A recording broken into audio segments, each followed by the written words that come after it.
Fablehaven by Brandon Mull. Narrated by Ty Farnsworth. Chapter 1. A Mandatory Vacation. Kendra stared out the side window of the SUV, watching foliage blur past.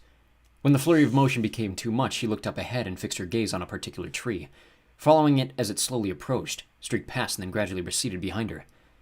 Was life like that? You could look ahead to the future or back at the past, but the present moved too quickly to absorb. Maybe sometimes. Not today. Today they were driving along an endless two-lane highway through the forested hills of Connecticut. "Why didn't you tell us Grandpa Sorensen lived in India?" Seth complained. Her brother was 11 and heading into 6th grade. He'd grown weary of his handheld video game, evidence that they were on a truly epic drive. Mom twisted to face the back seat. "It won't be much longer. Enjoy the scenery." "I'm hungry," Seth said. Mom started rummaging through a grocery bag full of snack food. "Peanut butter and crackers?" Seth reached forward for the crackers. Dad, driving, asked for some almond roca. Last Christmas, he decided that almond roca was his favorite candy and that he should have some on hand all year round. Nearly 6 months later, he was still honoring his resolution. "Do you want anything, Kendra?" "I'm fine." Kendra returned her attention to the frantic parade of trees. Her parents were leaving on a 17-day Scandinavian cruise with all the aunts and uncles on her mother's side. They were all going for free, not because they'd won a contest. They were going on a cruise because Kendra's grandparents had asphyxiated. Grandma and Grandpa Larson had been visiting relatives in South Carolina. The relatives lived in a trailer. The trailer had some sort of malfunction involving a gas leak, and they all died in their sleep. Long ago, Grandma and Grandpa Larson had specified that when they died, all their children and their spouses were to use an allocated sum of money to go on a Scandinavian cruise. The grandchildren weren't invited. "Won't you get bored stuck on a boat for 17 days? Kendra asked. Dad glanced at her in the rearview mirror. "The food is supposed to be incredible. Snails, fish eggs, the works." "We're not all that thrilled about the trip," Mom said sadly. "I don't think your grandparents envisioned an accidental death when they made this request, but we'll get the best of it." "The ship stops in ports as you go," Dad said, deliberately redirecting the conversation. "You get to disembark for part of the time." "Is this car ride going to last 17 days? Seth asked. "We're nearly there," Dad said. "Do you have to stay with Grandma and Grandpa Sorensen?" asked Kendra. "It'll be fun," Dad said. "You should feel honored. They almost never invite anyone to stay with them." "Exactly. We barely know them. They're hermits." "Well, they were my parents," Dad said. "Somehow I survived." The road stopped winding through forested hills as it passed through a town. They idled at a stoplight, and Kendra stared at an overweight woman gassing up her minivan. The front windshield of the minivan was dirty, but the woman seemed to have no intention of washing it. Kendra glanced up front. The windshield of the SUV was filthy, smeared with dead bugs, even though Dad had squeegeed it when they last stopped to refuel. They'd driven all the way from Rochester today. Kendra knew that Grandma and Grandpa Sorensen had not invited them to stay. She'd overheard when Mom had approached Grandpa Sorensen about letting the kids stay with him. It was at the funeral. The memory of the funeral made Kendra shiver. There was a wake beforehand, where Grandma and Grandpa Larson were showcased in matching caskets. Kendra didn't like seeing Grandpa Larson wearing makeup. What lunatic had decided that when people died you should hire a taxidermist to fix them up for one final look? She would much rather remember them alive than on grotesque display in their Sunday best. The Larsons were the grandparents who had been part of her life. They'd shared many holidays and long visits. Kendra could hardly remember spending time with Grandma and Grandpa Sorensen. They had inherited some estate in Connecticut around the time her parents were married. The Sorensens had never invited them to visit, and rarely made a trek out to Rochester. When they came, it was generally one or the other. They'd only come together twice. The Sorensens were nice, but their visits had been too infrequent and brief for real bonding to occur. Kendra knew that Grandma had taught history at some college, and that Grandpa had traveled a lot, running a small importing business. That was about it. Everyone was surprised when Grandpa Sorensen showed up at the funeral. It had been more than 18 months since either of the Sorensens had visited. He apologized that his wife could not attend because she was feeling ill. There always seemed to be some excuse. Sometimes Kendra wondered if they were secretly divorced. Toward the end of the wake, Kendra overheard Mom cajoling Grandpa Sorensen to watch the kids. They were in a hallway around a corner from the viewing area. Kendra heard them talking before she reached the corner and paused to eavesdrop. "Why can't they stay with Marcy?" "Well, normally they would, but Marcy's coming on the cruise." Kendra peeked around the corner. Grandpa Sorensen was wearing a brown jacket with patches on the elbows and a bow tie. "Where are Marcy's kids going?" "To her in-laws." "Well, what about a babysitter?" 2.5 weeks is a long time for a sitter. I remembered you had mentioned having them over sometime." "Yes, I recall. Does it have to be late June? Why not July?" "The cruise is on a time frame. What's the difference?" Things get extra busy around then. I don't know, Kate. I'm out of practice with children." "Stan, I don't want to go on this cruise. It was important to my parents, so we're going. I don't mean to twist your arm." Mom sounded on the verge of tears. Grandpa Sorensen sighed. "I suppose we could find a place to lock them up." Kendra had moved away from the hall at that point. She'd quietly worried about staying with Grandpa Sorensen ever since. Having left the town behind, the SUV climbed a steep grade. Then the road curved around a lake and got lost among low forested hills. Every so often they passed a mailbox. Sometimes a house was visible through the trees. Sometimes there was only a long driveway. They turned onto a narrower road and kept driving. Kendra leaned forward and checked the gas gauge. "Dad, you're under a quarter of a tank," she said. "We're almost there. We'll fill up after we drop you kids off." "Can't we come on the cruise?" Seth asked. "We could hide in the lifeboats. You could sneak us food." "You kids will have much more fun with Grandma and Grandpa Sorensen," Mom said. "Just you wait. Give it a chance." "Here we are," Dad said. They pulled off the road onto a gravel driveway. Kendra could see no sign of a house, only the driveway angling out of sight into the trees.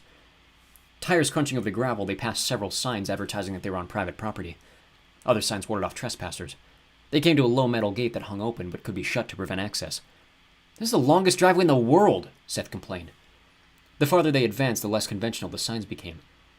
Private property and no trespassing gave way to "Beware of 12-gauge and trespassers will be persecuted." "These signs are funny," Seth said. "More like creepy," Kendra muttered. Rounding another bend, the driveway reached a tall wrought iron fence topped with a fleur-de-lis. The double gate stood open. The fence extended off into the trees as far as Kendra could see in either direction. Near the fence stood a final sign. "Certain death awaits." "Is Grandpa Sorensen paranoid?" Kendra asked. "The signs are a joke," Dad said. "He inherited this land. I'm sure the fence came with it." After they passed through the gate, there was still no house in sight, just more trees and shrubs. They drove across a small bridge spanning a creek and climbed a shallow slope. There the trees ended abruptly, bringing the house into view across a vast front lawn. The house was big but not enormous, with lots of gables and even a turret. After the wrought iron gate, Kendra had expected a castle or a mansion. Constructed out of dark wood and stone, the house looked old but in good repair. The grounds were more impressive. A bright flower garden bloomed in front of the house. Manicured hedges and a fish pond added character to the yard. Behind the house loomed an immense brown barn, at least 5 stories tall, topped by a weather vane. "I love it," Mom said. "I wish we were all staying." "You've never been here?" Kendra asked. "No. Your father came a couple of times before we were married." "They go the extra mile to discourage visitors," Dad said. "Me, Uncle Carl, Aunt Sophie, none of us had spent much time out here. I don't really get it. You kids are lucky. You'll have a blast. If nothing else, you can spend your time playing in the pool." They pulled to a stop outside the garage. The front door opened and Grandpa Sorensen emerged, followed by a tall, lanky man with large ears and a thin, older woman. Mom, Dad, and Seth got out of the car. Kendra sat and watched. Grandpa had been clean-shaven at the funeral, but now he wore a stubbly white beard. He was dressed in faded jeans, work boots, and a flannel shirt. Kendra studied the older woman. She wasn't Grandma Sorensen. Despite her white hair streaked with a few black strands, her face had an ageless quality. Her almond eyes were black as coffee, and her features suggested a hint of Asian ancestry. Short and slightly stooped, she retained an exotic beauty. Dad and the lanky man opened the back of the SUV and began removing suitcases and duffel bags. "You coming, Kendra?" Dad asked. Kendra opened the door and dropped to the gravel. "Just place the things inside," Grandpa was telling Dad. "Dale will take them up to the bedroom." "Where's Mom?" Dad asked. "Visiting your Aunt Edna." "In Missouri?" Edna's dying." Kendra had barely ever heard of Aunt Edna, so the news didn't mean much. She looked up at the house. She noticed that the windows had bubbly glass. Bird nests clung under the eaves. They all migrated to the front door. Dad and Dale carried the larger bags. Seth held a smaller duffel bag and a cereal box. The cereal box was his emergency kit. It was full of odds and ends he thought would come in handy for an adventure. Rubber bands, a compass, granola bars, coins, a squirt gun, a magnifying glass, plastic handcuffs, string, a whistle. "This is Lena, our housekeeper," Grandpa said. The older woman nodded and gave a little wave. "Dale helps me tend the grounds." "Aren't you pretty?" Lena said to Kendra. "You must be around 14. Lena had a faint accent that Kendra could not place. In October." An iron knocker hung on the front door, a squinting goblin with a ring in its mouth. The thick door had bulky hinges. Kendra entered the house. Glossy wood floored the entry hall. A wilting arrangement of flowers rested on a low table in a white ceramic vase. A tall brass coat rack stood off to one side beside a black bench with a high carved back. On the wall hung a painting of a fox hunt. Kendra could see into another room where a huge embroidered throw rug covered most of the wooden floor. Like the house itself, the furnishings were antiquated but in good repair. The couches and chairs were mostly of the sort you would expect to see while visiting a historical site. Dale was heading up the stairs with some of the bags. Lena excused herself and went to another room. "Your home is beautiful," Mom gushed. "I wish we had time for a tour." "Maybe when you get back," Grandpa said. "Thanks for letting the kids stay with you," Dad said. "Our pleasure. Don't let me keep you." We're on a pretty tight schedule," Dad apologized. "You kids be good. Do whatever Grandpa Sorensen tells you," Mom said. She hugged Kendra and Seth. Kendra felt tears seeping into her eyes. She fought them back. Have a fun cruise. We'll be back before you know it, Dad said, putting an arm around Kendra and tousling Seth's hair. Waving, Mom and Dad walked out the door. Kendra went to the doorway and watched them climb into the SUV. Dad honked as they drove off. Kendra fought back tears again as the SUV vanished into the trees. Mom and Dad were probably laughing, relieved to be off by themselves for the longest vacation of their married lives. She could practically hear their crystal goblets clinking. And here she stood, abandoned. Kendra closed the door. Seth, oblivious as ever, was examining the intricate pieces of decorative chess set. Grandpa stood in the entry hall watching Seth and looking politely uncomfortable. Leave the chess pieces alone, Kendra said. They look expensive. Oh, he's all right, Grandpa said. By the way he said it, Kendra could tell he was relieved to see Seth setting the pieces down. Shall I show you to your room? They followed Grandpa up the stairs and down a carpeted hall to the foot of a narrow wooden staircase, leading up to a white door. Grandpa continued on the creaking steps. We don't often have guests, especially children, Grandpa said over his shoulder. I think you'll be most comfortable in the attic. He opened the door and they entered after him. Braced for cobwebs and torture devices, Kendra was relieved to find that the attic was a cheerful playroom. Spacious, clean, and bright, the long room had a pair of beds, shelves crowded with children's books, freestanding wardrobes, tidy dressers, a unicorn rocking horse, multiple toy chests, and a hen in a cage. Seth went straight for the chicken. Cool! He poked a finger through the slender bars, trying to touch the orange gold feathers. Careful, Seth, Kendra warned. He'll be fine, Grandpa said. Goldilocks is more a house pet than a barnyard hen. Your grandmother usually takes care of her. I figured you kids wouldn't mind filling in while she's gone. You'll need to feed her, clean her cage, and collect her eggs. She lays eggs? Seth looked astonished and delighted. An egg or two a day if you keep her well fed, Grandpa said. He pointed to a white plastic bucket full of kernels near the cage. A scoop in the morning and another in the evening should take care of her. You'll want to change the lining of her cage every couple days and make sure she has plenty of water. Every morning give her a tiny bowl of milk. Grandpa winked. That's the secret behind her egg production. Can we ever take her out? The hen had moved close enough for Seth to stroke her feathers with one finger. Just put her back afterwards. Grandpa bent down to put a finger in the cage, and Goldilocks instantly pecked at it. Grandpa withdrew his hand. Never liked me much. Some of those toys look expensive, Kendra said, standing beside an ornate Victorian dollhouse. Toys are meant to be played with, Grandpa said. Do your best to keep them in decent shape, and that'll be good enough. Seth moved from the hen cage to a small piano in the corner of the room. He banged on the keys, and the notes that clanged sounded different from what Kendra would have expected. It was a little harpsichord. Consider this room your space, Grandpa said. Within reason, I'll not bother you to pick things up in here. So long as you treat the rest of the house with respect. Okay, Kendra said. I also have some unfortunate news. We're in the height of tick season. You kids ever heard of Lyme disease? Seth shook his head.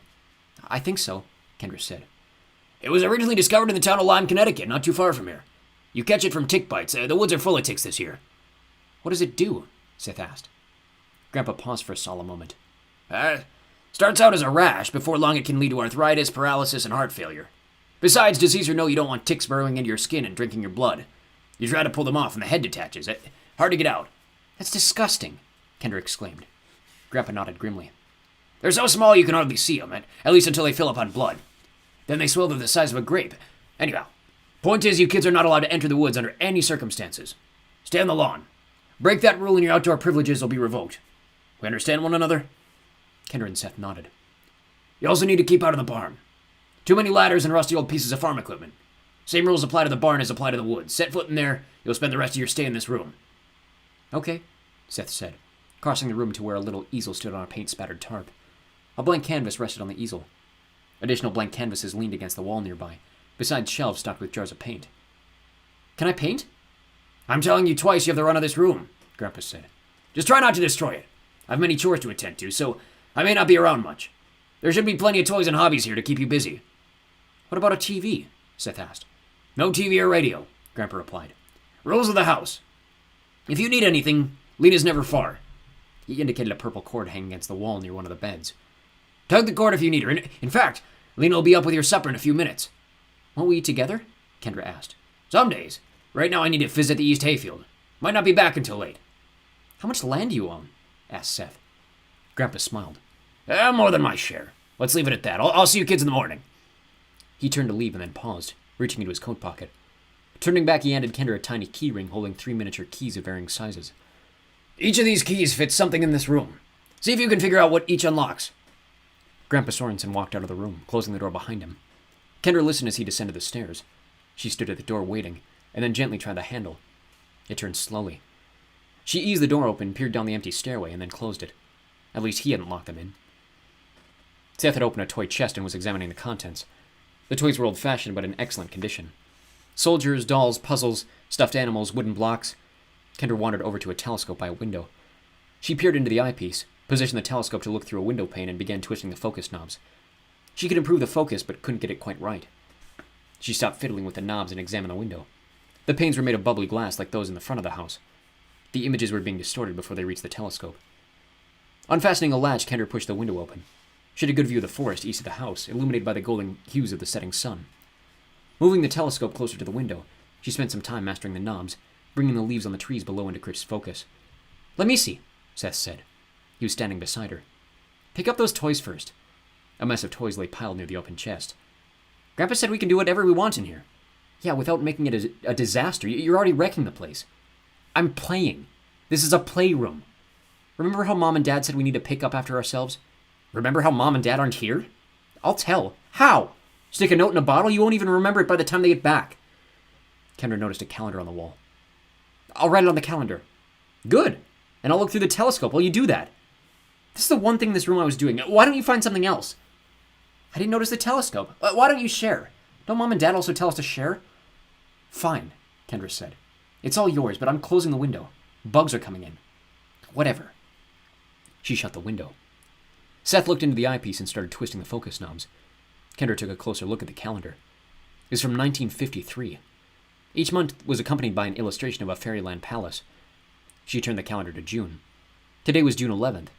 The days of the week didn't match up, but she could still count down to when her parents would return. They'd be back on June 28th. "The stupid thing won't even focus," Seth complained. Kendra smiled. Chapter 2. Collecting Clues. The next morning, Kendra sat at breakfast across from her grandfather. A wooden clock on the wall above him read 8:43. Reflected sunlight flashed in the corner of her eye. Seth was using his butter knife to bounce sun rays. She was not seated close enough to the window to retaliate. "Nobody likes the sun in their eyes, Seth," Grandpa said. Seth stopped.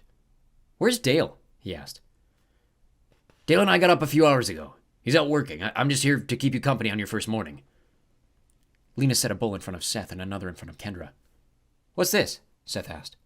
"Cream of wheat," Lena replied. "6 to your ribs," Grandpa added. Seth probed the cream of wheat with his spoon. "What's in it, blood?"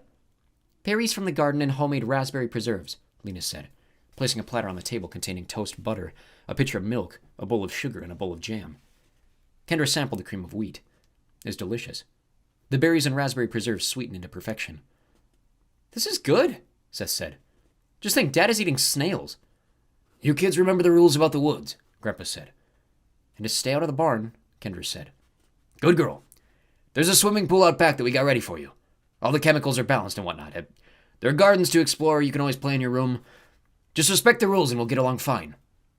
"When's Grandma coming back?" Kendra asked. Grandpa glanced down at his hands. "It depends on your Aunt Edna. Could be next week. Could be a couple of months."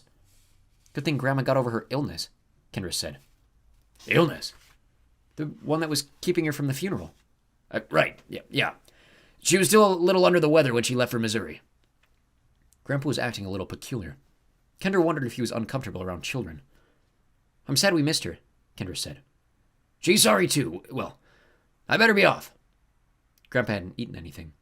He pushed his chair back, stood up, and stepped away from the table, rubbing his palms against his jeans. "If you swim, don't forget to wear sunblock. I'll see you kids later." "At lunch?" Seth asked. "Probably not until supper. Lena will help you with anything you need." He left the room. Dressed in her swimsuit, a towel over one shoulder, Kendra stepped through the door onto the back porch. She carried a handheld mirror she had found on the nightstand by her bed. The handle was mother-of-pearl studded with rhinestones. The day was a bit humid, but the temperature was pleasant. She walked to the railing of the porch and gazed over the gorgeously manicured backyard. Paths of white stones meandered about the flower beds, the hedgerows, vegetable gardens, fruit trees, and flowering plants. Tangled grapevines curled along suspended lattices. All the flowers seemed to be in full bloom. Kendra had never seen such a brilliant blossom. Seth was already swimming. The pool had a black bottom, so it was fringed with rocks to make it seem like a pond. Kendra hurried down the steps and started down a path toward the pool. The garden teemed with life. Hummingbirds darted among the foliage, wings nearly invisible as they hovered. Huge bumblebees with fuzzy abdomens buzzed from one blossom to another. A stunning variety of butterflies fluttered about on tissue paper wings. Kendra passed a small waterless fountain featuring a statue of a frog. She paused as a large butterfly alighted on the rim of the empty bird bath. It had huge wings, blue, black, and violet. She'd never seen a butterfly with such vivid coloring. Of course, she had never visited a world-class garden. The house was not quite a mansion, but the grounds were fit for a king. No wonder Grandpa Sorensen had so many chores. The path finally deposited Kendra at the pool. Variegated flagstones paved the poolside area. There were a few recliners and a circular table with a big umbrella. Seth leapt from a stone outcropping into the swimming pool, legs curled up, and hit the water with a big splash. Kendra set her towel and mirror on the table and grabbed a bottle of sunblock. She smeared the white cream over her face, arms, and legs until it disappeared into her skin. While Seth was swimming underwater, Kendra picked up the mirror. She angled the face so it reflected sunlight onto the water. When Seth surfaced, she made sure the bright splotch of sunlight covered his face. "Hey!" he shouted, swimming away from her. She kept the glare from the mirror on the back of his head. Gripping the side of the pool, Seth turned to look at her again, throwing up a hand and squinting to ward off the light. He had to look away. Kendra laughed. "Cut it out!" Seth called. "You don't like that? Quit it! I won't do it anymore. Grandpa already yelled at me." Kendra set the mirror on the table. "That mirror's a lot brighter than a butter knife," she said. "I bet it already did permanent damage to your retinas. If so, then I'll sue you for $1 billion. Good luck. I have about 100 in the bank. Might be enough for you to buy some eye patches." He swam toward her angrily, and Kendra walked forward out the edge of the pool. He started climbing out, and she shoved him back in. She was almost a full head taller than Seth and could usually handle him in a fight, although if they ended up wrestling, he was pretty squirmy. Seth changed tactics and started splashing her, making quick scooping motions across the surface of the pool. The water felt cold, and Kendra recoiled at first, then leapt over Seth into the water. After the initial shock, she swiftly grew accustomed to the temperature, stroking over to the shallow end away from her brother. He chased her, and they ended up in a splash fight. Locking his hands, Seth swung his arms in wide arcs, skimming the top of the water. Kendra pushed at the water with both hands, a churning motion that generated smaller but more focused splashes. Soon they grew tired. It was hard to win a water fight when both participants were already soaked. "Let's have a race," Kendra suggested as the splashing subsided. They raced back and forth across the pool. First they raced freestyle, then backstroke, breaststroke, and sidestroke. After that they created handicaps like racing with no arms, or hopping across the width of the shallow end on one foot. Kendra usually won, but Seth was faster at backstroke in some of the handicapped races. When Kendra grew bored, she got out of the pool. Walking toward the table to retrieve a towel, she stroked her long hair, enjoying the rubbery texture as the wetness made the strands cling together. Seth climbed on top of a big rock near the deep end. "Watch this can opener!" He jumped with one leg straight up, the other bent. "Good job," Kendra said to placate him when he surfaced. Shifting her gaze to the table, Kendra froze. Hummingbirds, bumblebees, and butterflies swirled in the air above the handheld mirror. Several other butterflies and a couple of large dragonflies actually rested on the face of the mirror itself. "Seth, come look at this!" Kendra hissed in a loud whisper. "What? Just come here!" Seth boosted himself out of the pool and padded over to Kendra, arms folded. He stared at the cloud of life whirling above the mirror. "What's their deal?" "I don't know," she replied. "Do insects like mirrors?" "These ones do. Look at the red and white butterfly. It's enormous. Same with that dragonfly," Seth pointed out. "I wish I had a camera. I dare you to go get the mirror." Seth shrugged. "Sure." He trotted over to the table, grabbed the mirror by the handle, and dashed to the pool, then dove in. Some of the insects scattered instantly. The majority drifted in the direction Seth had gone, but dispersed before reaching the pool. Seth surfaced. "Any bees after me?" "Get the mirror out of the water. You'll ruin it." "Settle down. It's fine," he said, stroking over to the side. "Give it to me." She took the mirror from him and wiped it dry with her towel. It looked undamaged. "Let's try an experiment." Kendra placed the mirror face up on a lounge chair and backed away. "Think they'll come back?" "We'll see." Kendra and Seth sat down at the table, not far from the lounge chair. After less than a minute, a hummingbird glided over to the mirror and hovered above it. Soon it was joined by a few butterflies. A bumblebee alighted on the face. Before long, another swarm of small winged creatures crowded the mirror. "Go turn the mirror face down," Kendra said. "I want to see whether they like the reflection or the mirror itself." Seth crept toward the mirror. The little animals took no apparent notice of his approach. He reached forward slowly, flipped the mirror over, and then retreated to the table. The butterflies and bees that had landed on the mirror took flight when it was overturned, but only a few of the winged creatures flew away. Most of the swarm lingered. A pair of butterflies and a dragonfly landed on the lounge chair at the edge of the mirror.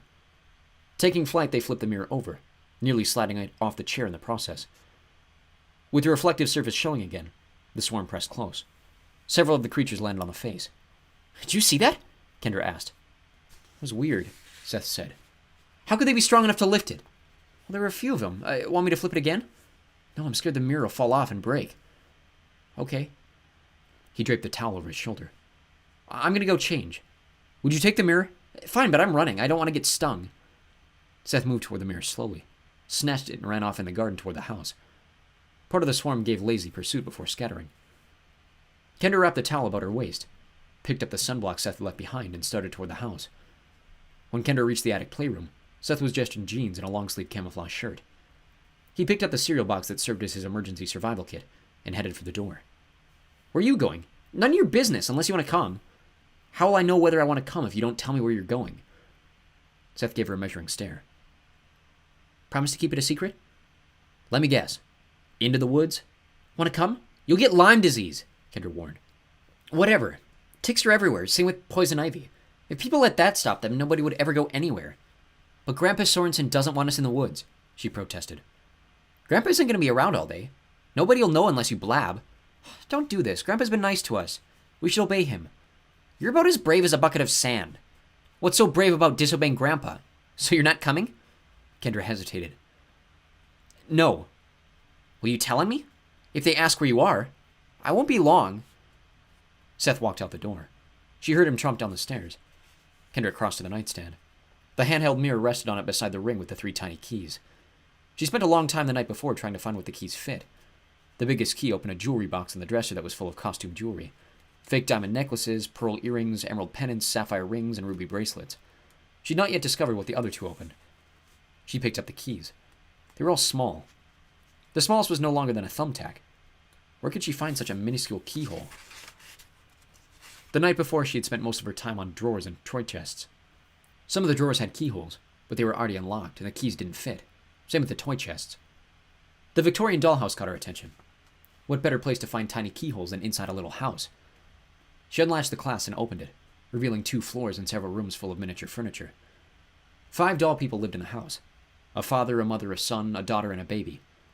The detail was extraordinary. The beds had quilts, blankets, sheets, and pillows. The couches had removable cushions. The knobs in the bathtub really turned. Closets had clothes hanging inside. The armoire in the doll's house master bedroom made Kendra suspicious. It had a disproportionately large keyhole in the center. Kendra inserted the tiniest key and turned it. The doors of the armoire sprung open. Inside was something wrapped in gold foil. Opening it, she saw it was a piece of chocolate shaped like a rosebud. Behind the chocolate, she found a small golden key. She added it to the key ring. The golden key was larger than the key that opened the armoire, but smaller than the key that opened the jewelry box. Kendra took a bite of the chocolate rosebud. It was soft and melted in her mouth. It was the richest, creamiest chocolate she'd ever tasted. She finished it in 3 more bites, savoring each mouthful. Kendra continued scouring the tiny house, investigating every piece of furniture, searching every closet, checking behind every miniature painting on the walls. Finding no more keyholes, she closed the dollhouse and fastened the clasps. Scanning the room, Kendra tried to decide where to look next. 1 key left, maybe 2 if the golden key also opened something. She had been through most of the items in the toy chests, but she could always double-check. She had searched through the drawers of the nightstands, the dressers, and wardrobes thoroughly, as well as the knickknacks on the bookshelves. There could be keyholes in unlikely places, like under the clothes of a doll or behind a bedpost. Kendra ended up beside the telescope. Improbable as it seemed, she checked it for keyholes. Nothing. Maybe she could use the telescope to locate Seth. Opening the window, she noticed Dale walking along the lawn outside the outskirts of the woods. He was carrying something in both hands, but his back was to her, impeding a view of what he held. He stooped and set it down beside a low hedge, which continued to prevent her from seeing the object. Dale walked off at a brisk pace, glancing around as if to ensure nobody was spying, and soon passed out of view. Curious, Kendra rushed downstairs and out the back door. Dale was nowhere in sight. She trotted across the lawn to the low hedge beneath the attic window. Grass continued for about 6 feet beyond the hedge before stopping abruptly at the perimeter of the forest. On the grass behind the hedge rested a large pie tin full of milk. An iridescent hummingbird hung suspended over the pie tin, wings a faint blur. Several butterflies flitted around the hummingbird. Occasionally one would descend and splash in the milk. The hummingbird flew away and a dragonfly approached. There was a smaller crowd than the mirror had attracted, but there was much more activity than Kendra would have expected around a small pool of milk. She watched as a variety of tiny winged animals came and went, feeding from a pie tin. Did butterflies drink milk? Did dragonflies? Apparently so. It was not long before the level of milk in the pie tin had markedly fallen. Kendra looked up at the attic. It had only 2 windows, both facing the same side of the house. She visualized the room behind those gabled windows and suddenly realized that the playroom consumed only half the space that the attic should fill. Abandoning the tin of milk, she walked around to the opposite side of the house. On the far side was a second pair of attic windows. She was right. There was another half to the attic, but she knew of no other stairway granting access to the uppermost story, which meant there might be some sort of secret passage in the playroom. Maybe the final key unlocked it. Just as she decided to return to the attic and search for a hidden door, Kendra noticed Dale coming from the direction of the barn with another pie tin. She hurried toward him. When he saw her coming, he looked temporarily uncomfortable, then put on a big smile. "What are you doing?" Kendra asked. "Just taking some milk to the house," he replied, changing direction a bit. He'd been heading toward the woods. "Really? Why'd you leave that other milk behind the hedge?" "Other milk?" He could not have looked more guilty. "Yeah, the butterflies were drinking it." Dale was no longer walking. He regarded Kendra shrewdly. "Can you keep a secret?" "Sure." Dale looked around as if someone might be watching. "We have a few milking cows. They make plenty of milk, so I put out some of the excess for the insects. Keeps the garden lively." "Why is that a secret?" "I'm not sure your grandfather would approve. Never asked permission. He might consider it wasteful." "Well, seems like a good idea to me. I noticed all the different kinds of butterflies in your garden. More than I've ever seen, plus all the hummingbirds." He nodded. "I like it. Adds to the atmosphere." "So you weren't taking that milk to the house?" No. This milk hasn't been pasteurized. Full of bacteria. You could catch all sorts of diseases. Not fit for people. Insects, on the other hand, they seem to like it best this way." "You won't spoil my secret?" "I'll keep quiet." "Good girl," he said with a conspiratorial wink. "Where are you putting that one?" "Over there." He jerked his head toward the woods. "I set a few on the border of the yard every day." "Does it spoil?" "I don't leave it out long enough. Some days the insects consume all the milk before I collect the pans. Thirsty critters." "See you later, Dale." "You seen your brother hereabout?" "I think he's in the house." "That's so." She shrugged. "Maybe." Kendra turned and started toward the house. She glanced back as she mounted the stairs to the rear porch. Dale was placing the milk behind a small round bush. Chapter 3. The Ivy Shack. Seth pressed through dense undergrowth until he reached a faint crooked path, the kind made by animals. Nearby stood a squat gnarled tree with thorny leaves and black bark. Seth examined his sleeves for ticks, scrutinizing the camouflage pattern. So far, he had not seen a single tick. Of course, it would probably be the ticks he failed to see that would get him. He hoped the insect repellent he had sprayed on was helping. Stooping, he collected rocks and built a small pyramid to mark the point where he had intersected the path. Finding his way back would probably be no problem, but better safe than sorry. If he took too long, Grandpa might figure out that he'd disobeyed orders. Rummaging in his cereal box, Seth withdrew a compass. The animal track ran northeast. He had set off on an easterly course, but the undergrowth had grown denser as he progressed. A faint trail was a good excuse to veer slightly off course. It'd be much easier going through than trying to hack his way through shrubbery with a pocket knife. He wished he owned a machete. Seth followed the trail. The tall trees stood fairly close together, diffusing the sunlight to a greenish glow laced with shadows. Seth imagined that the forest would be black as a cave after nightfall. Something rustled in the bushes. He paused, removing a small pair of plastic binoculars from his cereal box. Scanning the area, he spotted nothing of interest. He proceeded along the trail until an animal emerged from the undergrowth onto the path not 20 feet ahead. It was round, a bristly creature no taller than his knees. A porcupine. The animal started down the path in his direction with complete confidence. Seth froze. The porcupine was close enough that he could discern the individual quills, slender and sharp. As the animal trembled toward him, Seth backed away. Weren't animals supposed to flee from humans? Maybe it had rabies. Or maybe it just hadn't seen him. After all, he was wearing a camouflage shirt. Seth spread his arms wide, stomped a foot, and growled. The porcupine looked up, twitched its nose, and then turned from the path. Seth listened as it pushed through the foliage away from the trail. He took a deep breath. He'd been really scared for a minute there. He could almost feel the quills pricking through his jeans into his leg. It'd be pretty hard to conceal his excursion into the woods if he came home looking like a pincushion. Though he dreaded admitting it, he wished Kendra had come. The porcupine probably would have made her scream, and her fear would have increased his bravery. He could have made fun of her instead of feeling frightened himself. He'd never seen a porcupine in the wild before. He was surprised how exposed he felt staring at all those pointy quills. What if he stepped on one in the undergrowth? He looked around. He'd come a long way. Of course, finding his way back would be no trick. He just needed to backtrack along the trail and then head west. But he turned for home now. If he did, he might never make it back this way again. Seth continued along the trail. Some of the trees had moss and lichen growing on them. A few had ivy twisting around their bases. The path forked. Checking his compass, Seth saw that one path went northwest, the other due east. Staying with his theme, Seth turned to east. There began to be more space between the trees, and the shrubs grew closer to the ground. Soon he could see much farther in all directions, and the forest became a little brighter. To one side of the path, at the limit of his sight, he noticed something abnormal. It looked like a large square of ivy hidden among the trees. The whole point of exploring these woods was to find strange things, so he left the path and walked toward the ivy square. The dense undergrowth came up to his shins, grasping at his ankles with every step. As he tromped toward the square, he realized it was a structure completely overgrown with ivy. It appeared to be a big shed. He stopped and looked more closely. The ivy was thick enough that he could not tell what the shed was made of. He could see only leafy vines. He walked around the structure. On the far side, a door stood open. Seth almost cried out when he peered inside. The shed was actually a shack constructed around a large tree stump. Beside the stump, dressed in crude rags, sat a wiry old woman gnawing at a knot in a bristly rope. Shriveled with age, she clutched the rope in bony hands with knobby knuckles. Her long white hair was matted and had a sickly yellowish tint. One of her filmy eyes was terribly bloodshot. She was missing teeth. There was blood on the knot she was chewing, apparently from her gums. Her pale arms, bare almost to the shoulder, were thin and wrinkled, with faint blue veins and a few purple scabs.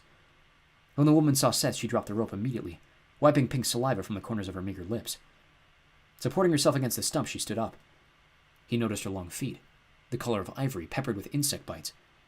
Her gray toenails looked thick with fungus. "Hail, young master! What brings you to my home?"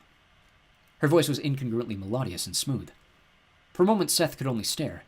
Even as bent and crooked as she was, the woman was tall. She smelled bad. "You live out here?" he finally said. "I do. Care to come inside?" "Probably not. I'm just out for a walk." The woman narrowed her eyes. "Strange place for a boy to walk alone." "I like exploring. My grandpa owns this land." "Owns it, you say?" "Does he know you're here?" asked Seth. "Depends who he is." "Stan Sorensen." She grinned. "He knows." The rope she had chewed lay on the dirt floor. It had one other knot beside the one she'd been gnawing. "Why are you biting the rope?" Seth asked. She eyed him suspiciously. "I don't care for knots." "Are you a hermit?" "You could say that. Come inside and I will brew some tea." "I better not." She looked down at her hands. "I might look frightful. Let me show you something." She turned and crouched behind the stump. A rat ventured a few steps out of a hole in the corner of the shack. When she came back from behind the stump, the rat hid. The old woman sat with her back to the stump. She held a little wooden puppet about 9 inches high. It looked primitive, made entirely of dark wood with no clothes or painted features. Just a basic human figure with tiny gold hooks serving as joints. The puppet had a stick in its back. The woman set a paddle on her lap. She began making the puppet dance by bobbing the stick and tapping the paddle. There was a musical regularity to the rhythm. "What is that thing?" Seth asked. "A lumberjack," she replied. "Well, where's his axe?" "Not a lumberjack. A limberjack, a clog doll, a jigger, a dancing Dan, shoveling Sam. I call him Mendigo. He keeps me company. Come inside and I'll let you give it a try." I better not," he said again. "I don't see how you could live out here like this and not be crazy." "Sometimes good people grow weary of society." She sounded a little annoyed. "You happened upon me by accident. Out exploring." "Well, actually, I'm selling candy bars for my soccer team. It's a good cause." She stared at him. "I have my best luck in the rich neighborhoods." She kept staring. "That was a joke. I'm kidding." Her voice became stern.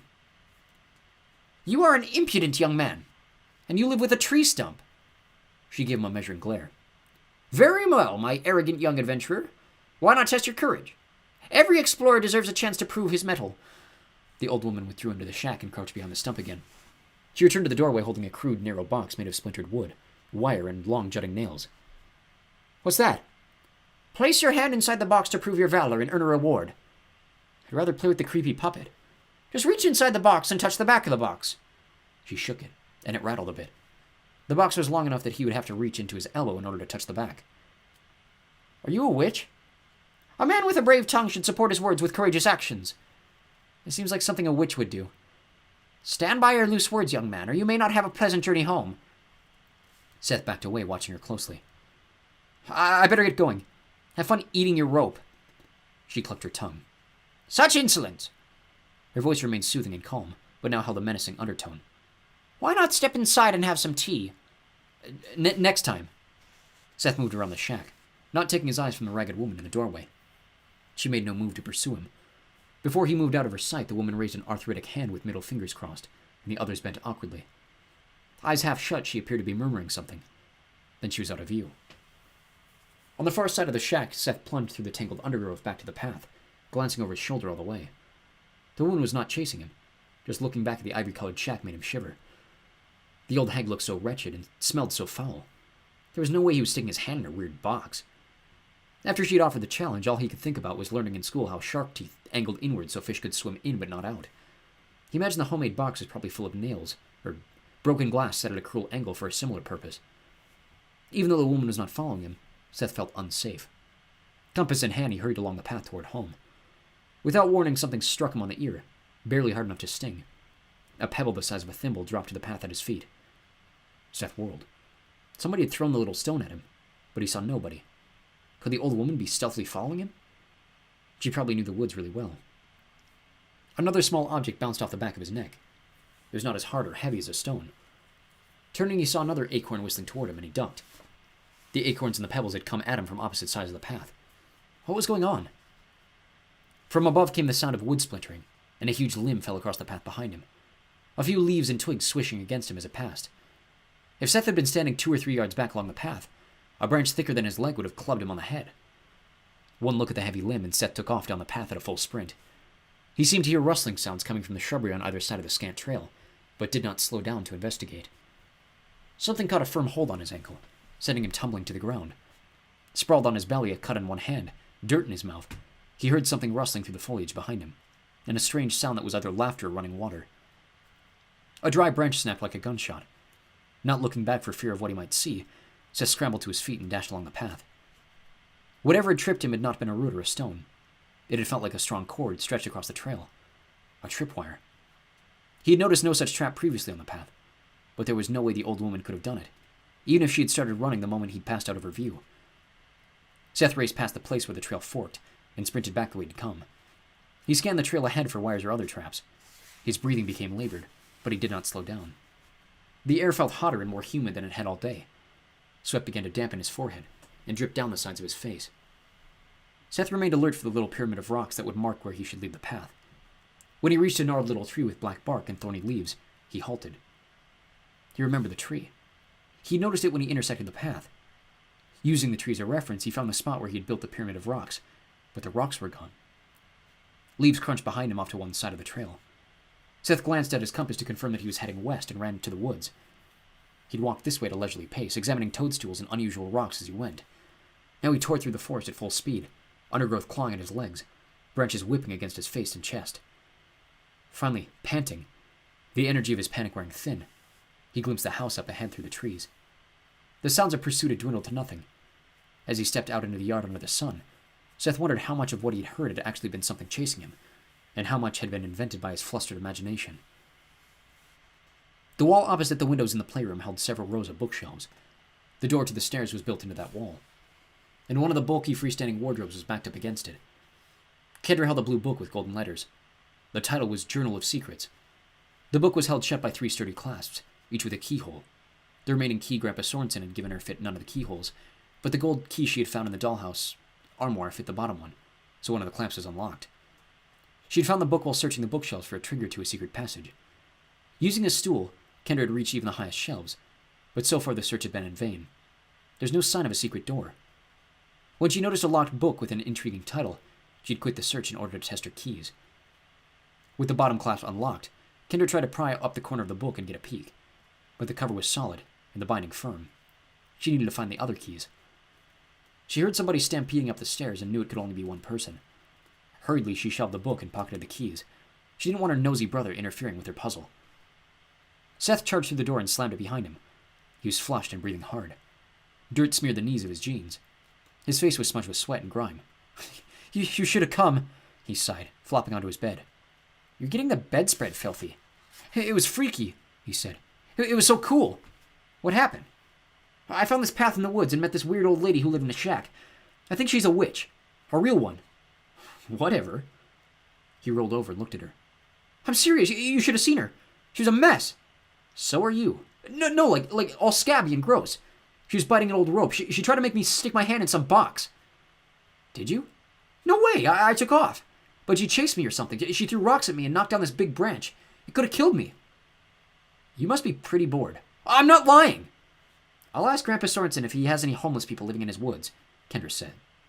No, he'll know I broke the rules. Don't you think he would want to know a witch built a shack on his property?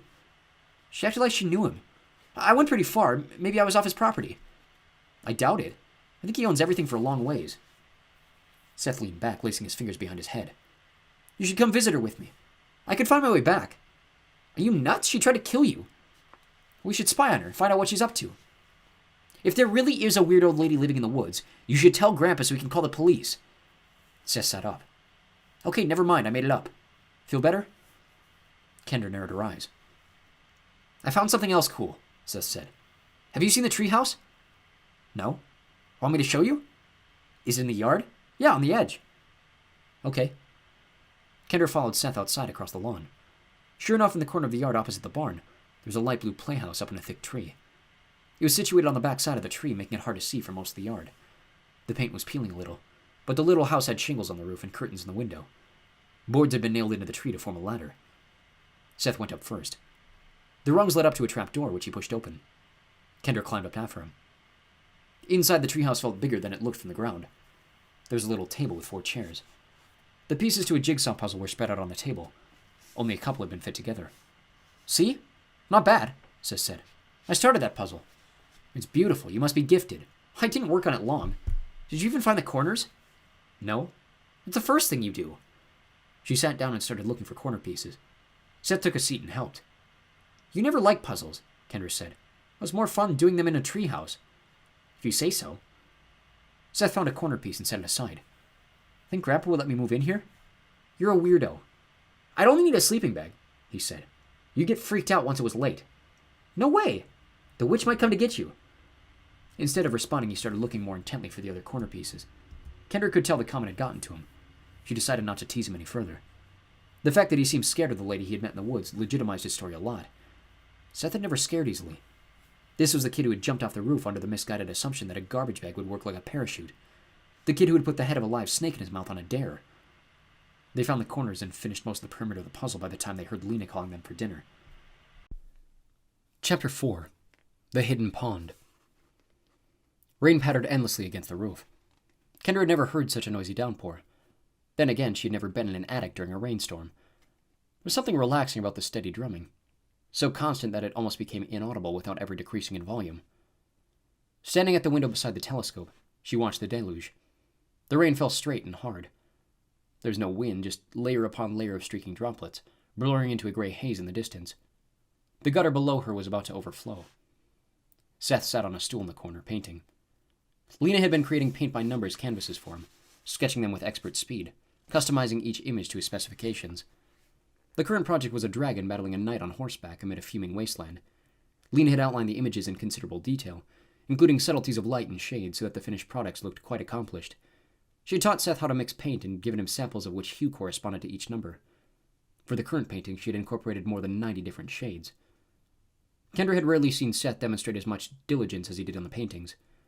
After a few brief lessons on how to apply the paint, including the purposes of different brushes and tools, he had already finished a large canvas of pirates sacking a town, and a smaller one of a snake charmer diving away from a striking cobra. 2 impressive paintings in 3 days. He was an addict, and he was almost done with his latest project. Crossing to the bookshelf, Kendra ran a hand along the spines of the volumes. She had searched the room thoroughly and had yet to find the last keyhole, let alone a secret passage to the other side of the attic. Seth could be a pest, but now that he had become immersed in his painting, she was starting to miss him. Maybe Lena would outline a painting for her. Kendra had turned down her initial offer since it sounded childish like coloring, but the finished products looked much less juvenile than Kendra had anticipated. Kendra opened the door and descended the stairs. The house was dim and quiet, the rainfall more distant as the attic was left behind. She walked along the hall and down the stairs to the main floor. The house seemed too quiet. All the lights were out despite the gloom. Lena? There was no answer. Kendra went through the living room, the dining room, and into the kitchen. No sign of the housekeeper. Had she left? Opening the door to the basement, Kendra peered down the steps into the darkness. The stairs were made of stone as if leading to a dungeon. "Lena?" she called uncertainly. Surely the woman wasn't down there without any light. Kendra went back down the hall and slid open the door to the study. Having not yet entered this particular room, she first noticed the huge desk cluttered with books and papers. The massive head of a hairy boar with jutting tusks hung mounted to the wall. A collection of grotesque wooden masks rested on a shelf. Golfing trophies lined another. Plaques decorated the wooden paneled walls, along with a framed display of military medals and ribbons. There's a black and white picture of a much younger Grandpa Sorensen, showing off an enormous marlin. On the desk, inside a crystal sphere with a flat bottom, was an eerie replica of a human skull, no bigger than her thumb. Kendra slid the study door closed. She tried the garage, the parlor, and the family room. Maybe Lena had to run to the store. Kendra walked out on the back porch, shielded from the rain by the overhang. She loved the fresh, damp scent of rainfall. It continued to come down hard, puddling around the garden. Where did the butterflies hide from such a downpour? Then she saw Lena. The housekeeper knelt in the mud beside a bush blossoming with large blue and white roses, absolutely soaked, apparently weeding. Her white hair was plastered to her head and her housecoat was drenched. "Lena?" The housekeeper looked up, smiled, and waved. Kendra retrieved an umbrella from the hall closet and joined Lena in the garden. "You're sopping," Kendra said. Lena rooted out a weed. "It's a warm rain. I like being out in the weather." She stuffed the weed into a bulging garbage bag. "You're going to catch a cold. I don't often take ill." She paused to stare up at the clouds. "It won't last much longer." Kendra tilted her umbrella back and gazed heavenward. Leaden skies in all directions. "You think?" "Wait and see. The rain will pass within the hour." "Your knees are all muddy." "You think I've lost my marbles?" The diminutive woman stood up and spread her arms wide, tilting her head back. "Do you ever look up at the rain, Kendra? It feels like the sky is falling." Kendra tilted the umbrella back. Millions of raindrops rushed toward her, some pelting her face and making her blink. "Or like you're soaring up to the clouds," she said. "I suppose I should get you inside before my unusual habits rub off." "No, I didn't mean to disturb you." Back under the protection of the umbrella, Kendra wiped the droplets from her forehead. "I guess you don't want the umbrella. That would defeat the purpose. I'll be in shortly." Kendra returned to the house. She stole glances at Lena through the window. It was just so peculiar she couldn't resist spying. Sometimes Lena was working. Sometimes she was smelling a blossom or stroking its petals. And the rain kept falling. Kendra was sitting on her bed reading poems by Shel Silverstein when the room suddenly brightened. The sun was out. Lena had been right about the rain. It had relented about 40 minutes after her prediction. The housekeeper had come inside, changed out of her wet clothes, and made sandwiches. Across the room, the painting of the knight charging the dragon was complete. Seth had gone outside an hour ago. Kendra was in a lazy mood. Just as Kendra returned her attention to the latest poem, Seth burst into the room, breathing hard. He wore only socks on his feet. His clothes were streaked with mud. "You have to come see what I found in the woods." "Another witch?" "No, way cooler." "A hobo camp?" "I'm not going to say. You have to come see." "Does it involve hermits or lunatics?" "No people," he said. "How far from the yard?" "Not far." "We could get in trouble. Besides, it's muddy out." "Well, Grandpa's hiding a beautiful park in the woods," Seth blurted. "What?" asked Kendra. "You have to come see it. Put on galoshes or something." Kendra closed the book. The sunlight came and went, depending on the shifting clouds. A soft breeze ruffled the foliage. The wood smelled mulchy. Scrambling over a damp, rotting log, Kendra shrieked when she saw a glistening white frog. Seth turned around. "Awesome!" "Try disgusting." "I've never seen a white frog," said Seth. He tried to grab it, but the frog took an enormous leap as he approached. "Whoa, that thing flew!" He checked the underbrush where the frog had landed, but found nothing. "Hurry up," Kendra said, glancing back the way they had come. The house was no longer in sight. She couldn't shake the sick, nervous feeling in her stomach. Unlike her little brother, Kendra was not a natural rule breaker. She was in all the accelerated classes at school, got almost perfect grades, kept her room tidy, and always practiced for her piano lessons. Seth, on the other hand, settled for lousy grades, routinely skipped his homework, and earned frequent detentions. Of course, he was also the one with all the friends, so maybe there was a method to his madness. "What's the rush?" He took the lead again, blazing a trail through the undergrowth. "The longer we're gone, the more likely somebody will notice we're missing. It isn't much farther. See that hedge?" It wasn't exactly a hedge, more like a tall barrier of unkempt bushes. "You call that a hedge?" "The park is on the far side." The wall of bushes extended as far as Kendra could see in either direction. "How do we get around it?" "Through it. You'll see." They reached the bushes and Seth turned left, studying the leafy barricade as he went, occasionally squatting and checking closer. The interlocked bushes ranged from 10 to 12 feet tall, and they looked really thick. Okay, I think this is where I squirmed through. There was a deep indentation at the base of where 2 bushes overlapped. Seth dropped to all fours and forced his way back in. You're gonna have a billion ticks, Kendra predicted. They're all hiding from the rain, he replied with perfect confidence. Kendra got down and followed him. I don't think this is the same way I got through last time, Seth admitted. It's a little more cramped, but it should work. He was now slithering on his belly. This better be good. Kendra squirmed on her elbows. I squinted. The damp ground felt cold, and droplets fell from the bush as she jostled it. Seth reached the far side and stood up. She crawled through as well, her eyes widening as she got to her feet. Before her lay a pristine pond, a couple of 100 yards across with a small verdant island at the center. A series of elaborate gazebos surrounded the pond, interconnected by a whitewashed boardwalk. Flowering vines wound along the latticework of the impressive promenade. Elegant swans glided on the water. Butterflies and hummingbirds wove and darted among the blossoms. On the far side of the pond, peacocks strutted and preened. What in the world? Kendra gasped. Come on! Seth stared across the lush, neatly mown lawn toward the nearest gazebo. Kendra looked back, understanding why Seth had called the disheveled barrier of bushes a hedge. On this side, the bushes were neatly trimmed. The hedgerow accompanied the entire area, with a single arched entryway off to one side. Why didn't we come through the entryway? Kendra asked, trotting after her brother. Shortcut! Seth paused the white steps leading up to the gazebo to pluck a piece of fruit from an espalier. Try one. You should wash it, Kendra said. It just rained. He took a bite. It's so good. Kendra tried one. It was the sweetest nectarine she'd ever tasted. Delicious. Together they mounted the steps of an extravagant pavilion. The wood railing was perfectly smooth. Although unshielded from the elements, all the woodwork appeared to be in flawless condition. No peeling paint.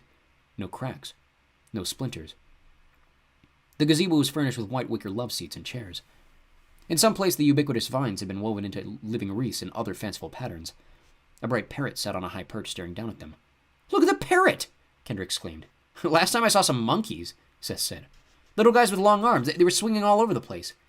And there was a goat. It ran away as soon as it saw me. Seth took off, chomping down on the boardwalks. Kendra followed more slowly, absorbing the scene. It looked like the setting of a fairy tale wedding. She counted 12 pavilions, each unique. One had a small white quay projecting into the pond. The little pier was connected to a floating shed that had to be a boathouse. Kendra strolled after Seth, whose ruckus was sending the swans drifting toward the far side of the lake, leaving V-shaped ripples in their wake. The sun broke through the clouds and gleamed upon the water. Why would Grandpa Sorensen keep a place like this secret? It was magnificent. Why go through all the trouble of maintaining it if not to enjoy it? Hundreds of people could gather here with room to spare. Kendra went to the gazebo with the pier and found that the boathouse was locked. It wasn't large. She guessed it held a few canoes or rowboats. Maybe Grandpa Sorensen would give them permission to paddle around the pond. No, she couldn't even tell him she knew about this place. Was that why he had told them to stay away from the woods? To keep his little Eden hidden? Could he be so selfish and secretive? Kendra finished a complete lap around the pond, walking on clean wooden planks the entire way. Across the pond, Seth yelled, and a small flock of cockatoos took flight. The sun retreated behind clouds. They needed to get back. Kendra told herself she could return later. Kendra was concerned when she cut into her steak. The middle was pink, almost red at the center. Grandpa Sorensen and Dale were already taking bites. Is my steak cooked? Kendra ventured. Of course it's cooked, Dale said around a mouthful. It's pretty red in the middle. Only way to eat a steak, Grandpa said, dabbing his mouth with a linen napkin. Medium rare, keeps it juicy and tender. If you cook it all the way through, you might as well eat shoe leather. Kendra glanced at Lena. Go ahead, dear, the woman urged. You won't get sick, I cooked it plenty. I like it, Seth said, chewing on a bite. We have any ketchup? Why would you go and ruin a perfectly good steak with ketchup? Dale moaned. You put it on your eggs, Lena reminded him, placing a bottle in front of Seth. That's different. Ketchup and onions on eggs is a necessity. That's sickening, Seth said, upending the bottle over his steak. Kendra took a bite of the garlic potatoes. They were tasty. Mustering her courage, she sampled the steak. Bursting with flavorful seasoning, it was much easier to chew than the other steak she'd eaten. The steak is wonderful, she said. Oh, thank you, dear, said Lena. They ate in silence for a few moments. Grandpa dabbed at his mouth with his napkin again and cleared his throat. What do you suppose makes people so eager to break rules? Kendra felt a jolt of guilt. The question was addressed generally and hung there awaiting a response. When nobody answered, Grandpa continued. Is it simply the pleasure of disobedience? The thrill of rebellion? Kendra glanced at Seth. He stared at his plate, picking at his potatoes. Were the rules unfair, Kendra? Was I being unreasonable? No. Did I leave you with nothing to do, Seth? No pool? No treehouse? No toys or hobbies? We had things to do. And why did you two go into the woods? I warned you there would be consequences. Why are you hiding weird old ladies out in the forest? Seth blurted. Weird old ladies? Grandpa asked. Yeah, what about that? Grandpa nodded thoughtfully. She has a rotten old rope. You didn't blow on it? I didn't go near her. She was freaky. She came to me and asked if she could build a shack on my property. She promised to keep it to herself. I saw no harm in it. You shouldn't go bothering her. Seth found your private retreat, Kendra said. He wanted me to see it. My curiosity got the better of me. Private retreat? Big pond? Fancy boardwalk? Parrots and swans and peacocks? Grandpa looked at Dale, speechless. Dale shrugged. I was hoping you'd take us out on a boat, Kendra said. Who said anything about a boat? Kendra rolled her eyes. I saw the boathouse, Grandpa. He tossed his hands up and shook his head. Kendra set her fork down. Why would you let such a nice place go to waste? That's my business, Grandpa said. Yours was to obey my rules, for your own protection. We're not afraid of ticks, Seth said. Grandpa folded his hands and lowered his eyes. I was not entirely honest about why you needed to stay out of the woods. He lifted his gaze.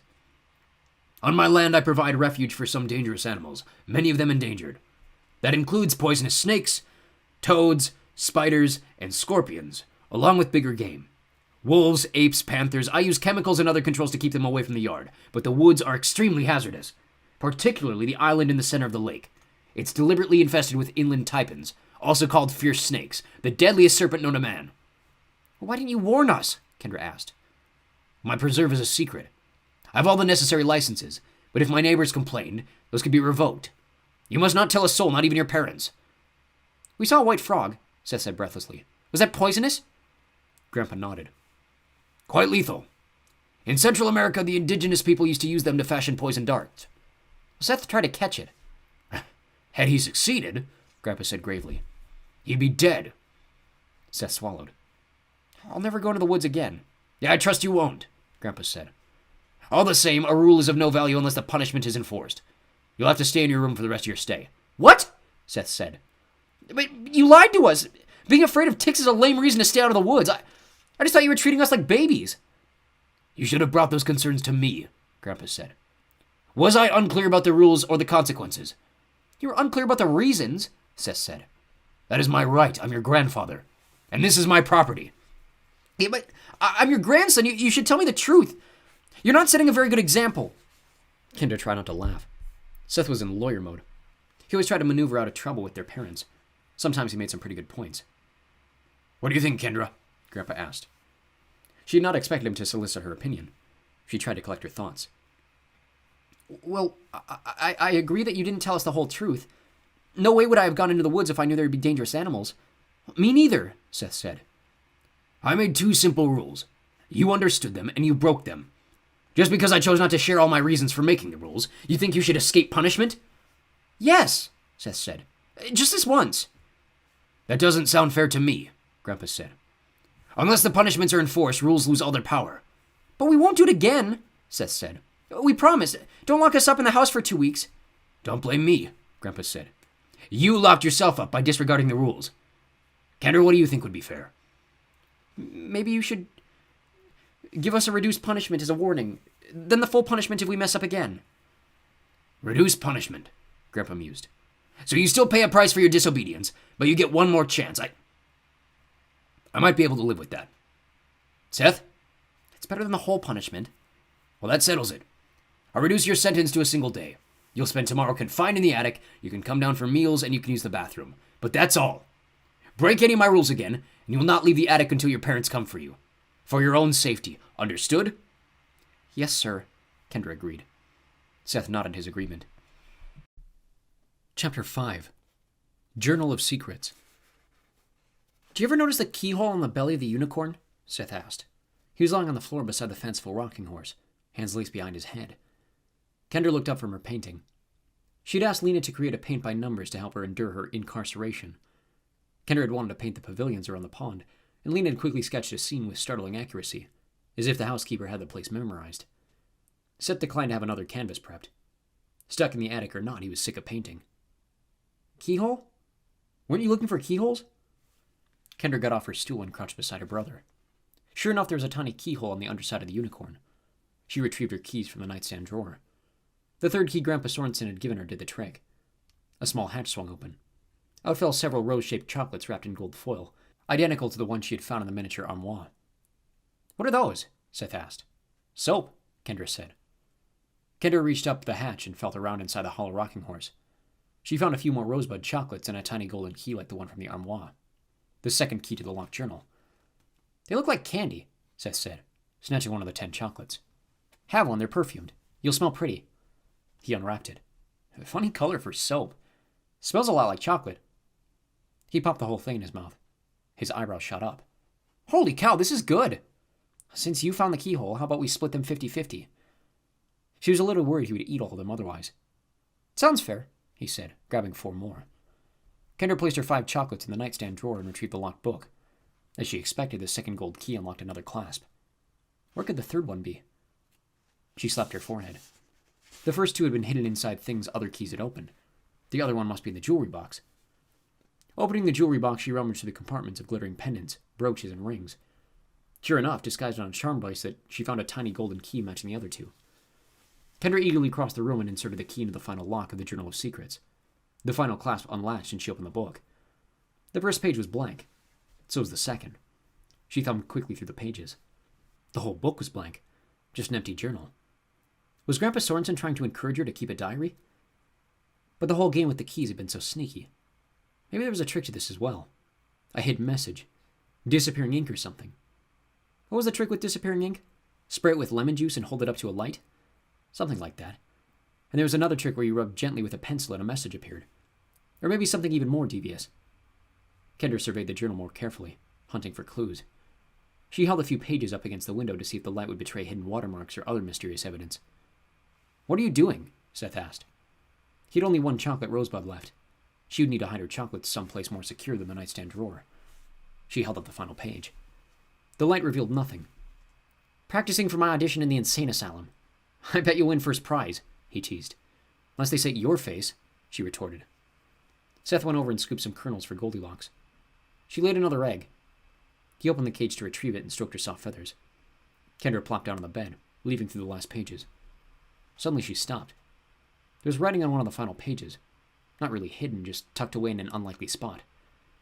3 words written near the binding, toward the bottom of an otherwise empty page. Drink the milk. Folding the corner, she slipped through the remaining pages. Then she skimmed the rest of the pages from the start to make sure she had missed no similar messages. There were no other cryptic clues. Drink the milk. Maybe soaking a page in milk would make words appear. She could soak one of the tins of milk Dill left out. Or that could be the milk the message was talking about. A challenge to drink unprocessed cow's milk. What purpose could that serve? Give her diarrhea? Dill had made a special point of warning her not to drink the milk. Of course, he had acted sort of peculiar about it. He could be hiding something. Drink the milk. All the hassle of finding holes for the keys Grandpa Sorensen gave her, in order to uncover extra keys that fit a locked journal for that odd message? Was she missing something or overanalyzing? The hunt might have simply been meant to occupy her time. Do you think Mom and Dad would let us get a pet chicken? Seth asked, holding the hen. Probably right after they get us a pet buffalo. Why don't you ever hold Goldilocks? She's really good. Holding a live chicken sounds disgusting. It's better than holding a dead one. I'm fine just petting her. You're missing out. Seth held the hen up to his face. You're a good chicken, aren't you, Goldilocks? The hen clucked softly. She's gonna peck your eyes out, Kendra warned. No way, she's tame. Popping one of the rosebud chocolates in her mouth, Kendra replaced the Journal of Secrets in the nightstand drawer and returned her painting. She scowled. Between the gazebos, pond, and swans, the picture required more than 30 shades of white, gray, and silver. Using the sample hues Lena had given her, she prepared her next color. The sun was bright the next day. There was no evidence that it had ever rained or that it would ever rain again. Hummingbirds, butterflies, and bumblebees had returned to the yard. Lena gardened in the back beneath a large sun hat. Kendra sat in the shade on the back porch. No longer a prisoner in the attic, she felt better able to enjoy the fine weather. She wondered if the diverse butterflies she saw in the yard were among the species Grandpa Sorensen had imported. How did you keep a butterfly from leaving your property? The milk, perhaps? She passed the time with a game she had found on a shelf in the attic. A triangular board with 15 holes and 14 pegs. The object was to jump pegs like checkers until you only had one left, which sounded simple at first. The problem was that in the process of jumping, certain pegs ended up stranded, unable to jump or be jumped. The number of pegs you left stranded on the board determined your score. Her best effort so far was 3, which the directions labeled typical. Leaving 2 was good. 1 was genius. 5 or more labeled you hopeless. While resetting the pegs for a fresh attempt, Kendra saw what she'd been waiting for. Dale was walking along the perimeter of the yard with a pail tin. Setting the peg game on the table, she hurried to intercept him. Dale looked mildly distressed at her approach. "I can't let Lena see you talking to me like this," he murmured in low tones. "I'm supposed to put the milk out on the sly." "I thought nobody knew you put the milk out." "Right. See, your grandfather doesn't know, but Lena does. We try to keep it our secret." "I was wondering what the milk tastes like." He looked nervous. "Didn't you hear me last time? You could get shingles, scabies, scurvy." "Scurvy?" "This milk is bacterial stew. That's why the insects like it so well." "I have friends who've tried milk fresh from the cow. They survived." I'm sure those were healthy cows," Dale said. "These cows are... never you mind. Idea is this ain't just milk. It's highly contaminated. I wash my hands good after even handling the stuff." "So you don't think I should taste it?" "Not unless you're aiming for a premature burial." "Would you at least take me in the barn to see the cows?"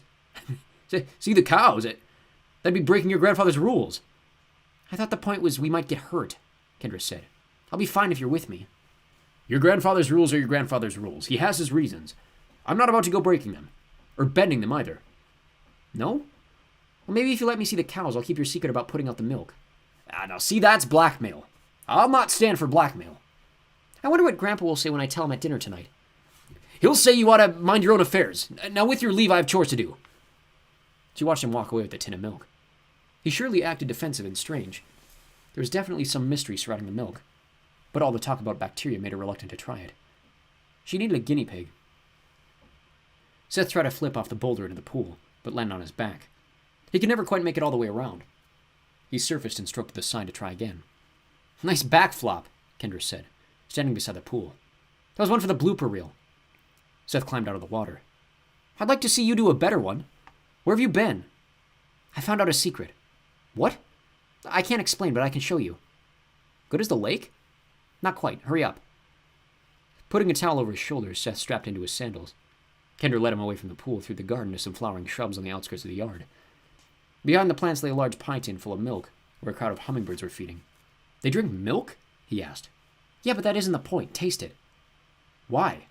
"You'll see. Have you tried it?" "Yes." "What's the big deal? I told you, try it and you'll see." Kendra watched curiously as he kneeled by the tin. The hummingbirds dispersed. Seth dipped a finger into the milk and put out his tongue. "It's pretty good. It's sweet." "Sweet?" He lowered his head and puckered his lips against the surface of the milk. Pulling back, he wiped his mouth. Yeah, sweet and creamy. A little warm, though." Looking beyond Kendra, his eyes bulged. Seth jumped to his feet, screaming and pointing. "What the heck are those?" Kendra turned. All she saw was a butterfly and a couple of hummingbirds. She looked back at Seth. He was turning in circles, eyes darting around the garden, apparently perplexed and amazed. "They're everywhere," he said in awe. "What are?" "Look around, the fairies!" Kendra stared at her brother. Could the milk have totally fried his brain? Or was he messing around with her? He didn't appear to be faking. He was over by a rose bush, staring at a butterfly in wonder. Tentatively, he reached a hand toward it, but it fluttered out of reach. He turned back to Kendra. "Was it the milk? Oh, this is way cooler than the lake!" His excitement seemed genuine. Kendra eyed the tin of milk. Drink the milk. If Seth was playing a prank, his acting skills had suddenly improved tenfold. She dipped a finger and put it in her mouth. Seth was right. It was sweet and warm. For an instant, the sun gleamed in her eyes, making her blink. She glanced back at her brother, who was creeping up on a small group of hovering fairies. 3 had wings like butterflies, 1 like a dragonfly. She could not suppress a shriek at the impossible sight. Kendra looked back at the milk. A fairy with hummingbird wings was drinking from her cupped hand. Other than the wings, the fairy looked like a slender woman, not quite 2 inches tall. She wore a glittering turquoise slip and had long dark hair. When Kendra leaned closer, the fairy zipped away. There was no way she was really seeing this, right? There had to be an explanation. But the fairies were everywhere, near and far, shimmering in vivid colors. How could she deny what was before her eyes? As Kendra continued to survey the garden, startled disbelief melted into wonder. Fairies of all conceivable varieties flitted about. exploring blossoms, gliding on the breeze, and acrobatically avoiding her brother. Roaming the pathways of the garden in a daze, Kendra saw that the fairy women appeared to represent all nationalities. Some looked Asian, some Indian, some African, some European. Several were less comparable to mortal women, with blue skin or emerald green hair. A few had antennae. Their wings came in all varieties, mostly patterned after butterflies, but much more elegantly shaped and radiantly colored. All the fairies gleamed brilliantly, outshining the flowers of the garden like the sun outshines the moon. Rounding a corner on a pathway, Kendra stopped short. There stood Grandpa Sorensen wearing a flannel shirt and work boots, arms folded across his chest. "We need to talk," he said. The grandfather clock told the hour, chiming 3 times after the introductory melody. Sitting in a high-backed leather armchair in Grandpa Sorensen's study, Kendra wondered if grandfather clocks got their name because only grandparents own them. She looked over at Seth, seated in an identical chair. It looked too big for him. These were chairs for adults. Why had Grandpa Sorensen left the room? Were they in trouble? After all, he had given her the keys that ended up leading her and the guinea pig to sample the milk. Even so, she could not quit worrying that she had discovered something that was meant to stay hidden. Not only were fairies real, but Grandpa Sorensen had hundreds in his yard. "Is that a fairy skull?" Seth asked, pointing to the flat-bottomed globe with the thumb-sized skull on Grandpa's desk. "Probably," Kendra said. "Are we busted?" "We better not be. There was no rule against drinking milk." The study door slid open. Grandpa entered along with Lena, who carried 3 mugs on a tray. Lena offered Kendra a mug, and then Seth and Grandpa. The mug contained hot chocolate. Lena left the room as Grandpa took a seat behind his desk. "I am impressed how quickly you solved my puzzle," he said, taking a sip from his mug. "You wanted us to drink the milk?" Kendra said. "Assuming you were the right kind of people. Frankly, I didn't know you that well. I hope the kind of person who would take the trouble to solve my little puzzle would be the kind of person who could handle the notion of a preserve full of natural creatures. Fablehaven would be too much to swallow for most people." "Fablehaven?" Seth repeated. "The name the founders gave this preserve centuries ago. A refuge for mystical creatures. A stewardship passed down from caretaker to caretaker over the years." Kendra tried the hot chocolate. It was superb. The flavor made her think of the rosebud chocolates. "What do you have besides fairies?" Seth asked.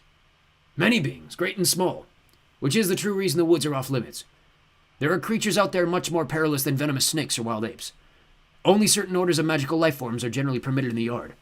Fairies, pixies, and such." Grandpa took another sip from his mug. "You like the hot chocolate?" "It's wonderful," Kendra said. "Made from the same milk you sampled in the garden today. Same milk the fairies drink. Just about the only food they'll eat. When mortals drink it, their eyes are open to an unseen world, but the effects wear off after a day. Lena will prepare you a cup every morning so you can stop stealing from the fairies." "Where does it come from?" Kendra asked. "We make it special in the barn. We have some dangerous creatures in there too, so it's still off limits." "Why is everything off limits?" Seth complained. "I've been a long way into those woods 4 times, and I've always been fine." "4 times?" Grandpa said. "All before the warning," Seth amended hastily. "Yes, well, your eyes were not yet open to what truly surrounded you, and you were fortunate. Even when you were blind to the enchanted creatures populating the forest, there are many places you could have ventured into from which you would not have returned. Of course, now that you can see them, these creatures here can interact with you much more readily, so the danger is much greater." "No offense, Grandpa, but is this really the truth?" Kendra asked. "You've told us so many versions of why the woods are forbidden." "You saw the fairies," he said. Kendra leaned forward. "Maybe the milk made us hallucinate. Maybe they're holograms. Maybe you just keep telling us whatever you think we'll believe." "I understand your concern," Grandpa said. "I wanted to protect you from the truth about Fablehaven, unless you sought it out for yourselves. It's not the kind of information I wanted to thrust upon you. That is the truth. What I'm telling you now is the truth. You'll have ample opportunity to confirm my words." "So the animals we saw at the pond were actually other creatures, like how the butterflies were fairies," Kendra clarified. "Most assuredly. The pond can be a hazardous place. Return there now and you'd find friendly naiads beckoning you near the water in order to pull you under and drown you." "That's so cruel," Kendra said. "Depends on your perspective," Grandpa said, spreading his hands. "To them, your life is so ridiculously short that to kill you is seen as absurd and funny. No more tragic than squashing a moth. Besides, they have a right to punish trespassers. The island at the center of the pond is a shrine to the Fairy Queen. No mortal is permitted to tread there. I know of a groundskeeper who broke that rule. The moment he set foot on the sacred island, he transformed into a cloud of dandelion fluff, clothes and all. He scattered on the breeze and was never seen again." "Why would he go there?" Kendra asked. "The Fairy Queen is widely considered the most powerful figure in all of fairydom. The groundskeeper had a desperate need and went to plead for assistance. Apparently, she was not impressed. In other words, he had no respect for what was off-limits, Kendra said, giving Seth a meaningful look. Precisely, Grandpa agreed. The Queen of the Fairies lives on that little island? Seth asked. No, it's merely a shrine meant to honor her. Similar shrines abound on my property and all can be dangerous. If the pond is dangerous, why does it have a boathouse? Kendra asked. A previous caretaker of this preserve had a fascination with naiads. The dandelion guy? Seth asked. A different guy, Grandpa said. It's a long story. Ask Lena about it sometime. I believe she knows the tale. Kendra shifted in the oversized chair. Why do you live in such a scary place? Grandpa folded his arms on the desk. It's only frightening if you go where you don't belong. This entire sanctuary is consecrated ground, governed by laws that cannot be broken by the creatures who dwell here. Only on this hallowed soil could mortals interact with these beings with any measure of safety. As long as mortals remain within their boundaries, they're protected by the founding covenants of this preserve. Covenants? Seth asked. Agreements. Specifically, a treaty ratified by all the orders of whimsical life forms who dwell here, that affords a measure of security for mortal caretakers. In a world where mortal man has become the dominant force, most creatures of enchantment have fled to refuges like this one. What are the covenants? Kendra asked. The specific details are complex, with many limitations and exceptions.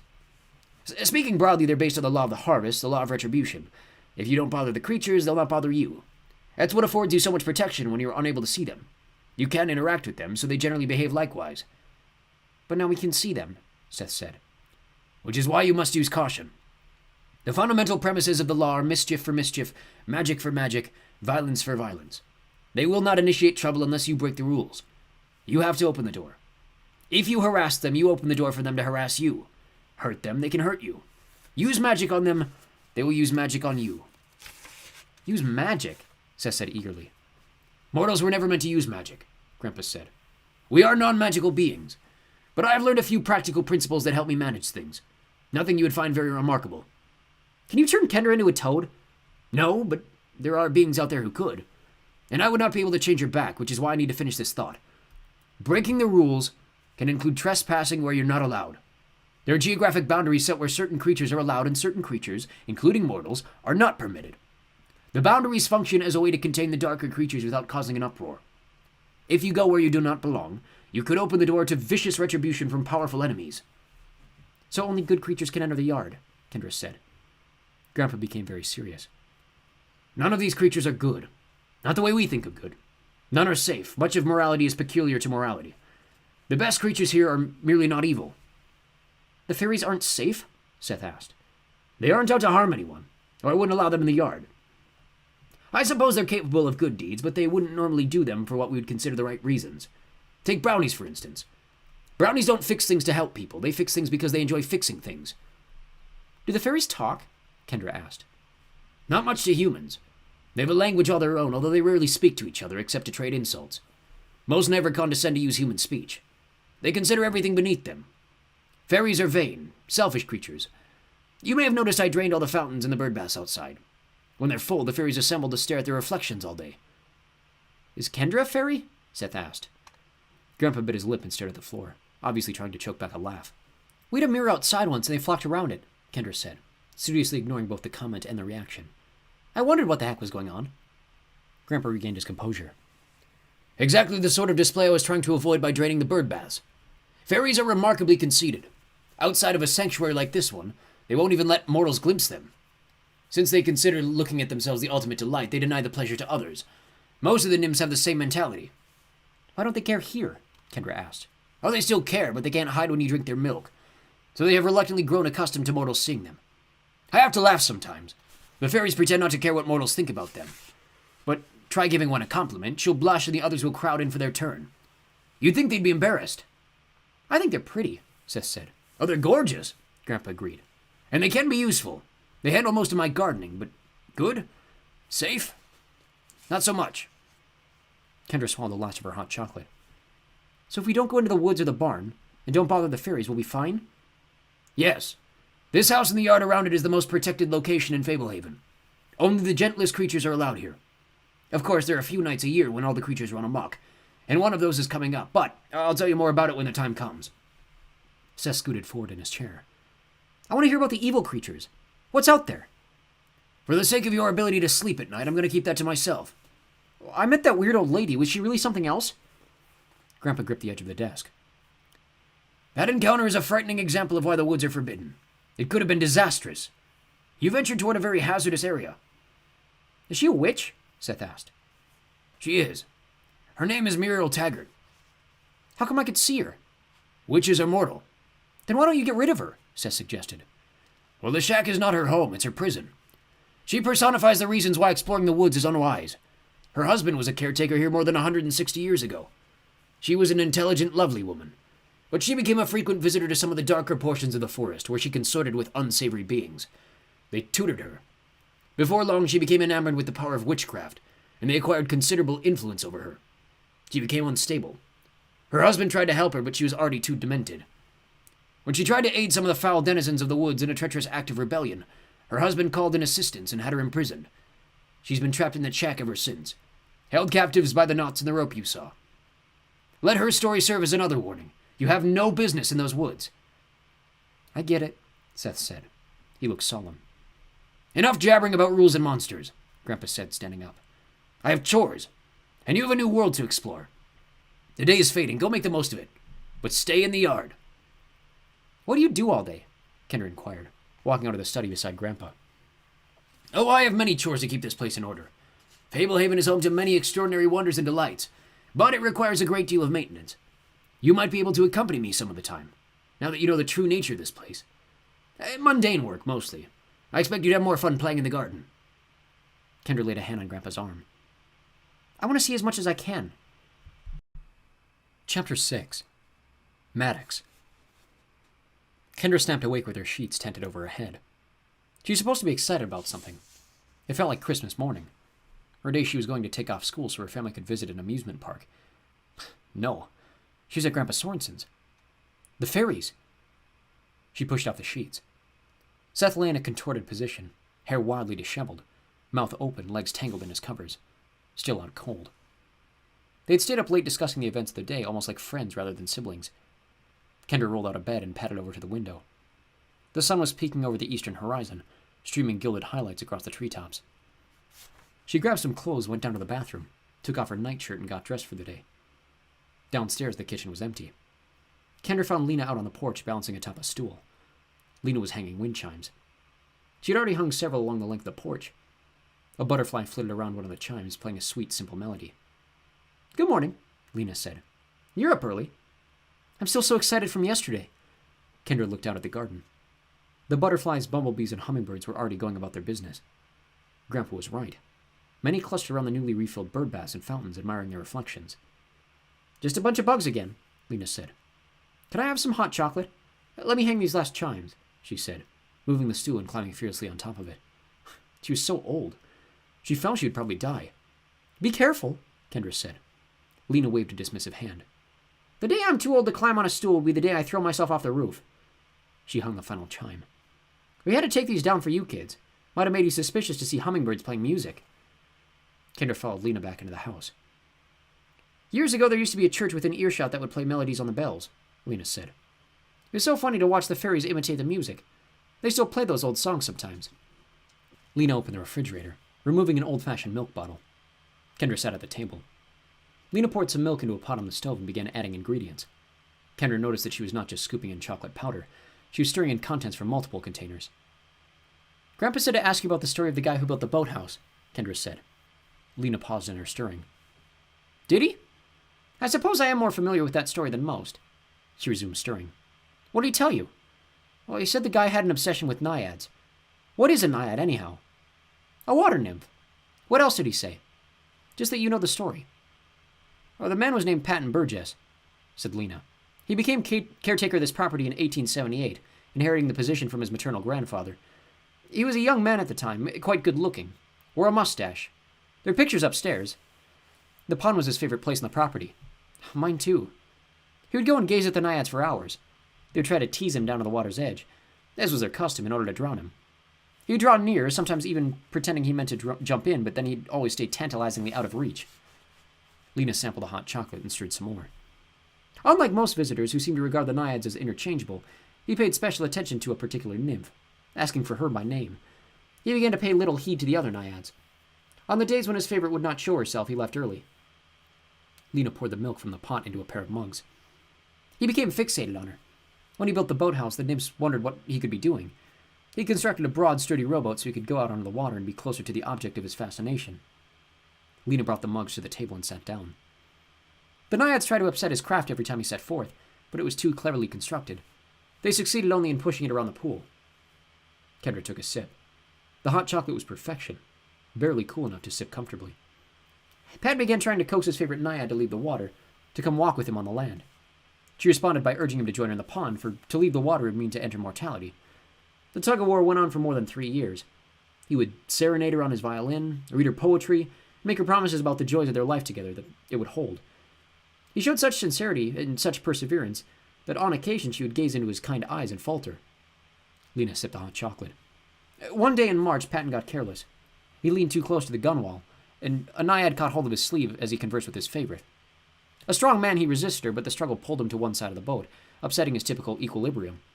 A pair of naiads heaved upward on the other side and capsized it. He died? Kendra was horrified. Well, he would have died, yes. The naiads had their prize. In their domain, he was no match for them. Giddy with the long-awaited victory, they rushed him toward the bottom of the pond to add him to their collection of mortal victims. But it was more than his favorite could bear, as she had grown fond of Patton. Seduced by his diligent attention, and unlike the others, she did not consider his death an amusement. She fought off her sisters and returned him to the shore. That was the day I left the pond. Kendra spewed hot chocolate across the table. You're the naiad? I was once.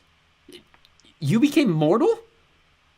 Lena absently blotted up the hot chocolate Kendra had sprayed, using a small towel. If I could go back, I would make the same decision every time. We had a joyful life. Patton managed Fablehaven for 51 years before passing it off to a nephew. He lived 12 years after that, died at 91. His mind was sharp to the end. Helps to have a young wife. How are you still alive? I became the subject of mortality laws, but they've taken their effect gradually. As I sat by his deathbed, I looked perhaps 20 years older than I had on the day when I carried him from the water. I felt guilty about looking so young as his frail body was shutting down. I wanted to be old like him. Of course, now that my age is finally catching up with me, I don't care for it much. Kendra sipped more of her hot chocolate. She was so enthralled that she barely tasted it. What'd you do after he passed away? Well, I took advantage of my mortality. I'd paid a steep price for it, so I traveled the world to see what it had to offer. Europe, the Middle East, India, Japan, South America, Africa, Australia, Pacific Islands. I had many adventures. I set some swimming records in Britain, and could have said even more, except I was holding back. No sense raising a lot of questions. I worked as a painter, a chef, a geisha, a trapeze artist, a nurse. Many men pursued me, but I never loved again. Eventually there was a sameness to the traveling, so I returned home, to the place my heart never left. Did you ever go back to the pond? Only in memory. It'd be unwise. They despised me there, all the more intensely because of their secret envy. How they would laugh at my appearance. They've not aged a day, but I've experienced many things that they will never know. Some painful, some wonderful. Kendra finished the last of her hot chocolate and wiped her lips. What was it like being a naiad? Lena gazed out the window. Hard to say. I asked myself the same question. It wasn't just my body that became mortal. My mind transformed as well. I think I prefer this life, but it might be because I've changed fundamentally. Mortality is totally different. It's a different state of being. You become more aware of time. I was absolutely content as a naiad. I lived in an unchanging state for what must have been many millennia, never thinking of the future or the past, always looking for amusement, always finding it. Almost no self-awareness. It feels like a blur now. No, like a blink. A single moment that lasted thousands of years. You would have lived forever, Kendra exclaimed. We weren't quite immortal. We didn't age, so I suppose some of our kind could endure forever, if lakes and rivers last forever. Difficult to say. We didn't really live, not like mortals. We dreamed. Wow. At least that was the way of things until Patton, Lena said, more to herself now. I began looking forward to his visits, and back on them in memory. I suppose that was the beginning of the end. Kendra shook her head. And I thought you were just the half-Chinese housekeeper. She smiled. Patton always liked my eyes. She batted them. He said he was of the Asian persuasion. Well, what's Dale's story? Is he like a pirate king or something? Dale's a regular man, a second cousin of your grandfather. A man he trusts. Kendra looked into her empty mug. A ring of chocolate sediment circled the bottom. I have a question, and I want you to answer honestly. If I can. Is my Grandma Sorensen dead? What makes you ask that? Well, I think Grandpa makes up phony excuses for her not being around. This is a dangerous place. He's lied about other things. I get the feeling he's trying to protect us from the truth. I often wonder if lies are ever a protection. She's dead, isn't she? No, she's alive. Is she the witch? She's not the witch. Is she really visiting Aunt Whoever in Missouri? That's for your grandfather to tell. Seth looked over his shoulder. Beside the fairies fluttering about, the garden looked still. Grandpa and Dale were gone. Lena was in the house dusting. Kendra was off doing whatever boring things kept her occupied. He had his emergency kit in hand, along with a few strategic additions. Operation Sea Cool Monsters was about to begin. He hesitantly stepped off the edge of the lawn into the woods, half expecting werewolves to leap out at him. There were a few fairies up ahead, not as many as in the garden. Otherwise, things looked pretty much the same. He marched forward, setting a brisk pace. Where do you think you're going? Seth whirled. Kendra was approaching from the garden. He walked back to meet her at the edge of the lawn. I want to see what's really at the pond. Those nye thingies and stuff. How brain damaged are you? Didn't you hear a word Grandpa told us yesterday? I'm going to be careful. I won't go near the water. You could get killed. I mean, really killed, not bitten by a tick. Grandpa made those rules for a reason. Adults always underestimate kids, Seth said. They get all protected because they think we're babies. Think about it. Mom used to complain all the time about me playing in the street. But I always did it. And what happened? Nothing. I paid attention. I stayed out of the way when a car came. This is so different. Grandpa goes all over the place. Kendra clenched her hands into fists. Grandpa knows the places to avoid. You don't even know what you're dealing with. Besides, when Grandpa finds out, you'll be stuck in the attic the rest of our stay. How's he going to find out? He knew we went into the woods last time. He knew we drank the milk. Because you were there. Your bad luck rubbed off on me. How'd you know where I was going? Your secret agent skills need some work, Kendra said. A good start might not be wearing your camouflage shirt every time you go exploring. I need to hide from the dragons. Right, you're practically invisible. Just a floating head. I have my emergency kit. If anything attacks, I can scare it away with my gear. With rubber bands? I have a whistle. I have a mirror. I have a cigarette lighter. I have firecrackers. They'll think I'm a wizard. Do you really believe that? And I have this. He pulled out the little skull in the crystal globe from Grandpa's desk. That should make them think twice. A skull the size of a peanut. There probably aren't even any monsters, Seth said. What makes you think Grandpa's telling the truth this time? I don't know, maybe the fairies? Well, good job, you blew it. Congratulate yourself, I can't go now.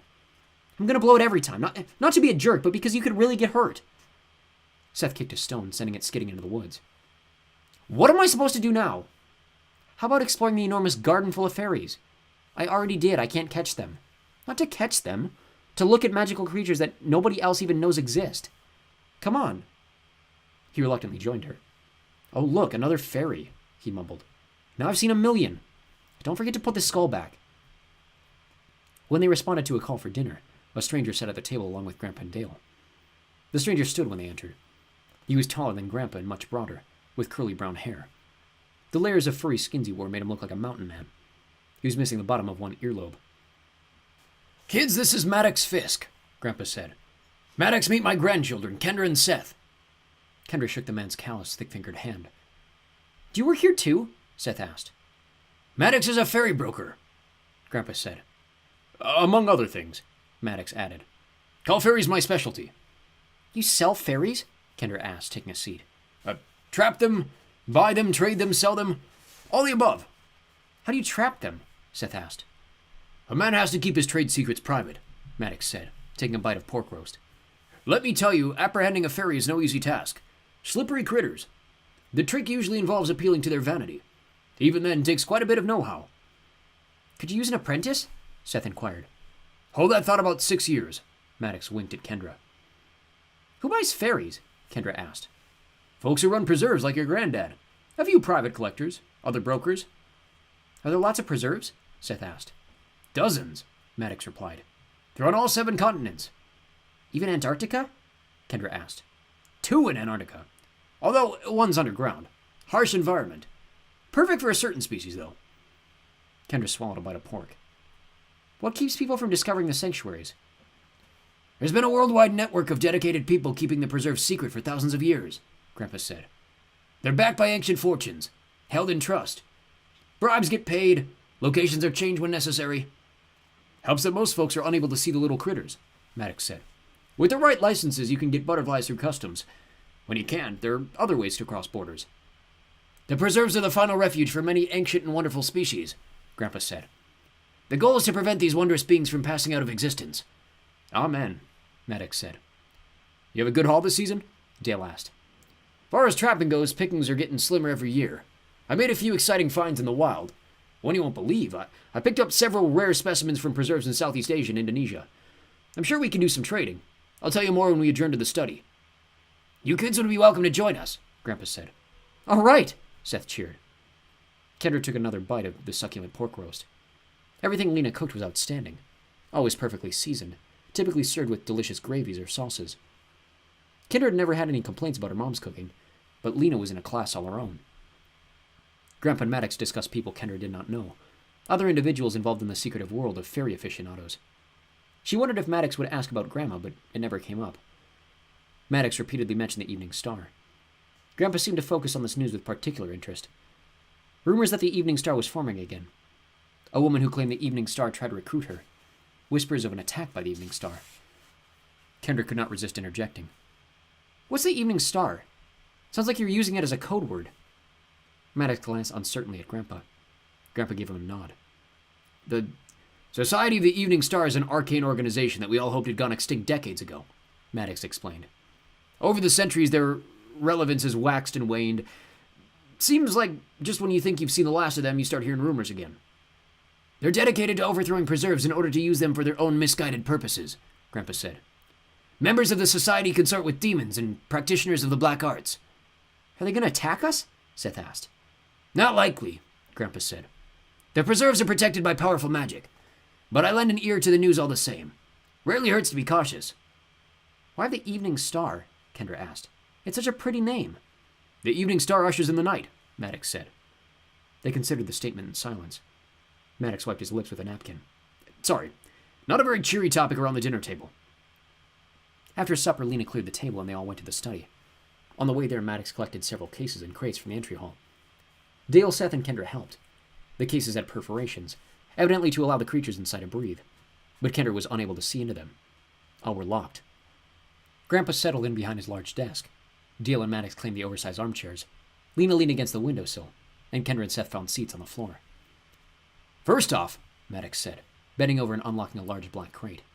We have some fairies from a preserve on Timor. He opened the hatch, and 8 fairies soared out. 2 tiny ones, not even an inch tall, darted to the window. They were amber in color, with wings like flies. One banged the window pane with a minuscule fist. A large fairy more than 4 inches tall hovered in front of Kendra. She looked like a miniature Pacific Islander with dragonfly wings across her back, as well as tiny wings on her ankles. 3 of the fairies had elaborate butterfly wings with an appearance of stained glass. Another had oily black wings. The last had furry wings, and her body was coated with pale blue fuzz. Whoa, Seth said. That was all hairy. A downy fountain sprite found only on the island of Roti, Maddox said. I like the little ones, Kendra said. A more common variety. They haunt the Malaysian peninsula, Maddox said. They're so fast, Kendra said. Why don't they escape? Catching a fairy renders her powerless, Maddox said. Keep her in a cage or a sealed room like this one, and her magic cannot be used to escape. While under confinement, they become fairly docile and obedient. Kendra frowned. How does Grandpa know they'll stay in his garden if he buys them? Maddox winked at Grandpa. It's right to the point, this one. He turned back to Kendra. Fairies are highly territorial, non-migratory creatures. Put them in a livable environment and they stay put. Especially an environment like Fablehaven, with gardens and plentiful food and other enchanted critters. I'm sure I can find a trade for the fountain sprite, Grandpa said. The Bandasea sunwings are as beautiful as well. We can work out the particulars later. Maddox slapped the side of the crate and the fairies returned. The ones with the stained glass wings took their time, drifting lazily. The little ones zoomed in. The fountain sprite floated up to a high corner of the room. Maddox patted the side of the crate again and spat a stern command in a language Kendra did not understand. The fuzzy fairy glided into the container. Next we have some albino night grifters from Borneo. Out of a case flew 3 milky white fairies, their moth-like wings peppered with flecks of black. Maddox proceeded to display other several groups of distinctive fairies. Then he began showing fairies one at a time. Kendra found a couple of them disgusting. One had thorny wings and a tail. Another was reptilian, covered in scales. Maddox displayed its chameleonic ability to match different backgrounds. Now for my big find, Maddox said, rubbing his hands together. I captured this little lady in an oasis deep in the Gobi Desert. I've only seen one other of her kind. Could we dim the lights? Dale jumped up and shut the lights off. What is she? Grandpa asked. In answer, Maddox opened the final case. Out soared a dazzling fairy with wings like shimmering veils of gold. 3 gleaming feathers streamed beneath her, elegant ribbons of light. She hung gloriously in the center of the room with a regal air. A gin harp, Grandpa said in astonishment. Favor us with a song, I beg you, Maddox said. He repeated the solicitation in another language. The fairy gleamed even brighter, shedding sparks. The music that followed was mesmerizing. The voice made Kendra imagine a multitude of vibrating crystals. The wordless song had the power of an operatic aria, mingled with the sweetness of a lullaby. It was longing, beckoning, hopeful, and heartbreaking. They all sat transfixed until the song ended. When it was over, Kendra wanted to applaud, but the moment felt too sacred. Truly you are magnificent, Maddox said, repeating the compliment again in a foreign tongue. Chinese? He tapped the side of her case, and with a radiant flourish, the fairy was gone. The room felt dim and bleak in her absence. Kendra tried to blink away the splotchy after-images. How did you make such a find? Grandpa asked in wonder. I caught wind of some local legends near the Mongolian border. Cost me nearly 2 months of brutal living to track her down. The only other known gin harp has her own shrine in a Tibetan sanctuary, Grandpa explained. She's thought to be unique. Fairy connoisseurs travel from all corners of the globe to behold her. I can see why, Kendra said. What a singular treat, Maddox. Thank you for bringing her into our home. I'm touring her around the circuit before I take offers, Maddox said. I don't mean to pretend I can afford her, but send me word when she becomes available. Standing up, Grandpa looked at the clock and clapped his hands together. Looks like it's about time for everyone under the age of 30 to head off to bed. But it's still early, Seth said. No grousing. I have negotiations to conduct with Maddox tonight. We can't have young people underfoot. You'll need to stay in your room no matter what commotion you hear downstairs. Our, negotiations can be a bit spirited. Understood? Yes, Kendra said. I want to negotiate, Seth said. Grandpa shook his head. It's a dull business. You kids have a good sleep. No matter what you think you hear, Maddox said as Kendra and Seth departed the study. We aren't having fun. Chapter 7. Prisoner in a Jar. The floorboards creaked gently as Kendra and Seth tiptoed down the stairs. Early morning light filtered through closed blinds and drawn curtains. The house was still, the opposite of last night. Beneath their covers in the dark attic the night before, Kendra and Seth had found sleeping impossible as they listened to howling laughter, shattering glass, twittering flutes, slamming doors, and the constant din of shouted conversations. When they opened the door to sneak down and spy on the festivities, Lena was always seated at the foot of the attic stairs reading a book. Go back to bed, she said each time as they attempted a reconnaissance mission. Your grandfather is still negotiating. Eventually, Kendra fell asleep. She believed it was the silence that had finally awakened her in the morning. When she rolled out of bed, Seth rose as well. Now they were creeping down the stairs in hopes of glimpsing the aftermath of the night's revelry. The brass coat rack had toppled in the entry hall, surrounded by hooked triangles of broken glass. A painting lay face down on the floor, frame cracked. A primitive symbol was scrawled on the wall in orange chalk. They passed quietly into the living room. Tables and chairs had been overturned. Lampshades hung crooked and torn. Empty glasses, bottles, and plates lay scattered about, several of them cracked or broken. A ceramic pot lay in pieces around a pile of soil and the remnants of a plant. Food stains appeared at every turn. Melted cheese caked into a carpet, tomato sauce drying on the arm of a love seat, a squashed eclair oozing custard all over an ottoman. Grandpa Sorensen was snoring on the couch using a curtain for a blanket. The curtain rod was still attached. He clutched a wooden scepter like a teddy bear. The strange staff was carved with vines twisting around the shaft and topped by a large pine cone. Despite all the commotion they had heard the night before, Grandpa was the only sign of life. Seth roamed off toward the study. Kendra was about to follow when she noticed an envelope on a table near her grandfather. A thick seal of crimson wax had been broken, and part of a folded paper protruded invitingly. Kendra glanced at Grandpa Sorensen. He was facing away from the letter and showed no sign of stirring. If he didn't want a letter read, he should not leave it out in the open, right? It wasn't as if she were stealing it, unopened from his mailbox, and she had several unanswered questions about Fablehaven, not the least of which concerned what was actually going on with her grandma.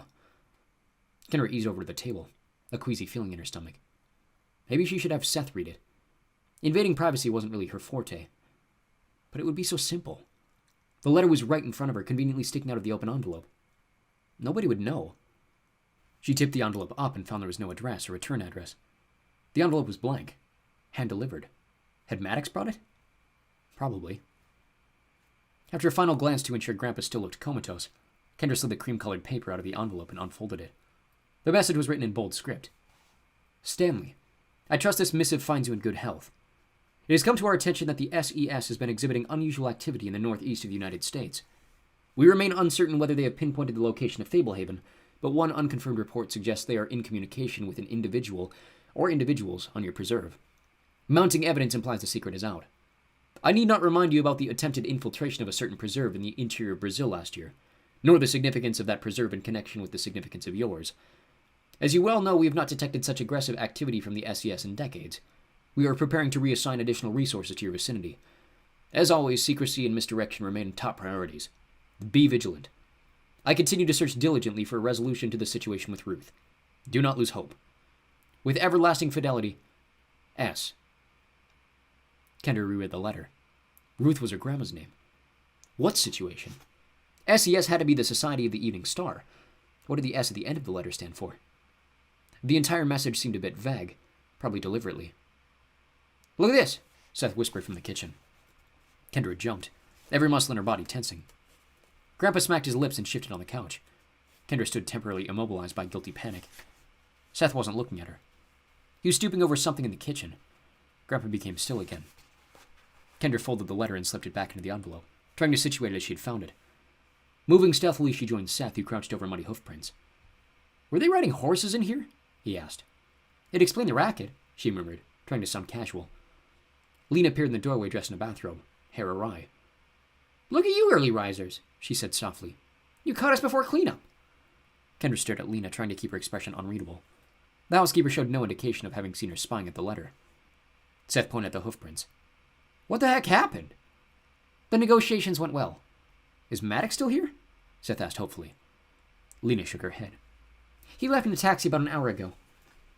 Grandpa Sorensen shuffled into the kitchen wearing boxers, socks, and an undershirt stained with brown mustard. He squinted at them. What are you all doing up at this ungodly hour? It's after 7, Seth said. Grandpa covered a yawn with his fist. He held the envelope in his other hand. I'm feeling a little under the weather today. Might go lie down for a spell. As you were. He shambled off, scratching his thigh. You kids may want to play outside this morning, Lena said. Your grandfather was up until 40 minutes ago. He had a long night. I'm going to have a tough time taking Grandpa seriously when he tells us to show respect for the furniture, Kendra said. Looks like he drove a tractor through here. Pulled by horses, Seth added. Maddox enjoys a celebration, and your grandfather is an accommodating host, Lena said. Without your grandmother here to rein in the merriment, things got a little too festive. Didn't help that they invited the satyrs. She nodded at the muddy hoofprints. Satyrs? Kendra asked. Like goat men? Lena nodded. Some would say they liven up a party too much. Those are goat prints? Seth asked. Satyr prints, yes. I wish I could have seen them, Seth mourned. Your parents would be glad you didn't. Satyrs would only teach you bad manners. I think they invented them. I'm sad we missed the party, Kendra said.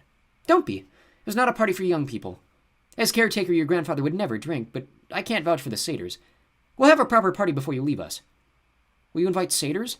Seth asked. We'll see what your grandfather says, Lena said doubtfully. Maybe one. Lena opened the refrigerator and poured 2 glasses of milk. Drink your milk and then run along. I have some heavy cleaning ahead of me. Kendra and Seth took out their glasses. Lena opened the pantry, removing a broom and dustpan, and left the room. Kendra drank her milk in several deep swallows and set her empty glass on the counter. Want to go for a swim? She asked. I'll catch up, Seth said. He still had milk in his glass. Kendra walked away. After finishing his meal, Seth peeked into the pantry. So many shelves packed with so much food. One shelf featured nothing but large jars of homemade preserves. Closer investigation revealed that the jars were lined up 3 deep. Seth backed out of the pantry and looked around. Re-entering the pantry, he removed a large jar of boysenberry preserves, pulling another jar forward from the second row to disguise the absence. They might miss a half-empty jar from the fridge, but one of many unopened jars from an overstuffed pantry? Not likely. He could be sneakier than Kendra knew. The fairy balanced on a twig protruding from a low hedge beside the pool. Arms extended to either side. She walked along the tiny limb, adjusting as it wobbled. The further out she got, the less stable she became. The miniature beauty queen had platinum hair, a silver dress, and glittering translucent wings. Seth sprang forward, slashing downward with the pool skimmer. The blue mesh struck the twig, but the fairy darted away at the last instant. She hovered, shaking a scolding finger at Seth. He swung the skimmer again, and the nimble fairy evaded capture a second time, soaring well out of range. You shouldn't do that, Kendra said from the pool. Why not? Maddox catches them. Out in the wild, Kendra corrected. These already belong to Grandpa. It's like hunting lions at the zoo. Maybe hunting lions at the zoo would be good practice. You're going to end up making the fairies mad at you. And they don't mind, he said, creeping up on a fairy with wide, gauzy wings fluttering inches above a flower bed. They just fly away. He slowly moved the pool skimmer into position. The fairy was directly beneath the mesh, less than 2 feet away from captivity. With a flick of his wrist, he slapped the skimmer down sharply. The fairy dodged around it and glided off. What are you going to do if you catch one? Probably let it go. So what's the point? To see if I can do it. Kendra boosted herself out of the water. Well, obviously you can't. They're too fast. Dripping, she walked over to her towel. Oh my gosh, look at that one. She pointed at the base of a blossoming bush. Where? Right there. Wait until she moves. She's practically invisible. He stared at the bush, unsure whether she was teasing him. A bobbing distortion began warping the leaves and blossoms. Whoa! See, she's clear like glass. Seth edged forward, clutching the pool skimmer. Seth, don't! Suddenly he charged, opting for a rapid assault this time. The transparent fairy flew away, vanishing against the sky. Why won't they hold still? They're magic, Kendra said. The fun is just looking at them, seeing all the variety. Yeah, real fun. Kind of like when Mom makes us go on drive to look at the leaves changing color. I want to grab some breakfast. I'm starving. Then go. Maybe I'll have better luck without you squawking. Kendra walked to the house wrapped in her towel. She entered the back door and found Lena dragging a broken coffee table into the kitchen. Much of the surface of the table had been made of glass. Most of it was broken. Need a hand? Kendra asked. Mine are plenty. Kendra went and grabbed the other end of the table. They sat in a corner of the spacious kitchen. Other broken objects rested there as well, including the jagged fragments of the ceramic pot Kendra had noticed earlier. Why pile everything here? This is where the brownies come. Brownies? Come look. Lena led Kendra to the basement door, pointing out a second little door at the base about the size a cat would use. The brownies have a special hatch that admits them to the basement, and they can use the door to enter the kitchen. They're the only magical creatures with permission to enter the house at will. The brownie portals are guarded by magic against all other creatures of the forest. Why let them in? Brownies are useful. They repair things. They make things. They're remarkable craftsmen. They'll fix the broken furniture? Improve it if they can. Why? It's their nature. They accept no reward. How nice of them, Kendra said. In fact, tonight, remind me to leave out some cooking ingredients. By morning, they'll have baked us a treat. What'll they cook? No, you never know. You don't make requests. You just leave out ingredients and see how they combine them. How fun. I'll leave out a bunch. No matter what strange combinations you leave, they always invent something delicious. There's so much I don't know about Fablehaven, Kendra declared. How big is it? The preserve stretches for many miles in some directions, much bigger than you would suppose. And there are creatures throughout? Through most of it, Lena said. But as your grandfathers warned you, some of those creatures can be deadly. There are many places on the property where even he does not dare venture. I want to know more, all the details. Be patient, let it unfold. She turned to the refrigerator and changed the subject. You must be hungry. A little. I'll whip up some eggs. Will Seth want some? Probably, Kendra said, leaning against the counter. I've been wondering, is everything from mythology true? Explain what you mean. I've seen fairies and evidence of satyrs. Is it all real? No mythology or religion that I know of holds all the answers. Most religions are based on truths, but they're also polluted by the philosophies and imaginations of men. I take it your question refers to Greek mythology. Is there a pantheon of petty gods who constantly bicker and interfere with the lives of mortals? I know of no such beings. Are there some true elements to those ancient stories and beliefs? Obviously. You're talking to a former naiad. Scrambled? What? The eggs. Oh, sure. Lena began cracking eggs into a pan. Many of the beings who dwell here existed gracefully when primitive man forged in ragged tribes. We taught man the secrets of bread and clay and fire. But man became blind to us over time. Interaction with mortals became rare. And then mankind began to crowd us. Explosions in population and technology stole many of our ancient homes. Mankind held no particular malice toward us. We'd simply faded into colorful caricatures inhabiting myths and fables. There are quiet corners of the world where our kind continue to thrive in the wild. And yet the day will inevitably come when the only space remaining to us will be these sanctuaries, a precious gift from enlightened mortals. It's so sad, Kendra said. Oh, do not frown. My kind do not dwell on these concerns. They forget the fences enclosing these preserves. I should not speak of what used to be. With my fallen mind, I see the changes much more clearly than they do. I feel their loss more keenly. Grandpa said a night is coming when all the creatures here will run wild. Midsummer Eve, the festival night. What's it like? I better not say. I don't think your grandfather wants you kids worrying about it until the time comes. He would rather have scheduled your visit to avoid the festival night. Kendra tried to sound nonchalant. Will we be in danger? Now I've got you worried. You'll be fine if you follow the instructions your grandfather gives you. What about the Society of the Evening Star? Maddox sounded worried about them. The Society of the Evening Star has always been a threat, Lena admitted. But these preserves had endured for centuries, some for millennia. Fablehaven is well protected, and your grandfather's no fool. You needn't worry about speculative rumors. I'll not say more on the subject. Cheese in your eggs? Yes, please. With Kendra gone, Seth got out the equipment he had bundled in his towel, including his emergency kit and the jar he had smuggled from the pantry. The jar was now empty, washed clean in the bathroom sink. Taking out his pocket knife, Seth used the awl to punch holes in the lid. Unscrewing the top, he gathered bits of grass, flower petals, a twig, and a pebble, and placed them in the jar.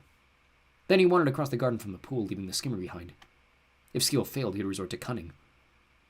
He found a good spot not far from a fountain, then took the small mirror from a cereal box and placed it in the jar. Setting the jar on a stone bench, he settled in the grass nearby, lid in hand.